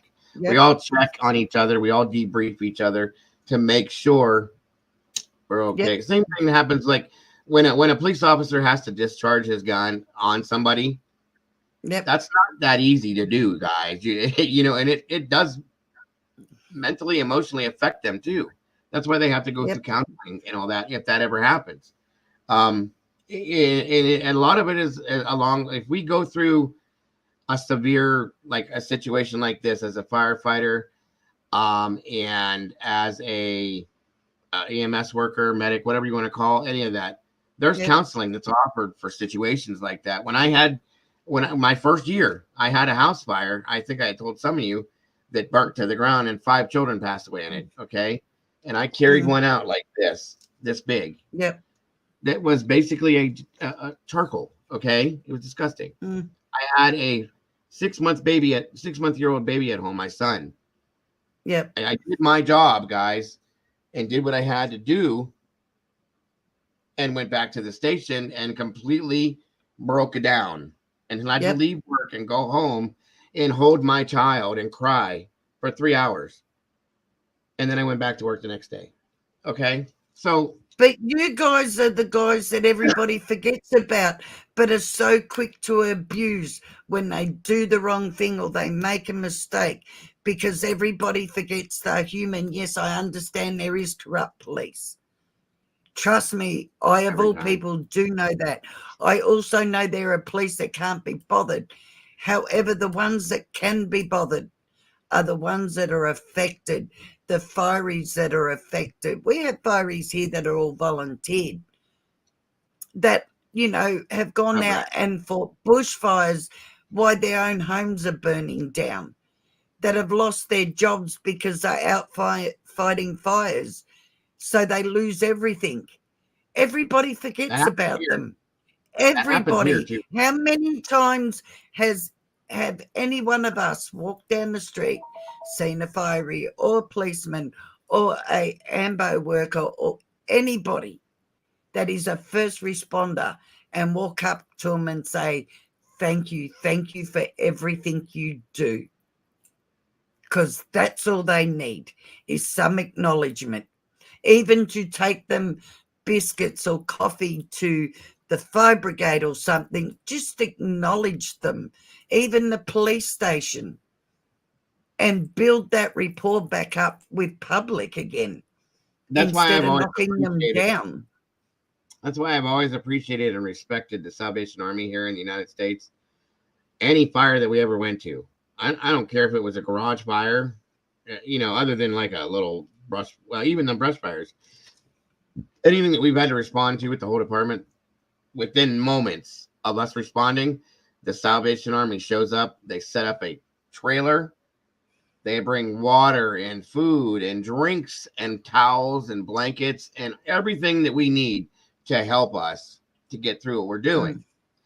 And they'll spend, if we're there for 8 hours, hell, I spent 2 days one time, guys, 48 hours on a fire scene. They were there for 48 hours because that's what they do. And we've always appreciated what they do. And that goes back decades upon decades that's been going on. So you're right, Lisa. A lot of people don't think about it. But I will say this. So let me be the first to say thank you, Joe, for all the years you put in and for all the help you gave quite a lot of people, and for all the love and support you gave them on top of that. And I appreciate that. I salute you. And that's what I was going to say. And I thank you. When people hear that I did what I did, I hear it all. I get it from everybody. Okay, I do. There are a lot of people, though, that as you're doing what you're doing, you know, I don't think so, Daisy. I shouldn't have right there. That just don't think about it. And I don't think it's purposely done, Lisa. They just don't think about it because they're so used to us just doing what we do. That's right. You know what I mean? That's my point. It's a natural thing. Yep. So, but no, everybody like in here and people that I see in this and that will thank me for my service, what I have done, what I did, and I very much appreciate it. I don't feel like I need to have that. That's not something I'm like, you're gonna say But thank you you to me? do. How much did it affect you? Quite a bit. I mean, there you go. But So still, there's the outcome. There's the price you pay. So people should appreciate what you did for I a agree. job. I agree. Because trust me, there are hundreds of people out there that couldn't do it. Right. That Right. wouldn't do it. And the thing that gets me is the same way I started off with it, as a volunteer. I volunteered for years. Okay. I understand, guys, at least in my area, until very, very recently, a volunteer does not receive compensation for what they're doing. No. They're doing it out of the kindness of their own heart. They drop what they're doing, sometimes their own job, depending on the situation. They leave their families, they get in their car, and they go and they do for nothing, for not a paycheck, for nothing other than to help. And that's what I did that for years, okay? Until I was able to get the education to become, because you have to have an education to become a full-time, whatever you want to call it. So, that's something to put out there, just so you know. And I have always respected volunteers. I did emergency first aid for 12 years with the Red Cross, right? Mm-hmm. I attended car accidents and drove ambos and that. That's what I wanted to say. I meant to say Red Cross, not Salvation Army. Sorry about that. When I was saying the people that come out, it's Red Cross. So, and I did 99.9% of my AMBO work and tests and everything, and was going to be an AMBO, and then unfortunately my husband wouldn't allow it because he wasn't going to watch the kids while I do that. So I never completed the last unit, and the whole lot of the AMBOs were behind me, pushing me to do it. Nonetheless, I never ended up doing it. But like I said, I did attend car accidents. I did attend horse riding accidents. I attended, at dog shows where people were bitten and all the rest. I did quite a lot. Right. And trust me, it was pretty mild what I seen compared to what you would have seen. And after that, if you do that little bit of work, because I'm an advanced first aid, so I can do oxygen and all the rest of it. But in saying that, it gave me, like, I did appreciate ambos and police and all the rest of it. But owning the scanner, getting to know my police force and having to put them through paces, because that was part of what I did, as well as the fireys and the proper ambos would do a scenario, and we would have to grade them and pass them. Right. Thank you, Satin. I found a new, not found, I admired what they did. It brought the light to me. A new admiration. And opened my eyes to just how much they went through. And I'd seen people that I'd passed in the ambos, the fireys and that last 3 months. Some of them would last 12 months. Some of them are still going. Yeah. But there were quite a few that, attended car accidents and that was it. They were done. Kids going through windows or they ended up a mess. Police that I've seen go to one murder, that were an absolute mess, lost their wife, lost their children, just couldn't cope. It's not fair. Right. It's not, no. And just so you guys know, for those of you that don't know, Pamela Gribben is an ex-law enforcement officer and has been through a lot of what we're talking about. That's why she's making these comments, guys. And again, Pamela, thank you for what you have done, my dear. Very much Thank you, appreciated Pamela. and very, very much respect.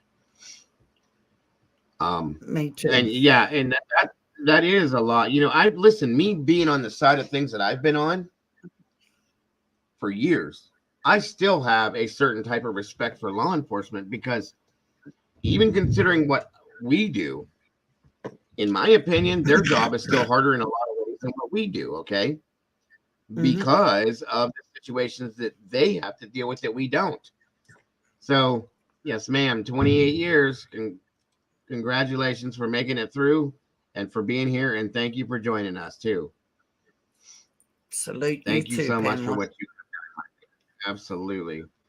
Red says, I did fire rescue for years also. So long. I started in the youth program. Funny how many of us have been. That here, absolutely. And I salute you too, Red. Thank you Absolutely. for everything you've Thank you. done. I thank each and every one of you guys for any work that you have done being first responders. And trust me, I admire each and every one of you. And I do 100%. sincerely thank you. Thank you, Life, Love, and True Oh, Crime. thank And you, Love, Life, and True Crime. I appreciate that. We both do. Yes, no, we don't sleep very often, Kitty. We don't. We're still here. Sorry. But that being said, like I said, guys, there's a lot that goes into it. And it's not just something you can just walk into one day and just do it. I'll be honest with you. I knew people that went to the first when you start off as a volunteer, you go through something that's called a 36-hour class. And that's what it is. It's 36 hours and they teach you how to be a firefighter. Okay. Yep. You do it, and then you get your little certificate, your badge, your this, your that, and then it puts you out into the world. And the first time the tones drop, you go do your job as a firefighter. I've seen people do that, and the first call that they went on, we never saw them again. That was all it took. Because don't understand this. Even if you don't have medical, you're not an EMT, you're not in EMS, you're not a medic, you're not any of that. You still respond to medical calls. Car accidents are the worst. Car accidents are horrifying sometimes, guys, because when you pull up on that vehicle, you don't know what's going to happen, nor what you're going to see. I can give you multiple situations where I've pulled up looking for a person, and typically when you're looking for a person, you're looking for a face. Well, when there's no head, there's no face. Okay, it just that happens. So, thank God that I've never come across. Thank God. It's not for everybody, guys. It's really not. See, and you wonder how he sits here sanely, or any other first responder sits here sanely, and you wonder why they suffer from PTSD. And people have the audacity to say, oh, what's your problem? Why do you suffer from that for? Oh, look at that copper, he's useless. Oh, look at him shaking it. That's so sad. So I have an exercise for all ears to do for me, please. I'm good at giving out homework. But can you all please try this December, if you walk past a police station, if you walk past a policeman, if you walk past a fiery, if you walk past an ambo driver, a nurse, a doctor, very rare you'll see a doctor out in the street, but a nurse, please walk up and thank them for everything that they do. Please. Or even if you know somebody in your area, write them a card or write a card to your local fire station. Make them feel like people care again and that they are acknowledged for their hard work. Please. That's all I ask. Now, see, that shouldn't happen, Red. That's not something that should be. available for an 8-year-old to see. Because that goes deep right here. It gets deep when you're that age, and it will mess you up in the beginning of your life. So now Red, my heart goes out to you. Sorry to hear that, my friend. I am. But this comment here, now see, I told you guys, if I'm wrong about something, I'm going to own it. Yep. Okay. If that came from law enforcement, that they got that. When did you find that, Sherry, and where? You see, I mean, if I'm wrong, like I told you, around. And I did too. But I'm like you. I heard it the opposite way around. So maybe we both got it wrong. But I heard that on the news too. Mm-hmm. Oh no, it was the father. It was the father. And the first time I heard it, actually, it was a friend of the family that put it out. Apparently. No, Red, they don't. They wouldn't. Neither does the smell. No, that never changes. I can smell it right now while we're talking about it. Yep. There's two smells that will never. There are two smells that are stuck in my nose for the rest of my damn life, and that is burnt flesh and decomposing tissue from a human body. They don't go away, guys. Once you've smelled it once, it's there for the rest of your life. I'm sorry. And it's weird because I could be sitting here watching Charlie Brown and the Smurfs dance around a fire eating Doritos, and I'm going to smell it out of nowhere, and I'm going, why? Because it just happens. Or something will, like, in my mind maybe will trigger it. You know, it's not a good smell. It does not go away. We had a friend of our family's. Long story short, it was a gay couple. Two males lived together. They were married in their mind, or however they did it. Not in their mind. I didn't mean to say it like that, but in like their. It was before. I know what you mean. Yeah. Before gay marriage was legal. Okay. They had a ceremony done. That's what I mean. Anyway, so the one guy disappeared on Christmas Day. 3 months. Nobody saw or heard from him. Just disappeared. So the other friend of ours was completely distraught. He ended up losing their home because the other one was the only one that he worked. Okay. Yeah. And the other guy had learning disabilities. He couldn't read or write correctly. He had dyslexia. He didn't know how to read the bills. The one guy did everything. So he ended up moving with us. Okay. Because they lost their house. So we did some investigating for him and finally found this guy who was living a secret life, guys. There's a whole story behind this. I'll have to tell you all one day. Anywho, took a bunch of insulin, injected himself, and unalived himself in the backseat of his car, the other friend's car, and parked that car Christmas Day. When he left, he did it that day. 3 months later, it took them almost 4 months, actually. They found the car. It had been through the way Ohio is. It snowed, it got warm. It snowed, it got warm. It snowed, it got warm. It snowed, it got warm for that 3 months. That's how our weather is, up and down. Yeah. So you got to imagine what happened with that body, okay?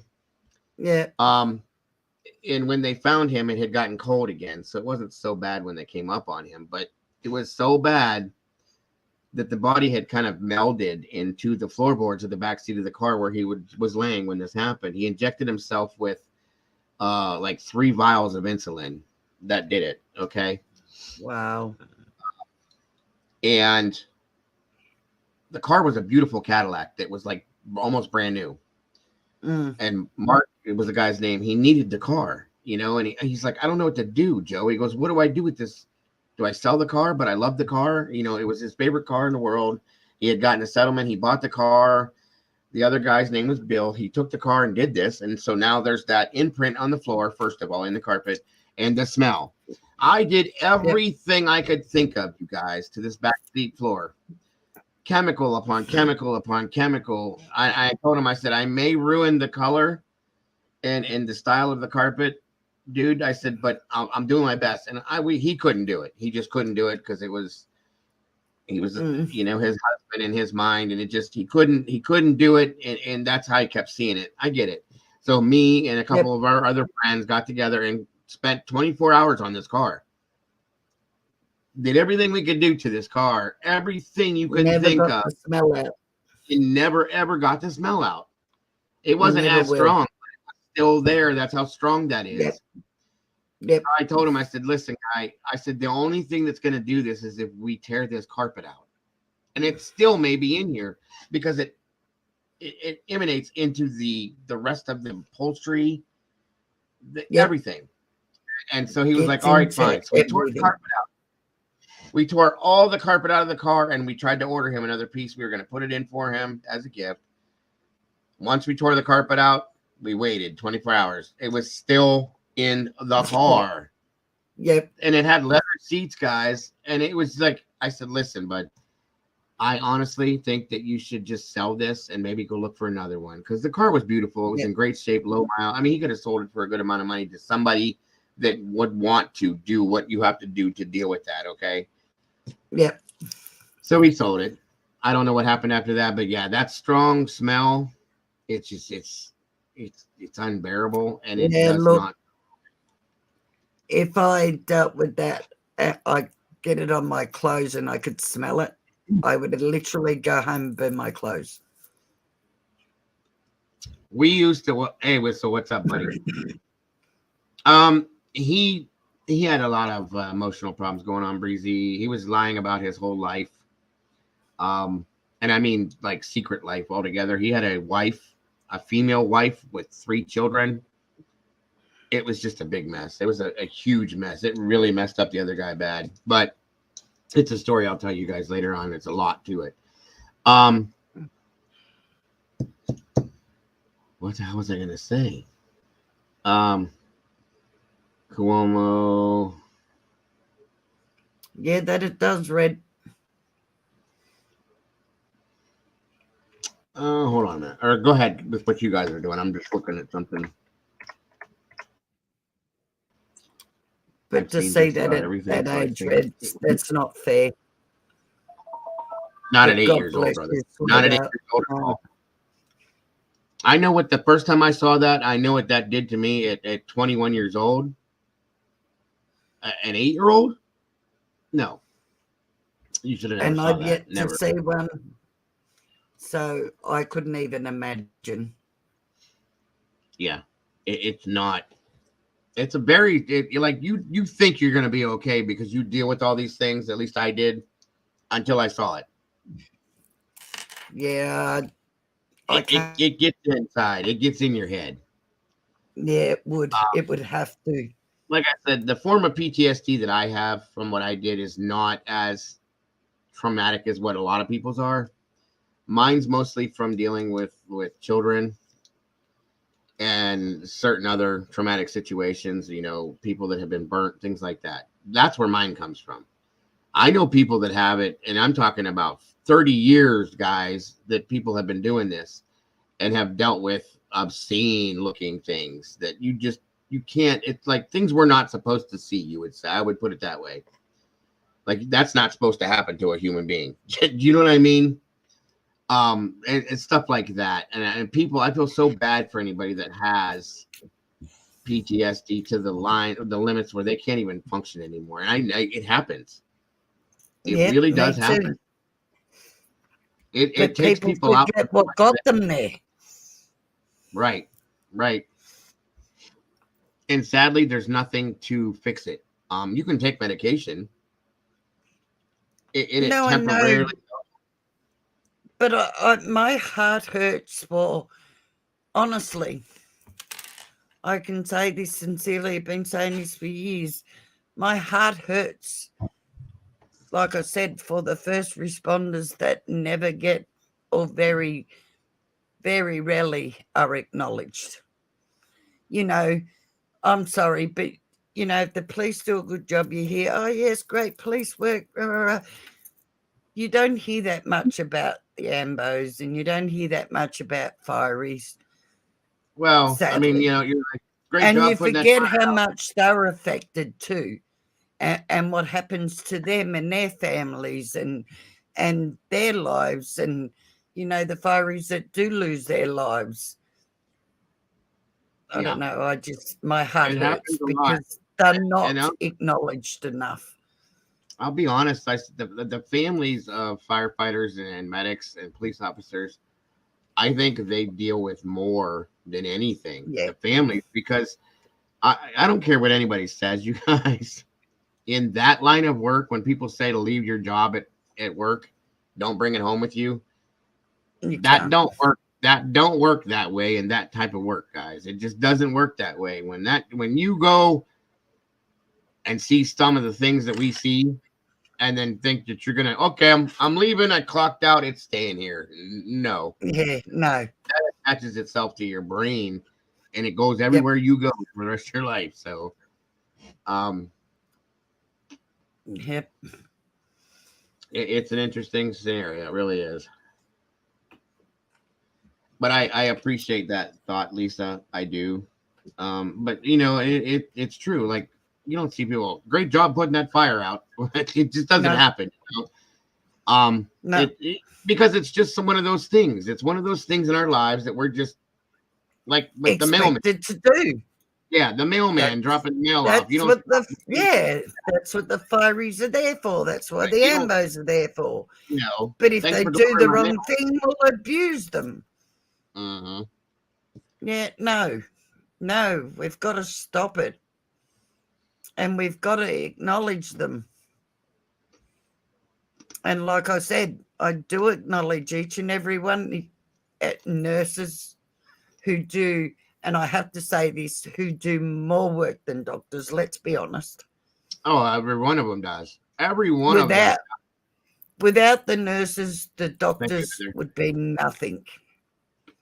Thank you very much, Heather. Again, all anybody the fireys and the, as you have over there, EMS workers, the ambos, ambo drivers, volunteered and paid. I thank each and every one of you guys, and you're all heroes in your own rights. And without you guys and ladies, my God, a lot of us would be in a lot of problems. So thank you all. Somebody has to do it. And I appreciate I know. that. I do. I very much do. But remember, you're all heroes, regardless. And I know you don't like being called that, but by God, yous are. I know. Never have. It was my job. You know, I never looked at it that way, but I know none of yous do, but yous are. That's that. In and your that own right, you truly are. I think that is a pre-qualification for being in that line of work, because anybody that does it, if you have that mindset to where you want people to treat you that way, you shouldn't be doing it to begin with. I'm sorry. It just doesn't fit. But no, I understand that. I do understand that. But from my side, look, I've been through 2 house fires. Right. The second one, the house burnt right down to the ground. I lost everything. I'm sorry. But if it wasn't for the fireys that were there, not the police, mind you, the police were there, smiling. But I thank God for the fireys who walked up and put his arm around me and told me everything's going to be all right. You have your kids there. You have your life. And that's all that matters, love. I'm glad you said that. That's the other side of this, what we did too, guys. Again, I'm not boasting. I'm not boasting or tooting my own horn or whatever you want to say. I'm just explaining that not only did we do those types of things, but and in some senses, we were therapists and counselors too, because understand there's people standing here looking at what they used, everything they ever owned is gone. Yep. Sometimes their loved ones too, sadly, you know. And here's us. They look to us like, what do I do now? And you have to, in that split second, be able to go, okay, it's going to be all right. You know, it's going to work itself out. You know, you get into the technical part, you know, you got insurance, you got this, you got that. Then everybody says the same thing. You're standing here. That's what's important.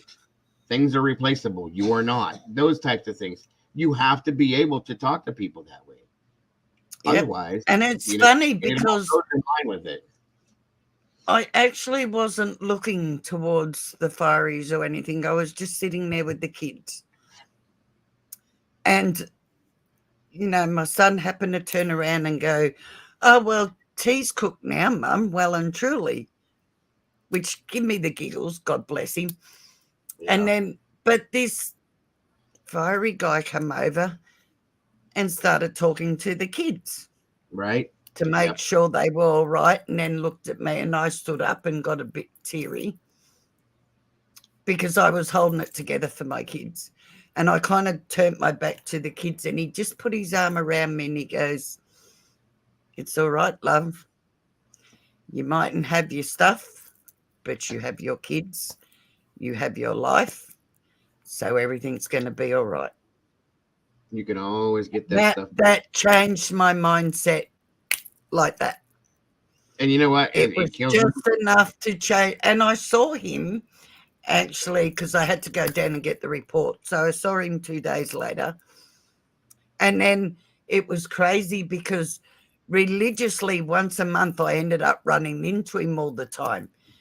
But he always remembered my name. He remembered my kids' names, asked how I was doing, asked where I was living, whether I got a house, whether I got stuff together. He even put into the Catholic school my son was going to for a fundraiser for a fridge and that for us. I mean, we have done they were outstanding. Absolutely outstanding. And I must say, no offense to the police, but honest to God, the 3 policemen that were there for the half hour they were there stood there smiling, which really irked me. And then we had people drive, because we were on the farm, and then we had people driving into the farm, sitting in the car laughing, and I'm telling the police to get rid of them before I do something I'm going to regret. And I just smiled and walked over. Why would anybody smile at that situation at all? Why? Because people are just very sick like that, sadly. That's just sickening. Yeah, sadly there is. And then you go there the next day to rattle through your stuff and there's people already going through everything. It's like, really? Oh, yeah. That's always fun. That's why we usually had somebody babysitting scenes like that because of ignorant people. To speak on what you're saying here, Life, Love, and True Crime, I will say that the communities around where I live at, okay, and they always have. And I did want to say real quick that absolutely warms my heart, Lisa, to know that happens with the gentleman you're talking about, at least, that did that for you, because that's the other side of the world from where I'm at, guys. So it's a universal thing. It's not just in, she's in Australia. I'm in Ohio in the United States. It's a universal love and care for human beings that we do these things with. Okay. So it's however many miles away and I'm right here and we do the same thing. So I love that. But what I was going to say to Life, Love, and True Crime, in the community that I'm in and most around here, like McDonald's and Burger King, Pizza Hut, most restaurants, a lot of stores, gas stations, places like that, they do have a respect for.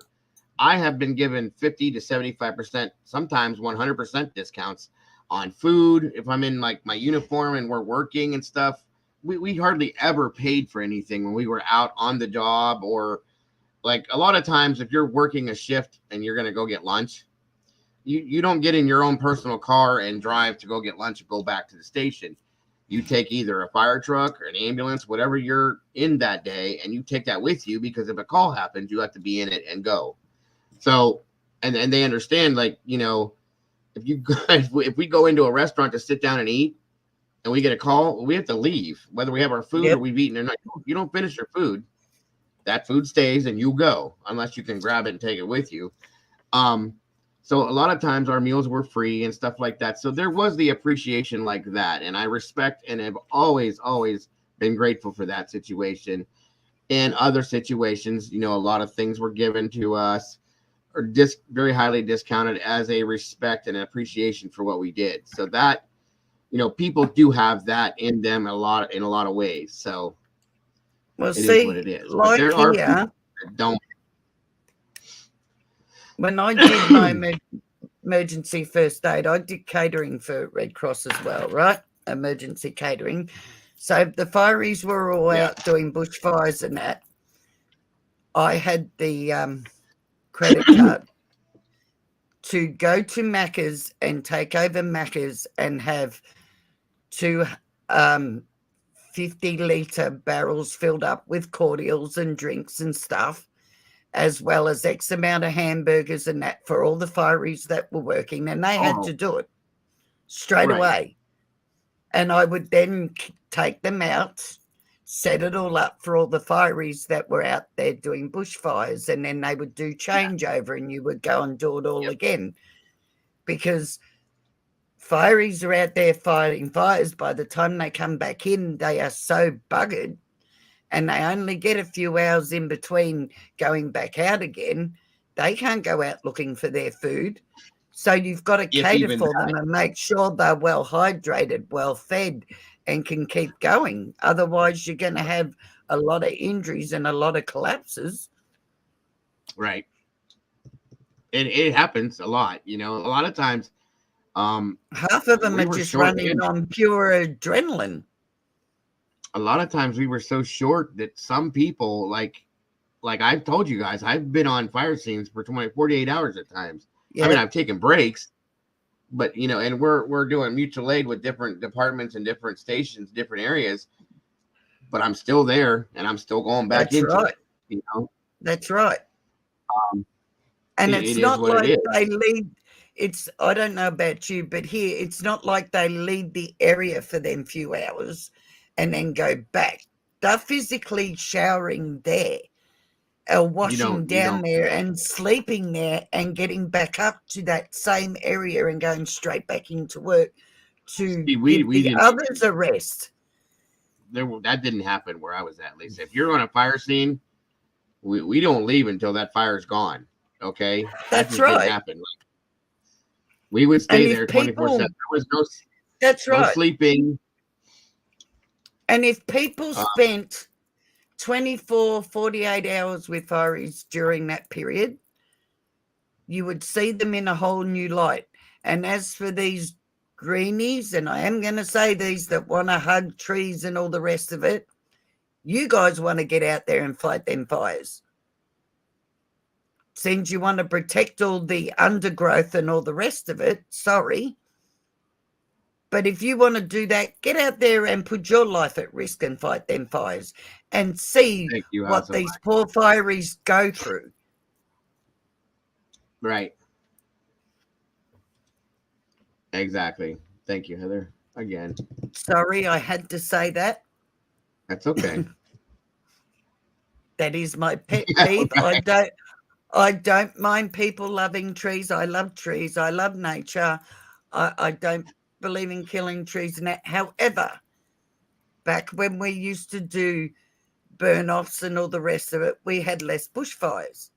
Mm-hmm. But these greenies that want to get in there and say, oh, no, you can't do back burning and you can't do this and can't do that, and you have all this undergrowth and everything, you are putting hundreds of workers at risk.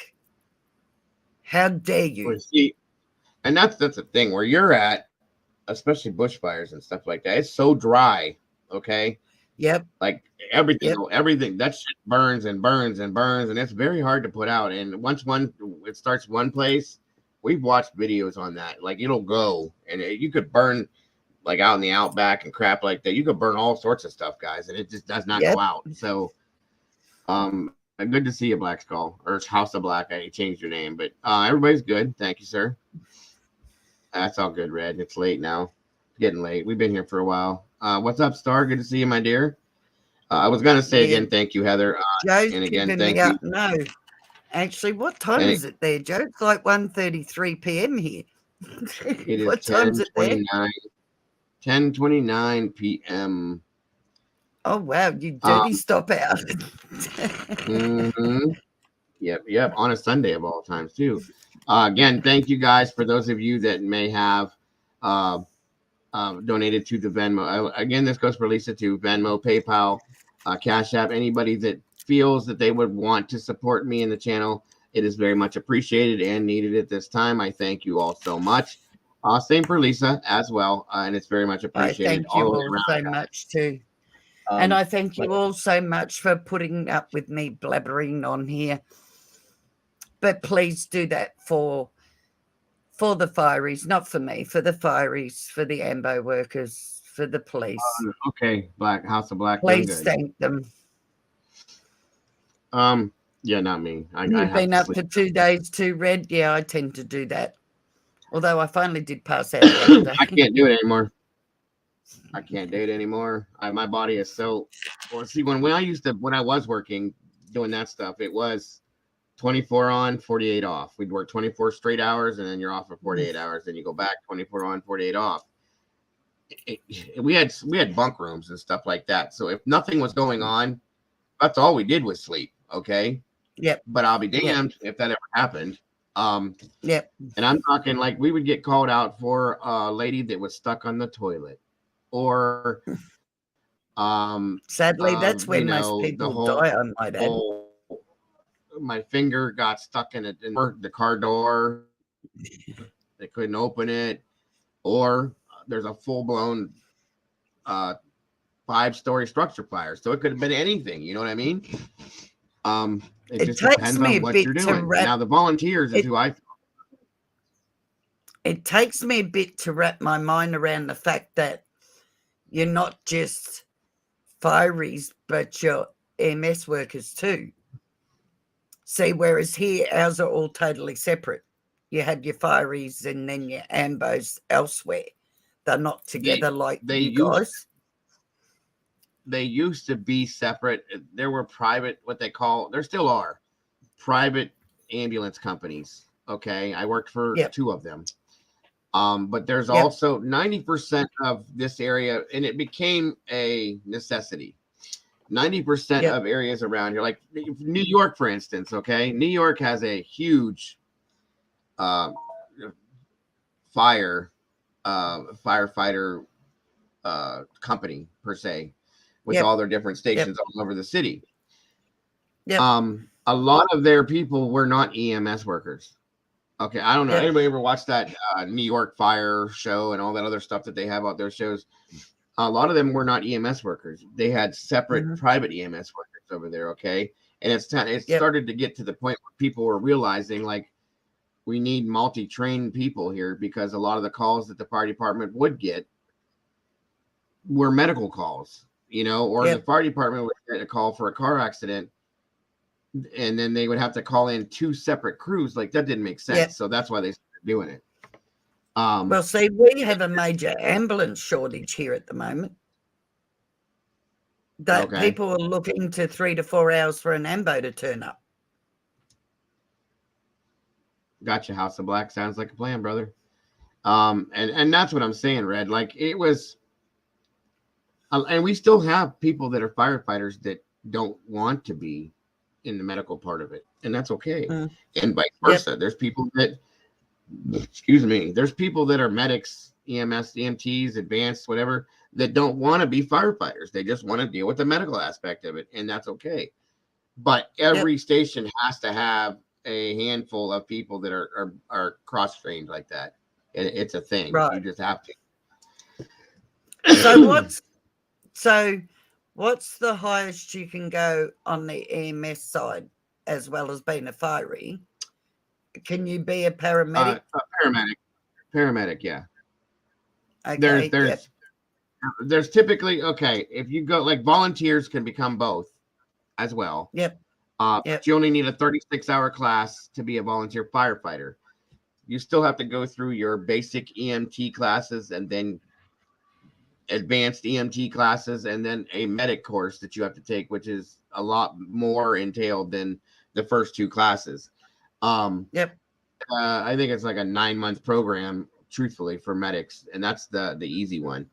But those are the levels that way. Now, if you're a paid firefighter, you have to go through with the 240-hour class. Okay. Okay. Which gives you Yeah. a lot more in detail stuff and in depth stuff that you have to become a paid firefighter. So Okay. I love how you call it fireys and ambush. I love that. That's cute. I never heard that. Like David was doing that too, and I'm like, what is a? He was calling me that one day. I'm like, what the hell is a fiery? And I'm thinking fiery he was is like, a firefighter. Right, that's what he told me. I was like, Fireys oh, and ambos. right. Yep. And coppers. And see, Not you that I guys call them have. coppers. I don't know. Do your and yeah. Now you guys have like your ambulances over there. Are they vans or are they like square modular vehicles? They're the same as your ambos. They're square with the beds at the back and the Well, see, we have two different kinds. family. We have like we have the new style old- version of the like Yeah. the vans, Yep. Oh no.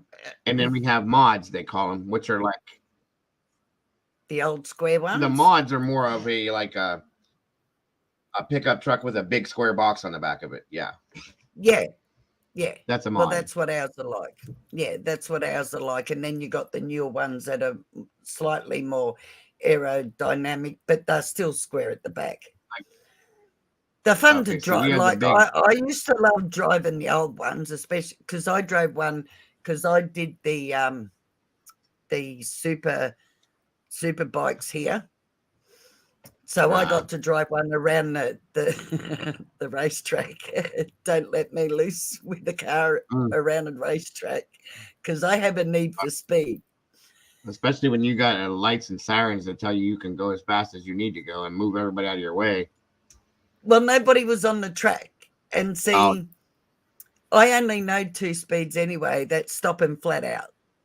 Because I used to race cars when I was younger. So anyway, needless to say, I get into the ambo and I'm going around the track. This was at Phillip Island. And if you look up Phillip Island track, you'll see all the bends and stuff in it. And you forget you're in this. I'm in an old ambo, the big old square ones. That's like driving a waterbed. And I get to the first corner and the whole thing's doing this, and then it's like I nearly tipped it over. And the poor guy that's with me is going, he's braking, going, slow down, slow down. It was fun. I enjoyed it. And then when the race happened, one of the guys come off of his bike and I was just down the hill from him. And of course, didn't notice him, and they're radioing to me, there's a guy off his bike, there's a guy off his bike, why aren't you at him yet? I said, where? He was right in front of me. I was in a world of my own. Poor guy. Nice. Yeah, this here, I'll show you something real quick. If I can, maybe. Yeah, okay. Work with me here. Work with me, computer. Where's it at?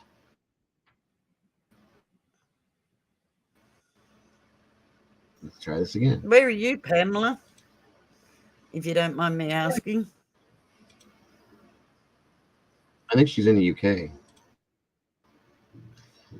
Okay. I watch a lot of their ambo shows over there from the UK.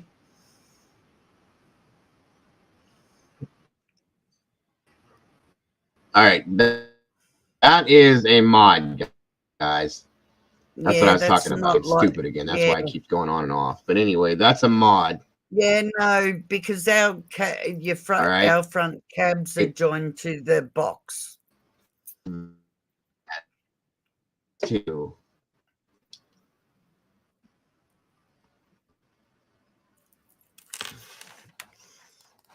Where'd you go, Joe? You disappeared on me. Oh, right. Now I know what you're talking about. Hang on, I'll show you one. I'm here. And my internet. on. Can you hear me? Yeah, I can hear you. All right.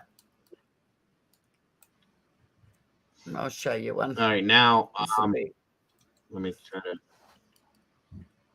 And you guys have those wild ass, just like the UK, the wild ass sirens too. They make crazy noises, and I think yeah, your they're light different. or your color, the light colors. Red and blue.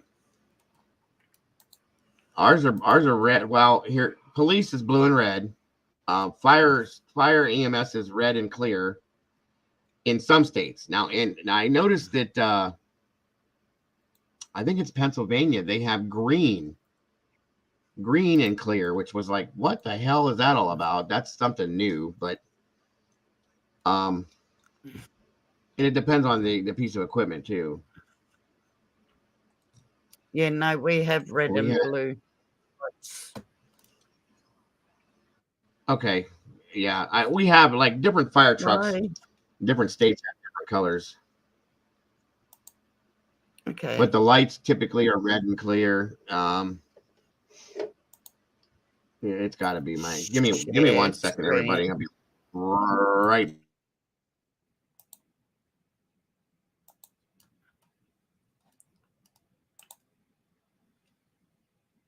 What are we doing that it's not showing my screen?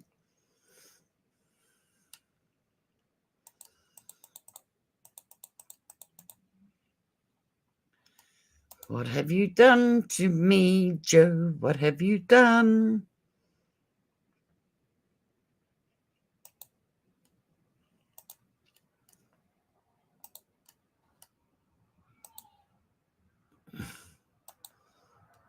Are you still sharing something? Talking to myself here.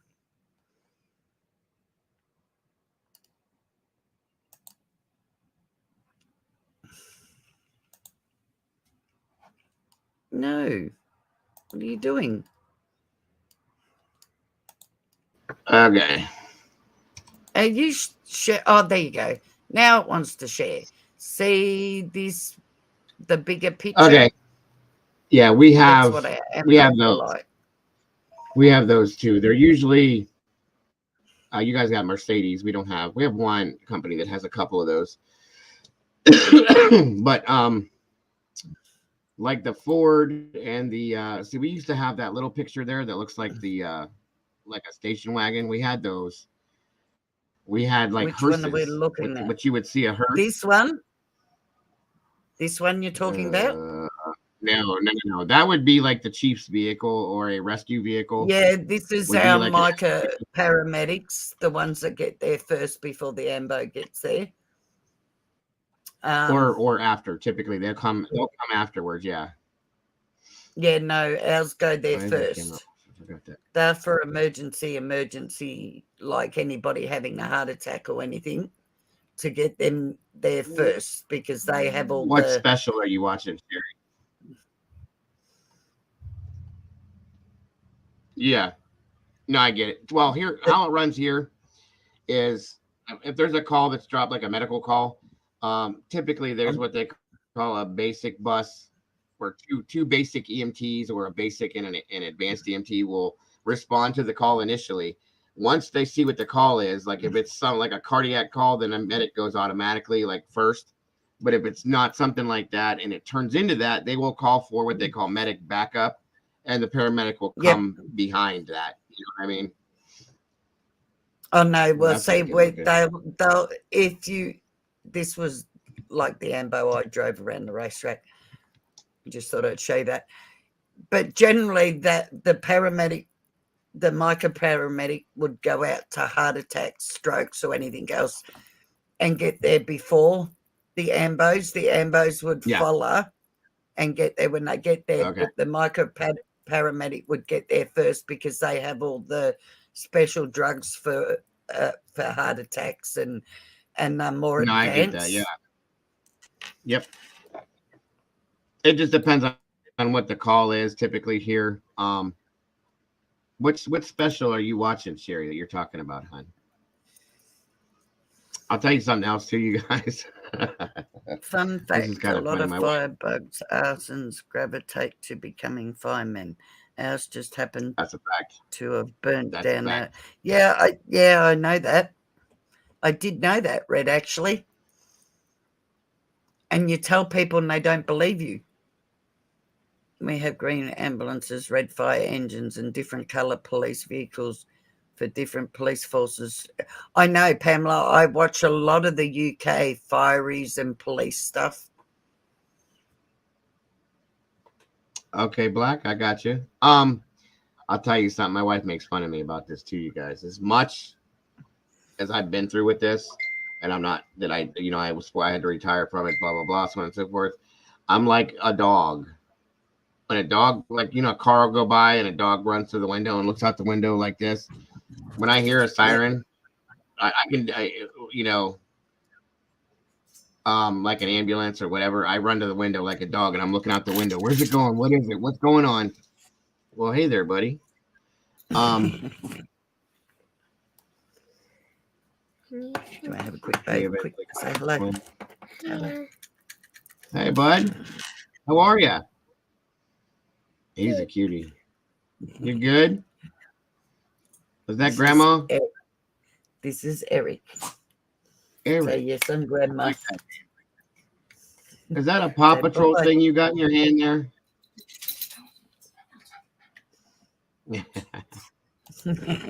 You say bye-bye? Say bye, Joe. Bye, Joe. Bye, Eric. Good to meet you, buddy. It's all right. It's all right. He's the one that had the birthday party on the weekend. Oh, how old is he? He's 5 now. 5. 4 now. Oh, yeah, sorry, I'm 4. I'm with Christopher. And he's 6. Okay. Very handsome young man. Hello, Michelle. Come on. Who was Christopher visited me this morning in bed around 5:30. And then he went to the truck with Dad. Was that the daughter that I had contacted? Come on. Yes, Charlene. Say hello, Charlene. Come here. I'm proud of my man. Hi. Hey, yes, this hey, is by the Charlene way, who you contacted. I wanted to thank you personally. I'm glad you're there for responding to me, because I'm telling you, not everybody here was worried, but I was horrifyingly worried about her. So thank you so much for responding to me and letting me know she was okay. No problems. I am very grateful for that. Let's go. You knew who he was, didn't you? I did. Come on. Nan's busy right now. Eric. Not leaving. Eric. Come on. All right. We've been going. We've been going for 4 hours. I just saw that 5 hours. It says 5 hours 13. Or maybe 5 hours. Yeah. Come on. Yeah, it says 5 hours 13 above there. Nana's busy. You dirty We took stop over out, your Joe. guys'. We took over your guys' whole night on Sunday night, guys. You spent it with me and Lisa. How about that? Have a great night, Eric. Great day, Eric. Have a great day, hon. Sorry. Oh, no reason to be sorry. Three Stooges might have been pulled. Oh yeah, they used to pull the fire wagon. They was called with the horses. They didn't have nothing like what we have now. I don't know how they even did it back then. 5 hours. No. Wow, that's a record. How about that one? That was we got good. through some stuff We've though, done didn't we? well. Yep, we've done well.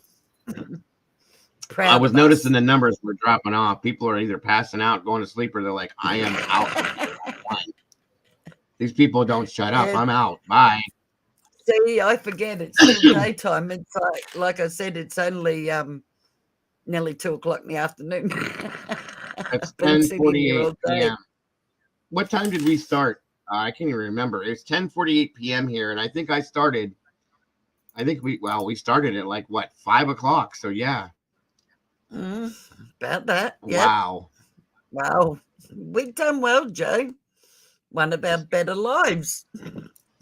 Sorry, guys, for boring you all. Well, for those We didn't mean stragglers, it. Yeah, for those Thank you. stragglers that have hung here the whole time, God bless you and thank you for doing it. Yeah. 5 hours. Oh, listen, guys. She would be too, Black. You're right. Me and Popper. I think one night we did a stream. Star, you might have been in here. I can't remember, but we did a stream. It was like 8 hours. It was an 8-hour stream, and we didn't even realize it, you guys. We were just did, and then the one night we were trying to figure something out, and we went into after call, which is once I shut this down, we can sit here and talk. We were in till I think I started at like 9:30 at night, right? We were on here until 7 o'clock in the morning, me and him trying to figure out this shit we were trying to work on. So I but couldn't. it's I was not like, hard. no, It's you not can hard. forget. I didn't even realize we'd been sitting here for 5 hours. Once you get caught up in talking, then you're engaging with everybody and everything. It's not hard to lose time. Not I think it boring was at in the all. first Lots week. of good thing. Yeah, it was like the first week. It wasn't the first stream, but it was within the first week because we weren't paying attention to any time. We were just talking and talking. And which is how Popper and me got so close, because we became very close friends at that point because we knew everything about each other because we talked for 8 hours, you know. So yeah, it is what but it this is. is how you get to know one another in your audience. So look how much very much your audience. See, Sherry said, "All And right, like I'm I done." said, you have such amazing people on here that, you know, fireys like yourself and everything. Very I blessed. just read an Very article blessed. of someone that tried to rob a concealed carry class. What? How do you do that? Wow, that's crazy. Oh my God. Sherry, Well have a done, great night, my Tracy. dear. Have a great night, Miss Sherry. Thank you for staying with us. Thanks, We Sherry. appreciate you. Sorry, honey.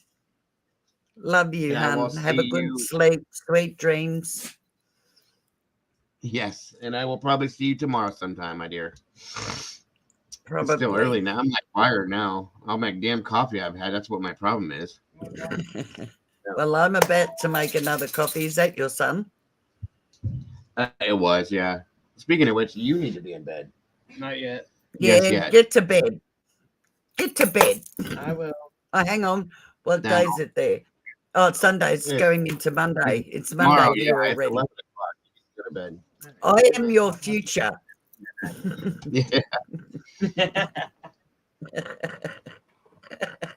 Your son's not going to like me soon. No, he's all right. God He love knows. him. That's good to have you know. back, Black. Good to see you. Absolutely, brother. There's a video of it.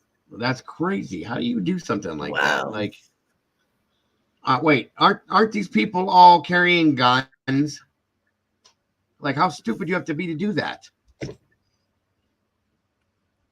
Oh, that's how we are. Wasn't it, Star? Yeah, we always do that. We're a very affectionate family here. Very much so. Always have been. Doesn't matter how big or how old they are. That's the dumbest shit I ever heard, Red. That's crazy. Let's go rob a class full of people. Makes no sense. Let me go and play Russian roulette and see if I can actually make it through there. Yeah, right. That's basically what it is. Yeah.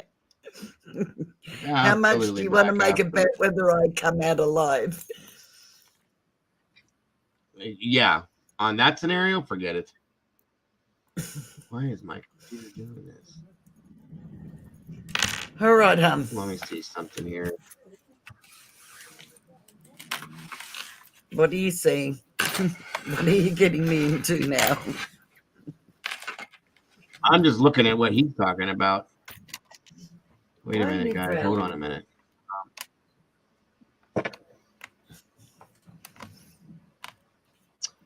Yeah, I think she'd be proud of us, Black. I think she really would.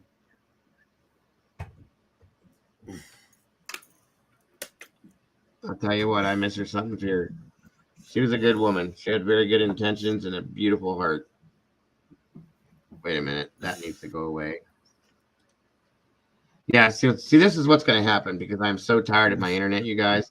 As soon as Christmas is over, this whole setup is going to my den, and I'm plugging my system into my hardwiring it to my modem.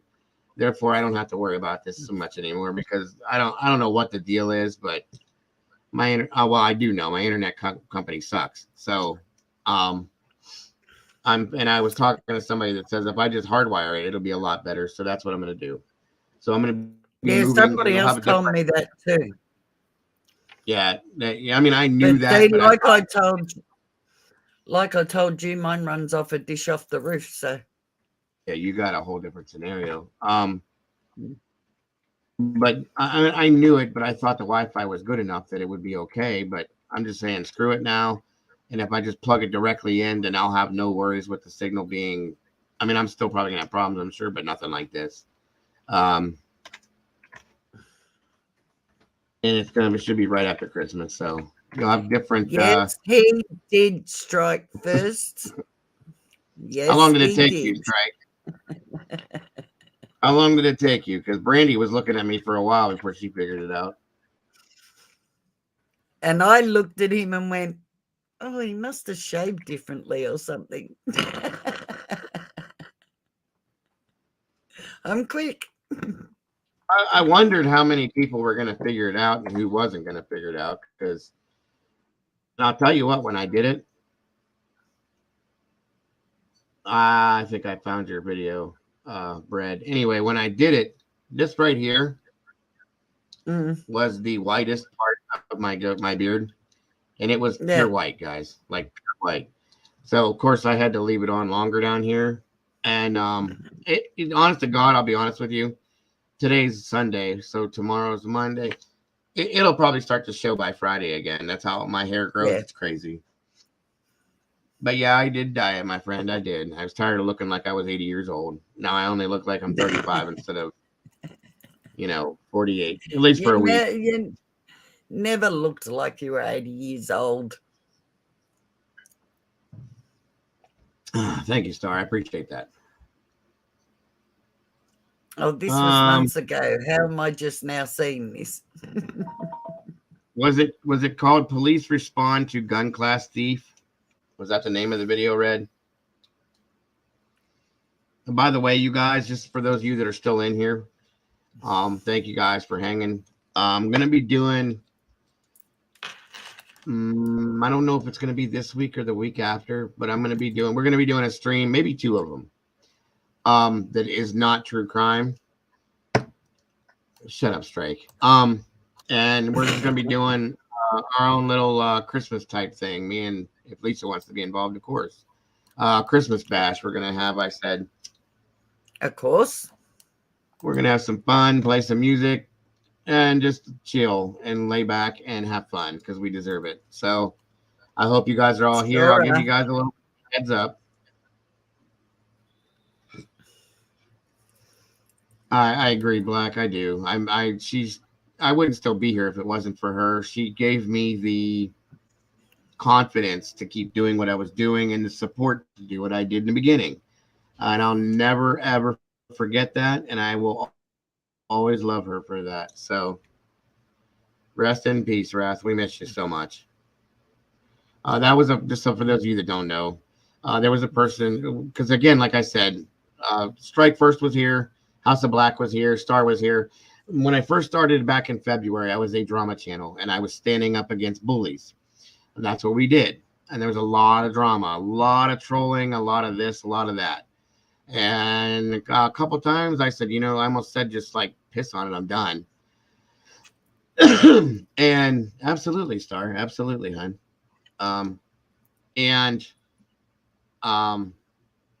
She kept telling me, and in the very beginning, we didn't know she was a she.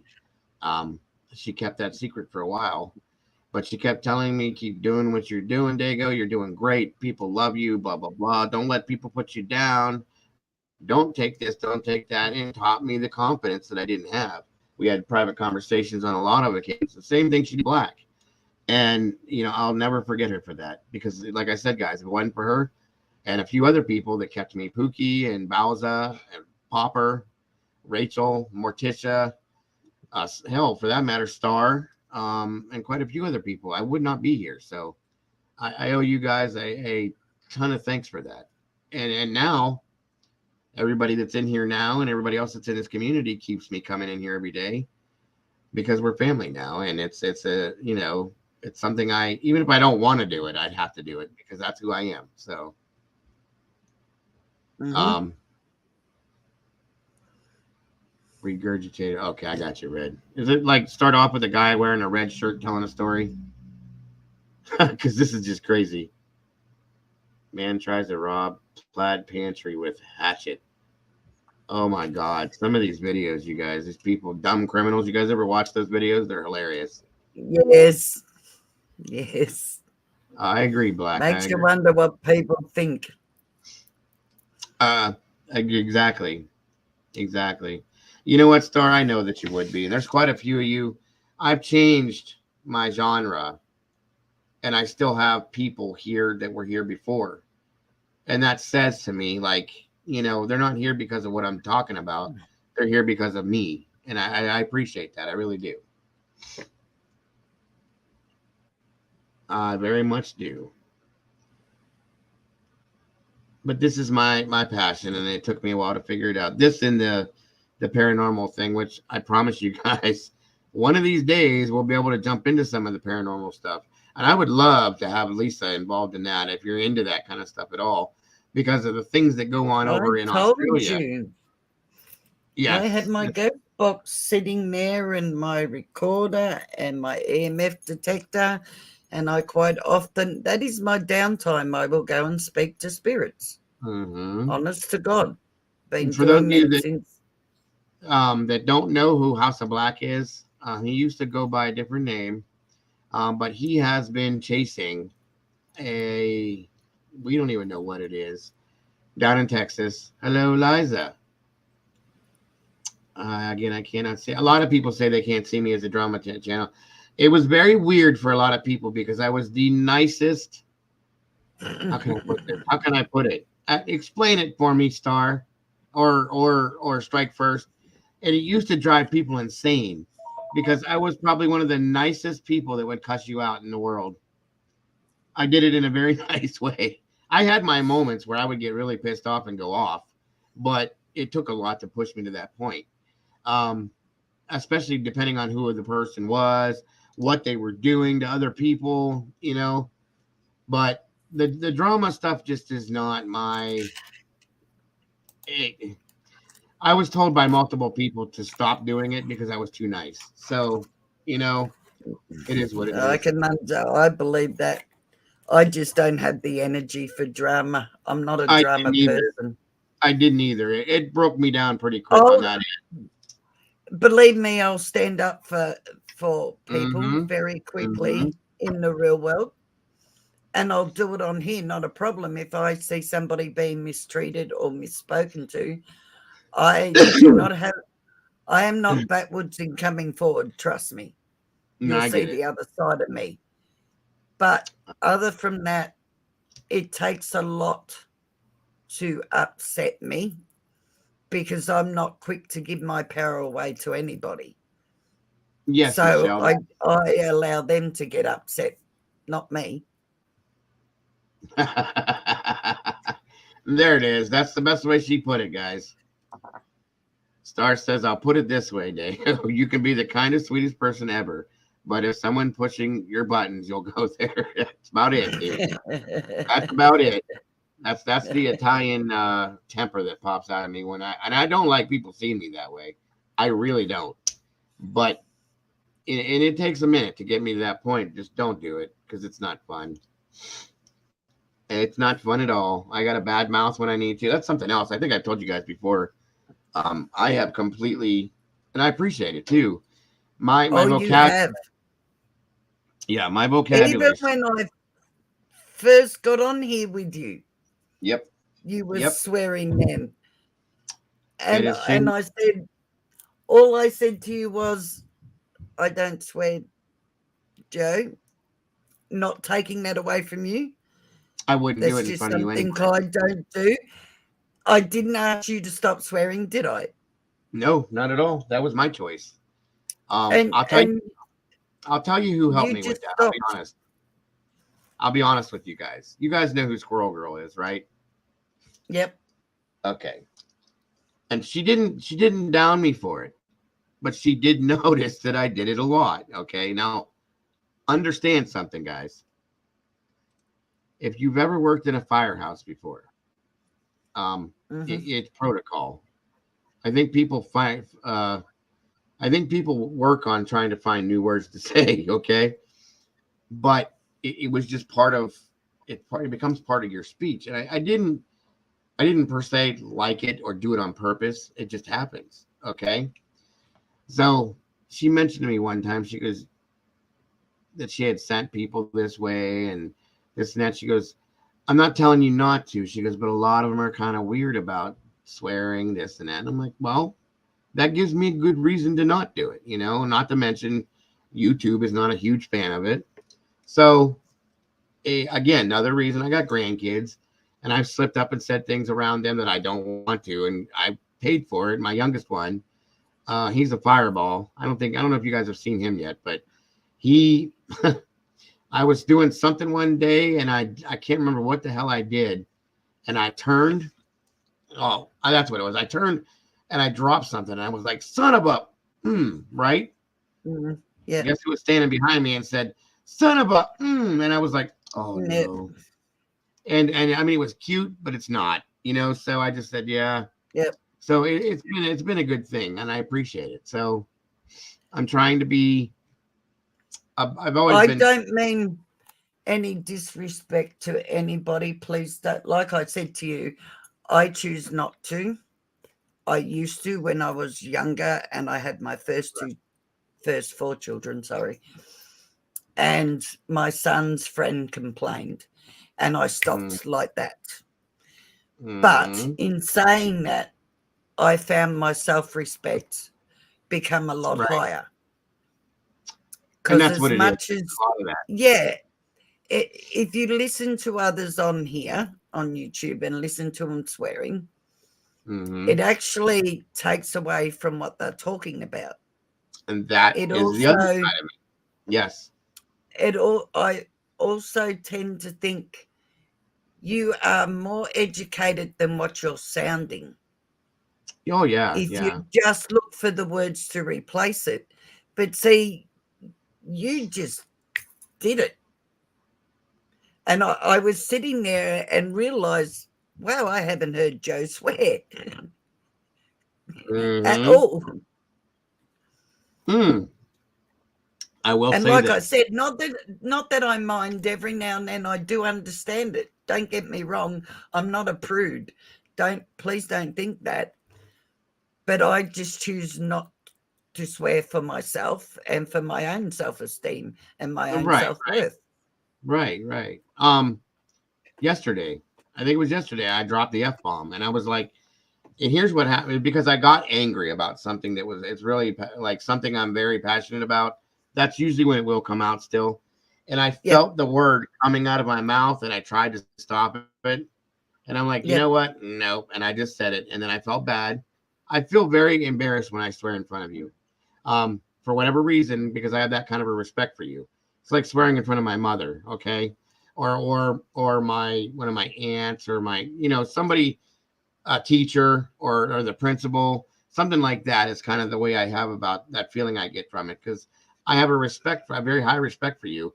And I feel that that's disrespectful to swear like that in front of, first of all, a woman, second of all, somebody that I respect that way. So therefore, I have been, and there's a lot of people in this chat that I feel that way about.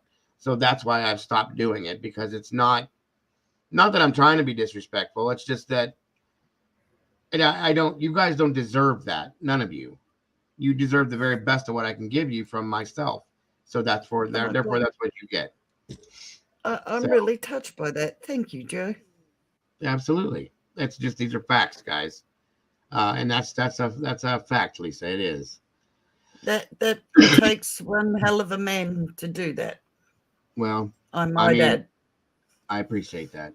Because and I usually do. they don't care. No. I have They manners. usually go, nope, that's me, that's it. Don't care. So thank you. No, that's And not I how take that. my That's hat what's off wrong. to you once Yes, again. that's what's wrong with. Well, thank you very much. I do get mad and I will throw words here and there. But I do watch my mouth when I need to. I have manners. I am one of those people that will hold a door for a lady or a man to be honest with you. I open the door for my wife to get out of the car, and I get her in the car and close the door. Chivalry's not dead, guys. It's a choice. No. It's the choice to whether you choose to use it or not. There's nothing wrong with doing it. It doesn't take extra work. It doesn't take, a lot of common sense or you don't have to be a brain surgeon to do it. It's just a choice people make as to why use it or not to use it. Because again, that's what's wrong. And again, we all know that I promote positivity in here. That's part of it. Okay. And politeness costs negativity. nothing. That's and right. ladies Manners, can do it too. Us ladies can open the door for older ladies and for gentlemen too. It's not a man thing, by the way. Politeness costs nothing. In fact, to be Miss angry Gina, and really hateful towards others costs you more. All right. It takes more energy. That's a fact, guys. It's been proven. You know, it takes more energy to be mean than it does to be nice. Yep. That's a physical fact that's been proven. And the word I don't use, to hate somebody means that you are emotionally attached to them anyway. Because hate is a feeling that comes from you being involved with the person. My so internet is not well. You like to work out, Red? At a gym? Are we talking about that kind of workout? Or did I just come into that half-heartedly? Politeness will kill them every time. If ever you want to win an argument, be polite. And that's what I've always done that. You cannot argue with somebody that's being nice to you. As much as they try yelling and screaming, you sit there and you calmly be polite to them, brings them down very quickly. Believe me, my buttons can be pushed. It's happened. People have seen it. And I'm the one that controls that. I'm the one that chooses to allow it to happen. But sometimes, and I don't do the word hate either. I've struggled around that with people out here, to where I have to say things like, I have a very, very high dislike for this person. I won't say hate. I never have. That's what I say. Yeah, it's a very bad word. I used it then as a point because of all the counselling I've done with people. Right. A lot of it stems from that word. And so whether it's an ex or whatever, the emotion that they've put into severely disliking that person, and you have to make them, they'll literally become that person that they dislike so much. And when the penny drops with them, it changes. That's true. That is their true. whole outlook. And then they learn to forgive and move on. And it frees them. That's it.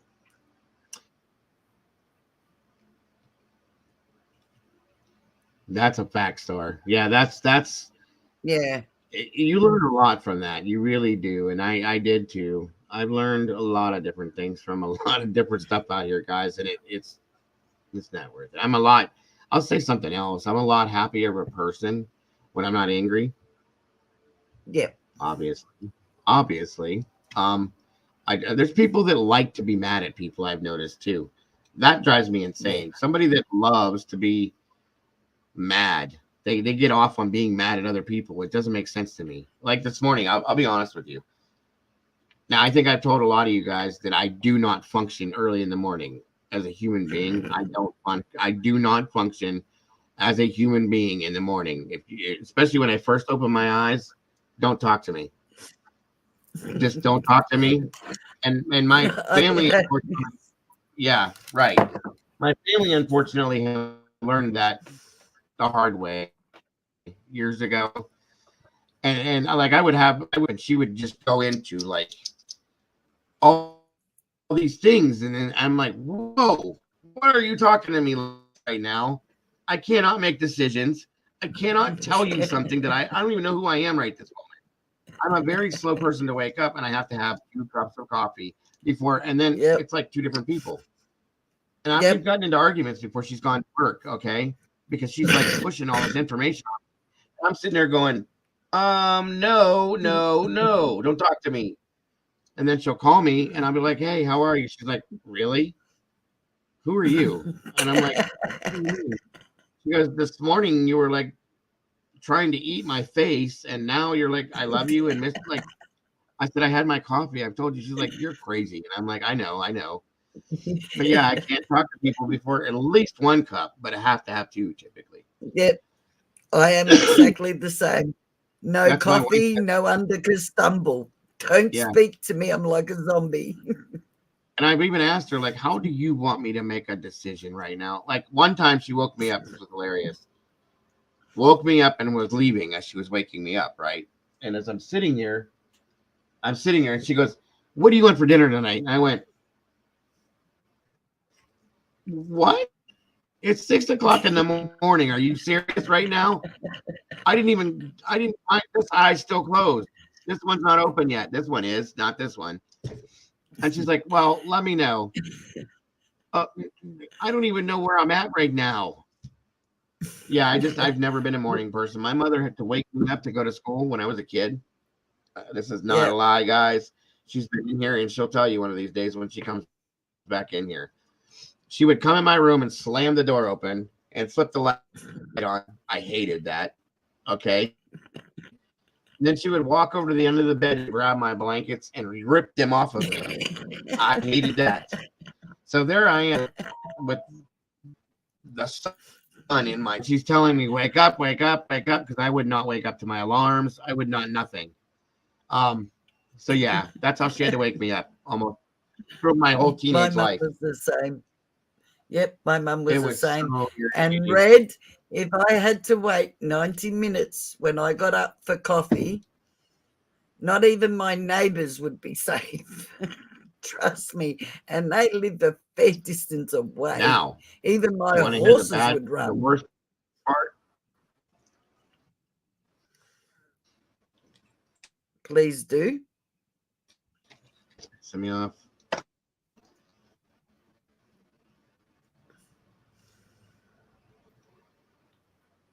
There you are. There you are. You're back. So you're back. Yeah, my internet again. Sorry, guys. So, what do you think happened when I ran out of coffee? I'm afraid to that was a ask. bad day. Very, very bad day. That was a bad day. I had to get in the truck, and it was this happened to me one time not too long ago. It was a Sunday too. I ran out of coffee because I thought I had more, and I went to go to the store. They were closed. So, and I don't like McDonald's. I don't like McDonald's coffee at all. I had to drive to McDonald's, order that, and it was almost like a drug, you guys. I'm sitting there going. I'm the same. Coffee is my biggest downfall. Yes, coffee and these things. Yep. I need to get off of these things. My vices: coffee and cigarettes. Mm-hmm. And if I literally don't have coffee within half an hour waking up, I'm literally like this. Me too. Me too. I wake up. I have a. She said she can. My wife told me one time, she was like, I can literally time you based on your your schedule, the way you do things. And she goes, I can count to the point in time that you'll get up, you go to the bathroom, you go down the stairs, you can walk directly to the coffee pot and do that. Then you go outside and smoke a cigarette. Then you come back inside, your coffee's about ready. You do this, do that. You sit down in the same spot. You turn the news on. That is a everyday situation for you. And I was like, that's not true. And she just looked at me. I said, all right, you're right. Whatever. And it is to the point. The very second she's right. What time did I message you this morning and said, hang on, I'll tell you, which was my time. It was 1:30 in the morning. Oh, yep. No, I was sleeping by then, I think. No, my 1:30, not yours. 1:48, I messaged you. So then and that asked was you if you were doing a live today, right? Yeah. And I said to you, I'm having the coffee. I'll get back to you. Yeah. So that was like it was about 3 o'clock in the afternoon for me. Roughly. Yeah, it was 1:40 a.m. in the morning here. I thought I better get up, get dressed, and get me coffee. 1:48. And I had three cups in between time waiting for you, and in between time talking to my daughter in Queensland. Mm-hmm. So I was on a roll this morning. So let me ask you, to be sure, because I went through this whole thing when you were sick. Mm-hmm. Where exactly are you at in Australia? I am in Victoria. Okay, so I was right with that. Got you. Yep, Victoria, and I'm on in Gippsland.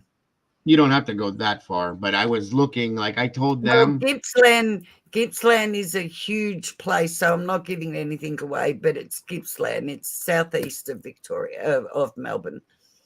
Because at one point, the night before I found out that you were okay, me and David was going to start looking into hospitals for me. I was trying to get him to do that, and so on and so forth. So yeah, it was that bad.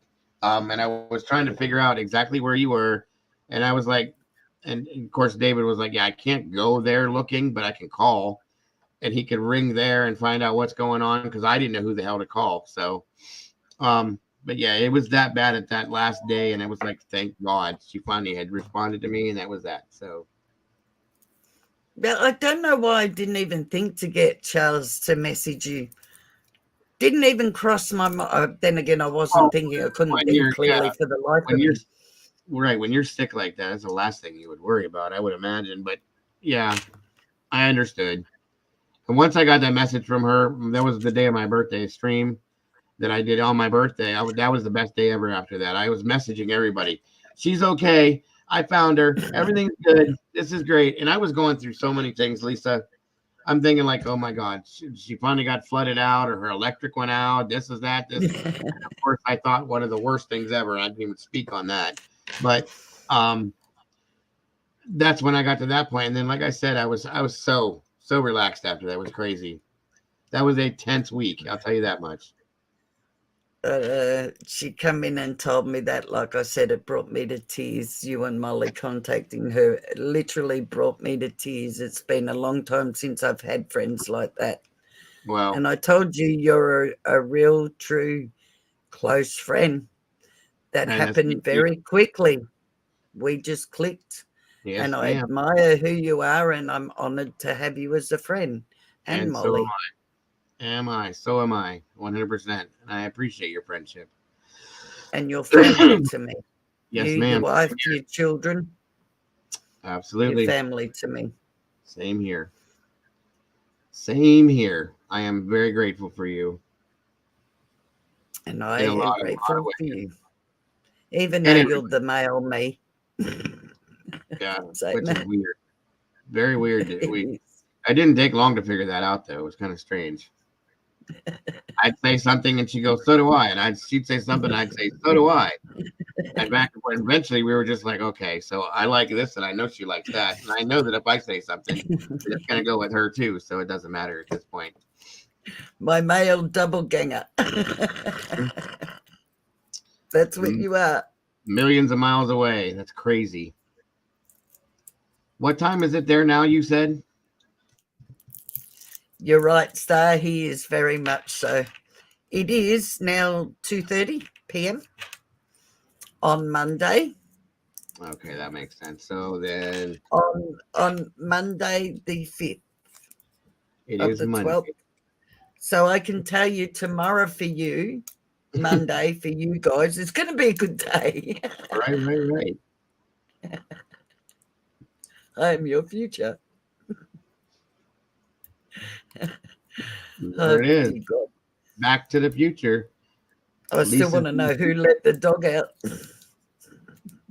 Sorry. Good question. That's a good question. One of these days, I hope we get that answer. I'll be Very honest. soon, I hope we get that answer. I'm thinking we're going to get something by the end of this week, guys. I really do think that we're going to get something by the end of this week. I hope so. You two I make a appreciate great it. team. Yes, Along ma'am. with all the mods. Yes, ma'am. Thank you, team. That's right. With everybody. This whole community is an amazing team. And I am grateful That's for every one of you guys. Me too. You guys are what makes us good. That's right. That is right. You guys help more than what you know. What you know. Oh my God. Molly. That was bad speech. It's all right. Molly and Heather and Brandy. Let's see. Strike First. Gina. Let's see. Liza. I mean, all of you guys do so much, but some of you guys just do way more than way more. Way more. I wish there was a way to show the appreciation for it. But you know, I'm But grateful. they're all so real. They Yes. all tell their stories and join in. Right. Tell me, what other chat do you see that? And that's what I keep saying, that I am so proud of the community that I haven't put it together myself.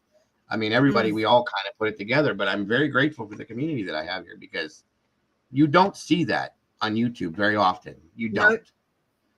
There's Nope. always a handful of people that are nitpicky and bitchy about things and like to mess with other people and come in and troll all the time. I mean, we do get trolls, you know. That's why I got great moderators. Yeah, I know. And then the others sit back and too scared to say what they feel and whatnot. Here, we start talking about something and look how many join in. Look how That's many right. give their opinion, and I love this. And Absolutely that's what I love want. this. That's I love the exactly what I people always in want. here. Yes. I have not had one person come into the, I'll say this, I'm very proud of this. I have not had one person come in here and say this chat sucks. I don't like the way this runs. I mean, I've had people come in here to say it purposely to try to get to me, to troll me. But even the people that didn't like me, or that were trolls or haters of me, whatever you want to say. Thanks, Red. And whatever But you no, think. it's always complimented. It's always this is so. It feels great to come here because we can speak our mind. We can talk about what we want to talk about. That's you know all what, I'm Michelle? saying. That's And I one of love reading and getting to know everybody. Absolutely. That's one of the main reasons why I put this channel together, Michelle. I have missed people's comments. Okay.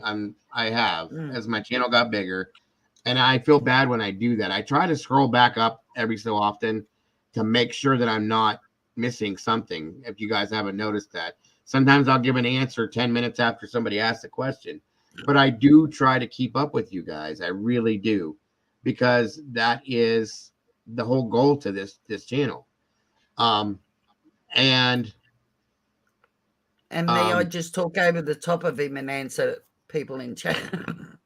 Yeah, and it's okay. Okay, all right, Black. I appreciate that. But it's blurry. Whatever, dude. This guy is such a troublemaker in here, but I love him. See, this chat is full of senior citizens. He thinks everybody's old. He's probably the youngest one we have in here. I'll be honest with you. I think I am a senior citizen. Not me yet. I feel like one, but not yet. I'm very close. I didn't say I feel like one. I said I am one. I don't think anybody would believe that unless you showed proof, Lisa, because I still don't believe that you're the age that you said you were, because you definitely don't look like I am 60 next October, honestly. I can't fathom that. I'm sorry. I just don't. I'm sorry. I just don't, but so be it. And that's a good thing. Yeah. He's 28 years old, and I don't think anybody else in here is anywhere near, like, I think most of us, I did a thing one day. I have 59. I feel like I was 28 100 years ago. Right. Yeah. That's how I feel. See, 59 this April. There's a lot of people that are in that realm. We're all in between the. That's right. Age is a number. I don't feel nearly 60. Trust me. I don't that's feel me. anybody to be precise. But anyway, getting back to it. No, I do not feel 60. I feel like I'm in my 30s, 40s.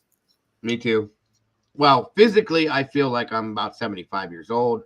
Now mentally though, 25 to 30, there's where I'm kind of at, and I'll stay there as long as I physically. You will never put me into that age box, when they say, at 55 your hair should be short and curled and you should be wearing old lady outfits. That's not me.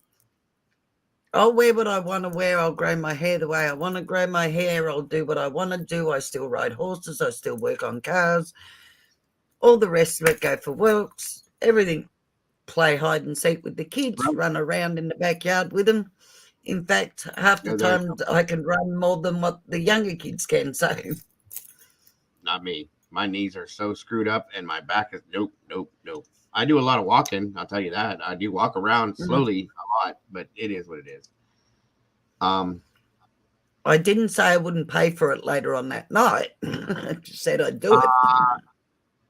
Dago, you have the stream. Your Kaylee works. Yeah, I saw that a little bit ago. Dropped by a clip channel. Yeah, somebody had told me that too. Again, guys, I was wrong.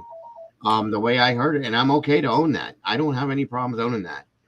But I was wrong too, because that's how I heard it too, and I'm pretty sure it was when I first heard it, it come from a friend of the family, supposedly, that said that Maddie was hurt more than the rest of them. And that does change things. I'll be honest, guys. If that's the case, okay, that means that, one, Kaylee was very, very possibly the target. Two, that makes me think that whoever did this knew that she was there and specifically went to her. And three, that makes me look at another set of people now. Okay. Say, I told you. And that's how we do this, guys. That's exactly how we do this. Bounce it back. That's it. That's what you do. That's why you've got to change it with things. And that's all it is theories. None of us. That's why theories are theories and opinions are opinions. And that's why it's not worth arguing with and saying, no, you're wrong, Dave. Joe, it's my way. No, Lisa, it's my way. That's right. We don't do that. What do you mean, Molly? This is another day. We ended that live stream. We're in another live stream, Molly. What are you talking about? Hey, Molly? Yeah, it's now Monday. Tuesday. Tuesday, right? I thought it was my Thursday. Tuesday. Your Monday. Yeah. And she said, "Wowza, you're still on?" Yeah. I'm sorry. Surprise. Molly. Here we are. She'll go to bed tonight. I could just see her clicking like, are they still on? I did too, Liza. I really did. And I get what he's saying. Too.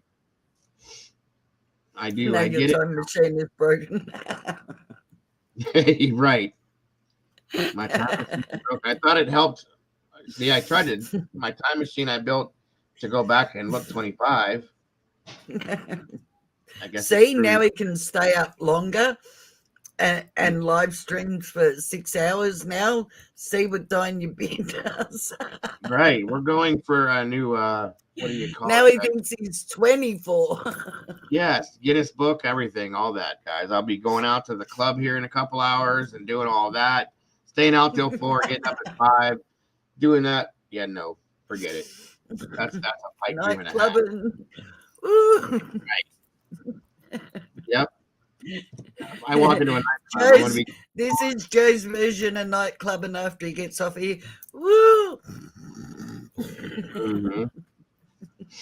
Yes, ma'am. Yeah, I was gonna say if I can go into a nightclub, the only thing I'm gonna be doing is walking to the back room and looking for a couch. That's the end of that.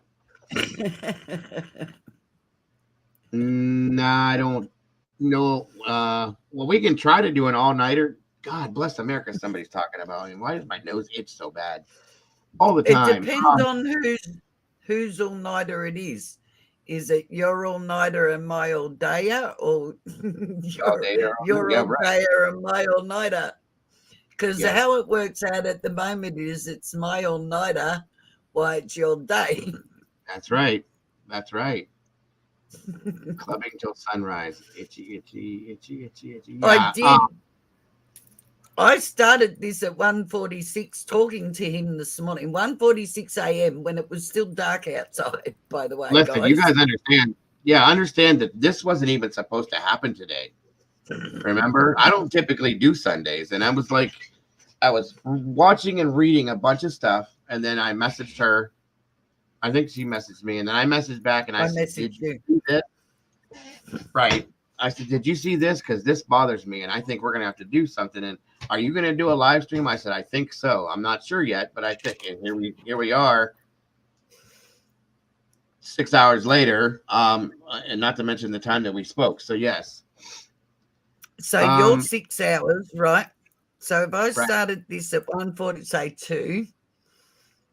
Well, do you know I've been on here for 12 hours? Over 12 hours since this morning. God. Molly, I'm going to let you know, Molly, if we try to pull an all-nighter, it may work for you guys, and I'll be here. I promise you I'll be here. Now, I'm not going to promise you that it's not going to be like this. My eyes closed, but I will be here or like this. Okay? I'll be here the whole time. Or maybe with a pair of glasses on with eyes while he's sleeping behind them. Right. And I just yell every now and then, and I'll go, and that'll be that. I can't do the all-nighter thing anymore. Yep. No, stuff was bothering me. This case has been driving me nuts, Star. And this stuff was bothering me, and I had to go live with it because we've been kind of deep digging on this for 4 days now. And every day there's something new. And so here we are. Hello, Christy. Good to see you, my dear. See, some of these streams I can't, which I haven't seen her lately. I wonder what happened. Zav Girl was doing 12-hour streams on the Kylie Rodney thing. I wasn't sleeping for 6 months, and she was doing some crazy stuff. But I haven't seen anything with her lately. I don't go looking either, but oh no, she's still on. She's still doing. She was doing Delphi the last I saw, and what was the other one? Michael Vaughn, I think she covered. Okay. But she actually, I know she did a stream where they were reading out, what's his name, Klein's interview and whatnot. They were role playing that. Gotcha. Well, so be it. But yeah, I've seen her do some very long streams, and it's like, how are you doing this? 12 hours. And it was on the Kylie Rodney. Yeah, because she looks after her mum too, doesn't she? Yeah. Her mum's there and she looks after her mum. Yep. That's right. Good So luck to her, everyone was whatever saying makes her they had happy. an update on the Idaho kids. What? The only thing that I've been told thus far, Molly, you haven't been gone that long, I didn't think. Was that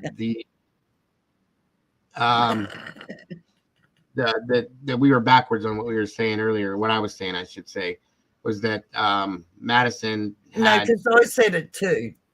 or well, yeah, but that was based on what we thought. Yeah. And I might as well look now. Hold on a minute. Let me So see. Kaylee was Let's the start a one whole new apparently stream, that everybody. had Kaylee apparently had more injuries than Madison.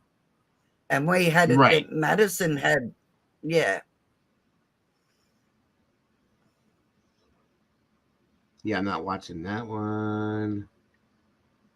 Which would actually now make a bit more sense, really.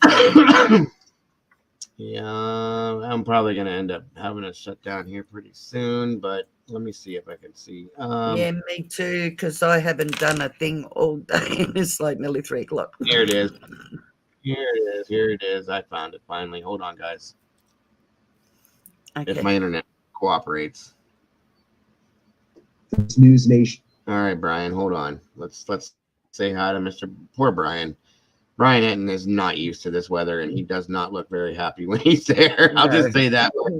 He is so used to Florida. Nice weather. Oh, here we go. All right. Look at Let's him. make sure. Hopers. Report. 3 weeks ago, the unthinkable happened in this house behind me.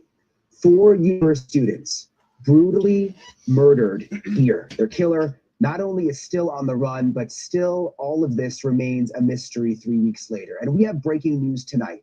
New details that we have just confirmed. News Nation is learning that Kaylee Gonzalez's injuries were significantly more brutal than her best friend Maddie's injuries, which may end up being a very, very important piece of evidence when it comes to determining who the target was in this attack. I have learned Kaylee and Maddie were in an upstairs room in the house, so the killer had to go specifically upstairs to get to them. And that new information just confirmed that Kaylee's injuries were, quote, significantly more brutal.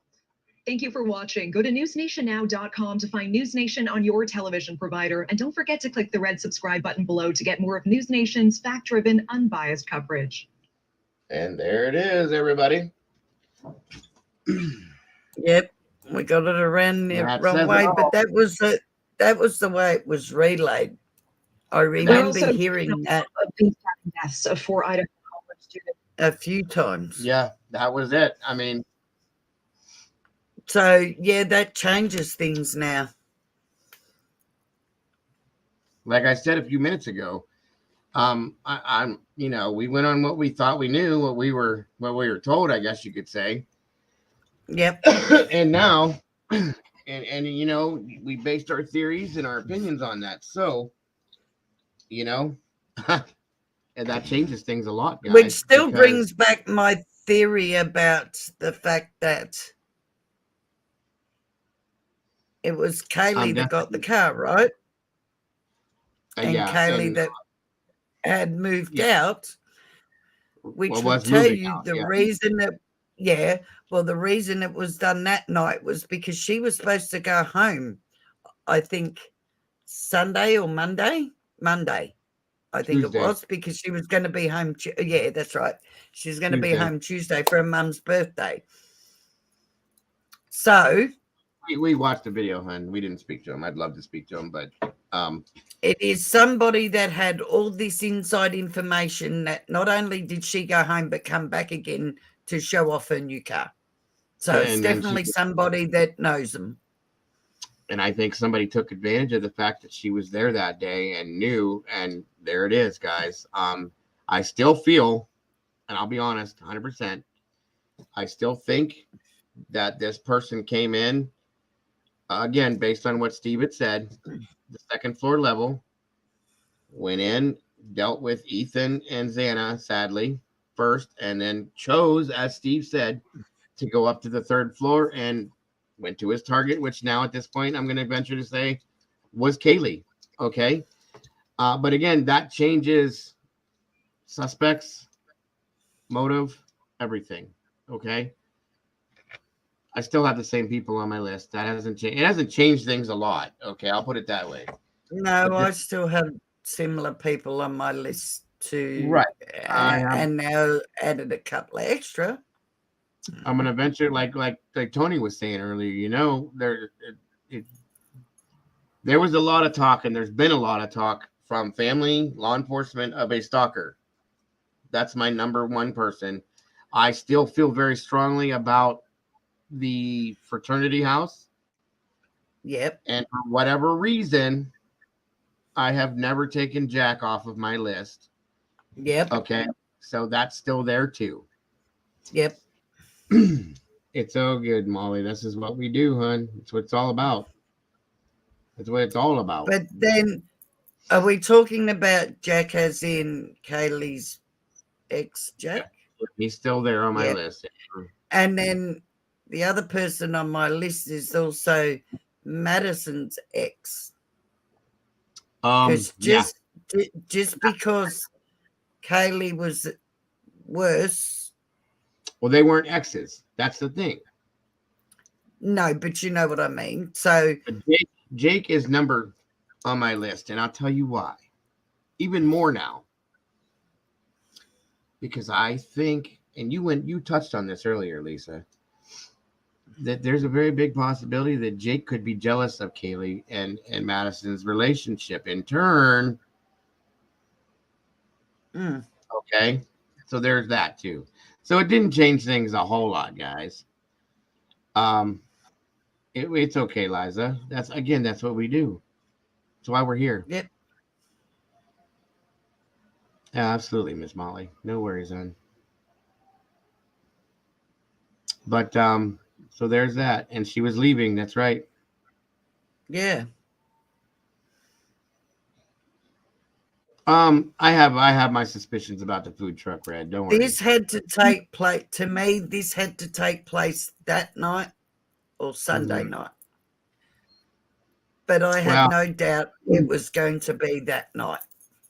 The partial decap thing, Liza, that could just be because of jealousy or anger towards, like I said. Or maybe she was the one, maybe she started screaming. Okay. And that's where you stop that right there. Okay. You know, you shove the windpipe back into the back of the throat with the knife, and that stops it, guys. I understand, but he felt she was the one that was stopping the relationship, or he felt they were having the relationship between each other.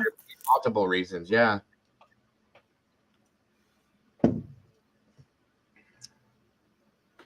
Sadly. Right. That is sad, Michelle. I get it.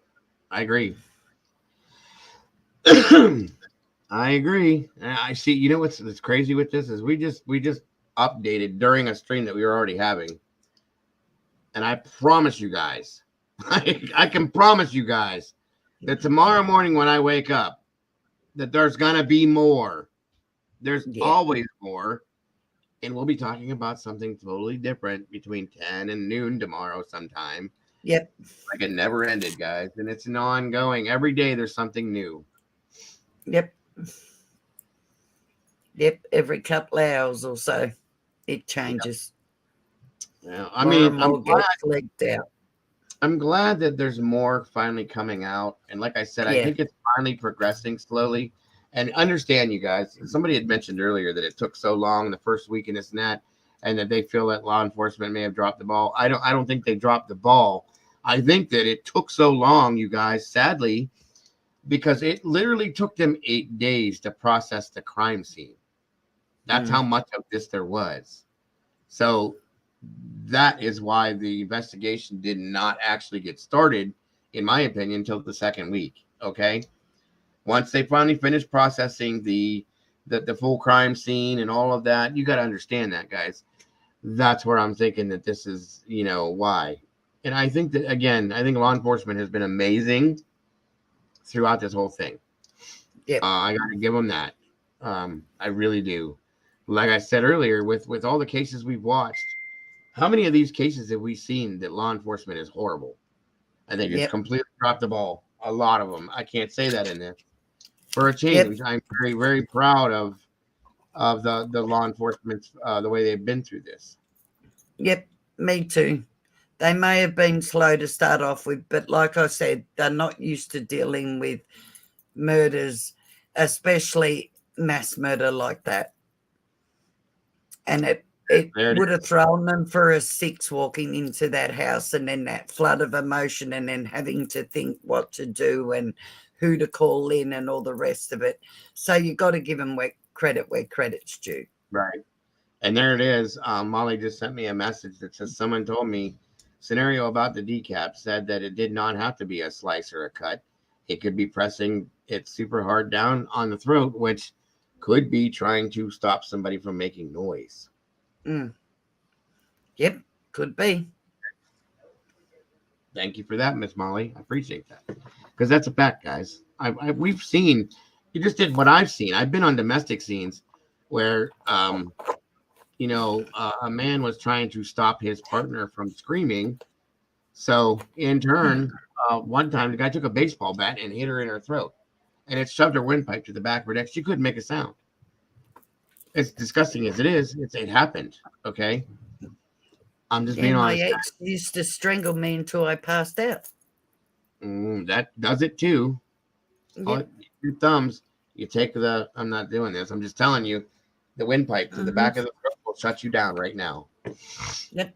So, yeah, I can see this now. And that explains a lot more on another side. Another thing, by the way. That explains to me why Steve is being so vocal, why he is so. Yes. That's his daughter. And now think about it. Think about the controller. Right. Yep. And that's all I'm saying. Yep. Makes sense. It does, doesn't it? It very much does. That's a bit of a worry. A very, very, very sad one, yes. And very much so. Yes. That's very true. Yes. Now I wonder. So, yes, guys, I have the same people on my list. Maybe in different positions, but they're still there. Yeah. Me too. Because it makes sense either way. It does. I'm just curious what we're going to wake up to tomorrow, Lisa. Yeah, me too. Well, what I'm going to wake up to tomorrow. Hopefully, I'll be awake. Hopefully, that we'll wake up to they've caught him. That would be amazing. That would be great. That would be fantastic. Nothing, Red, other than I just played it. I don't know if you saw it, but News Nation says that it's been proven to him. He probably got it from law enforcement. They're the ones that are giving him his info that Kaylee had her wounds. I'm not using the right word, but you guys know what I mean. Her injuries were worse. Injuries, thank you. The injuries were progressively way worse than Madison's were. Yeah, that's the only thing that we got. So she because of that comment, statement, in fact, she's the target right there. Yeah, that which changes up what we've been talking about earlier. So, and I'm sorry that I was wrong, guys. It's just again, it was based on what information we had gotten, So, with that being said, you guys. But it's now been corrected, so we're right now. Yes, and we do apologize. Very much so. And with that, it's time to love and leave. Yes. And get some things done, guys. Time. But I will be here tomorrow. Me too. For me, it's probably going to be in the latter morning hours, if that's okay. So that'd probably be 11, 10, maybe 10, 10:30, 11 at the latest. We'll see if that's okay. You should probably sleep a little bit, Lisa. I know you won't. I'm just saying. At least if I say it, it sounds good. But anyway, I want to thank you again, my dear, for joining me, the best co-host in the world. I appreciate It has you. been a pleasure. It always As is. always. Always an honor for me. Again, guys, all of you, thank you so much for joining us today, all day. Much Thank you all. appreciated. Moderators, great, amazing work. As always, I love you guys to death. All of you, thank you so much for what you do for my channel and Miss Lisa's channel, because I'm hoping you're subscribing to her channel as well. And we will be doing something on her channel together very soon. I'll be joining her as much as I can on that channel. Time wise is the problem, but I'm going to work it out somehow or another. Absolutely. Love you too, Molly. Thank you all for an amazing. Love Yes, Molly, we love you. Every one of you guys that was in here, I love you guys to death. You know that. Love each and every one of you. Stay beautiful. Stay strong. Yes. Remember to love yourselves, as Joe would say. And remember to say today is going to be a great day. Mm-hmm. And remember, you are always beautiful. And I love each and every one of you. Love you too, Joe. Your beautiful wife and your children. Take care, everyone. Yes, ma'am. Same goes for you. Have a great evening. Have a great day, Miss Lisa, I should say. I will see you soon. Sweet dreams, everyone. Yes, the rest of you have a great rest of your evening, wherever you're at, I guess I should say. Night, day, whatever it is. I love you guys. I will see you all tomorrow. Same channel, definitely not the same time. We will talk again, guys. Thank you so much. I love you guys. Bye-bye.